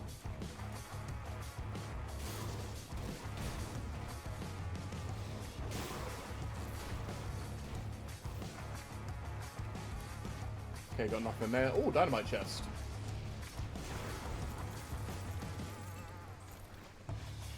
Yeah, you do. The one-shot potential is spooky. Like, I have been one-shot by Voldrak before. What's worse is finding him in Shattered Realms.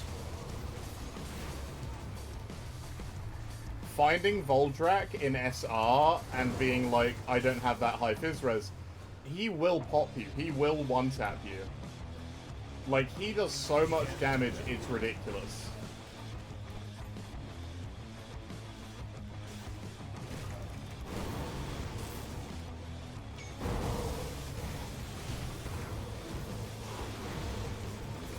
That skill's not ready.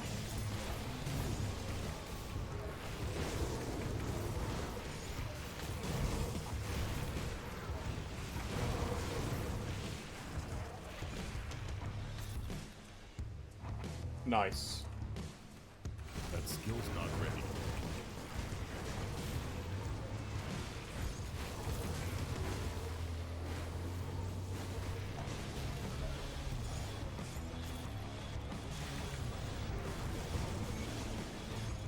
Nice, nice. Alright, well, so we're gonna hit level 90 pretty quickly.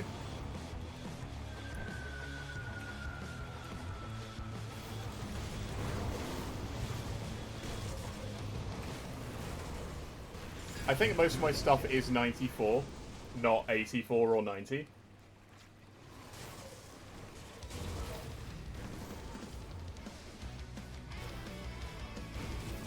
So we do have the final countdown to be 94 today. That skill's not ready. Also, happy Friday, everybody. We made it to the weekend again.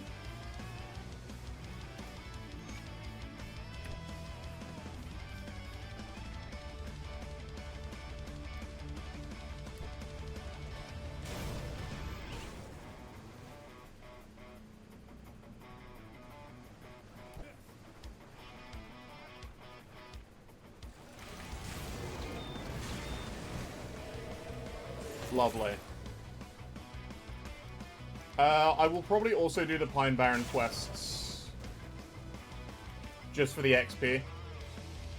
But now I have reached Homestead, I'm gonna go into Forgotten Gods. After I complete, like, these few pieces. The reason being, I need that, I need that slicer.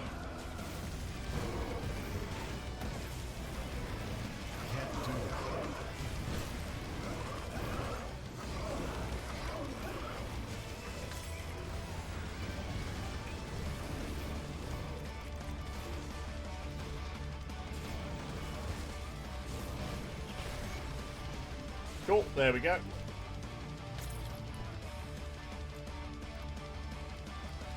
Grab Olgrim.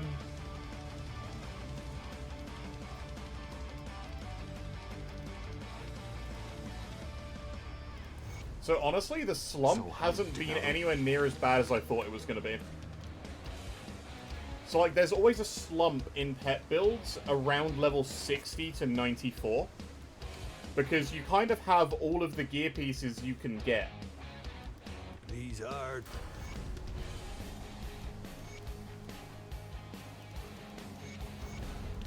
Nice. I wasn't sure. I wish I'm going to... I'll skip the Legion is split on... No, let me down there, please. Thank you. I think that's enough. Yeah, I'd say that's enough. Everything here is fine. I want to get more in Heart of the Wild and definitely pick up more Raging Timber, so I'll go 1-1. See anything you like? No, we're all good. We're all good.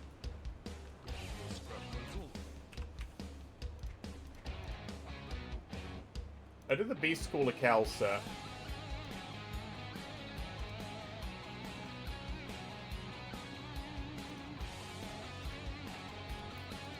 Still can't make that yet. Of Hagaraz, played through their Rodrigue. I could do Puppet Master links. Why have I not been using the Void Monsters called? I'm crazy. Keep your stash safe.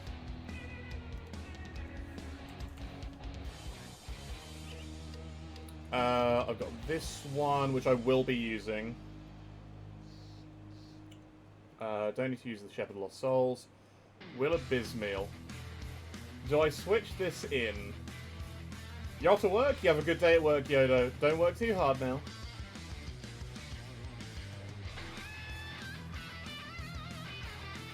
Yeah, I'm gonna use this. Switch that bad one in.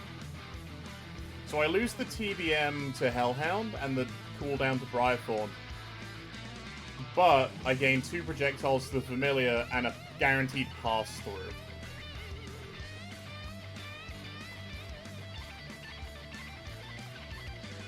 Necrolords. I can't really use Necrolords to any effect.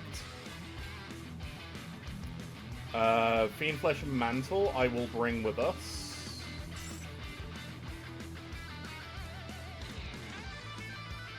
I got 1 Rotmenders.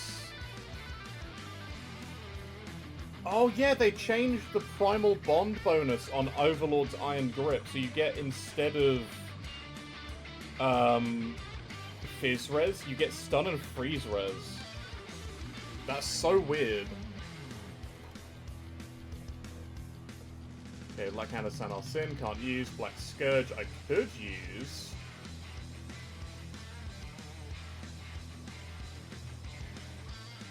Aether Reach for full Elipets. I do have a Reaper of the Accused.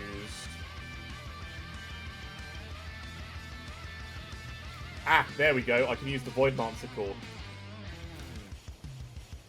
So that is an endgame piece for us, because you get the chance of insane lightning damage. All acid damage is converted to lightning damage. And you get, like, just the all damage and all those resistances for pets is great. Bone Scavengers, not going to use that. Can't really use Mark of Unlife, although that is a good generic medal. Okay, I basically have, like, no pet stuff. Got no other pet stuff. I've only really got the Fiendflesh Mantle. So, we're going to have to hope.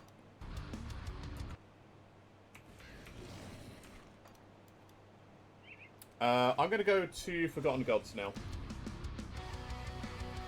Because I need that. Actually, let me check my other characters.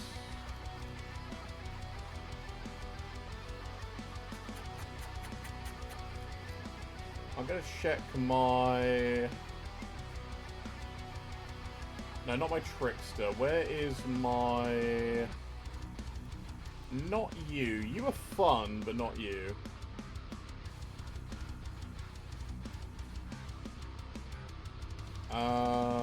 Mulch... No, he's softcore. He doesn't count.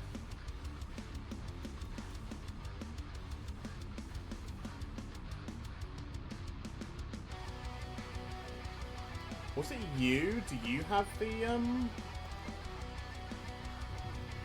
This is my goal set Ritualist, by the way.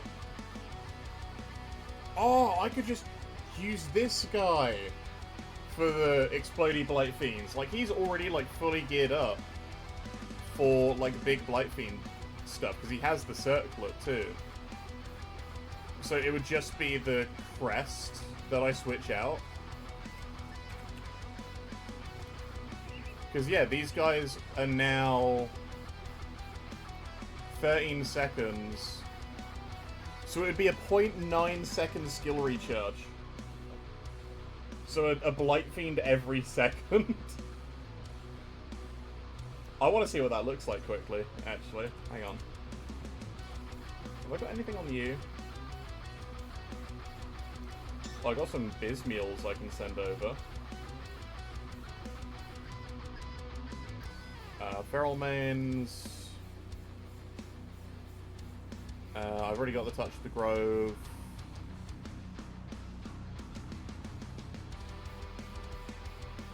Not going to send that over because I feel like I can get a better one.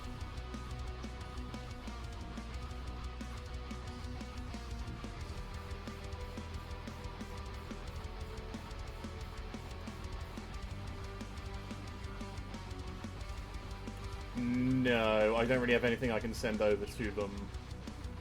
Except my Bismeal's Dominion. But I don't really want to do that. Are you... No, the cults aren't lovers of you yet. Not of you, not of you. Definitely not of you. Dr. Mood, you should have cult rep, I think. I hope.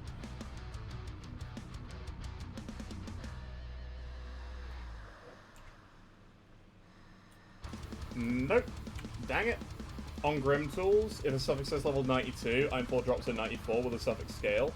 So the item will still be level 94, but the suffix will stay 92.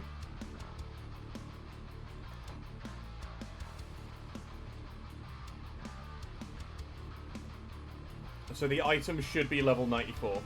But if the suffix is only 92 and the item you're looking for drops at like 80, 84, you will have... Oh yes, there we go. You're revered with them. It'll drop at level 92. You got any pet stuff? More bone scavengers. A gold mantle.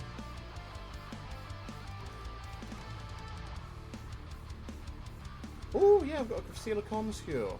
With a fire damage, that is.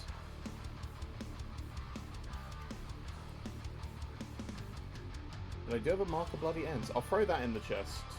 Quickly, actually.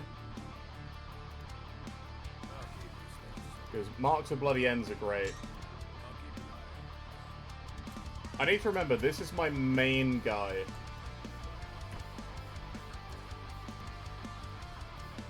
Oh yeah, with the coming test patch, Gazerman actually floats. It's extremely good. See anything you like? Cool. Please give me... Mindweaver. And that one. I'm surprised I don't have these. I'm also going to get up to Malmoth quickly and make sure I buy the pet book from these guys as well. See anything you like? Yeah, Stormbringer of Malmoth. Iron well.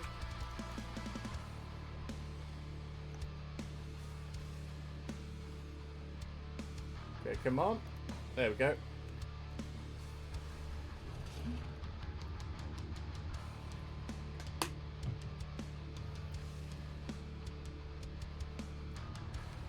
Oh, Grim Dawn has crashed. That's not good.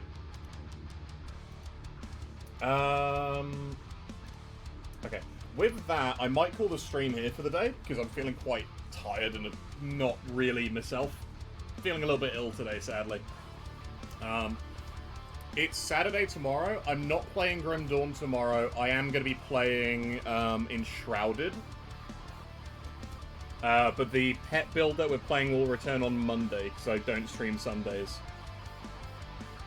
So yeah, I think that's been a really good day. I hope I feel better soon too. I might go for like a walk or something in a bit, and just a bit of fresh air, see if that will help. But yeah, let's see who's online that we can go raid. Hey, Raynon is streaming. Let's go raid Raynon. I haven't raided him in the last 30 days, really? Well, let's go raid Raynon. Thanks for watching, everybody. I hope you all have a great day, a great weekend, and hopefully I'll see you tomorrow to check out Enshrouded. It's going to be interesting.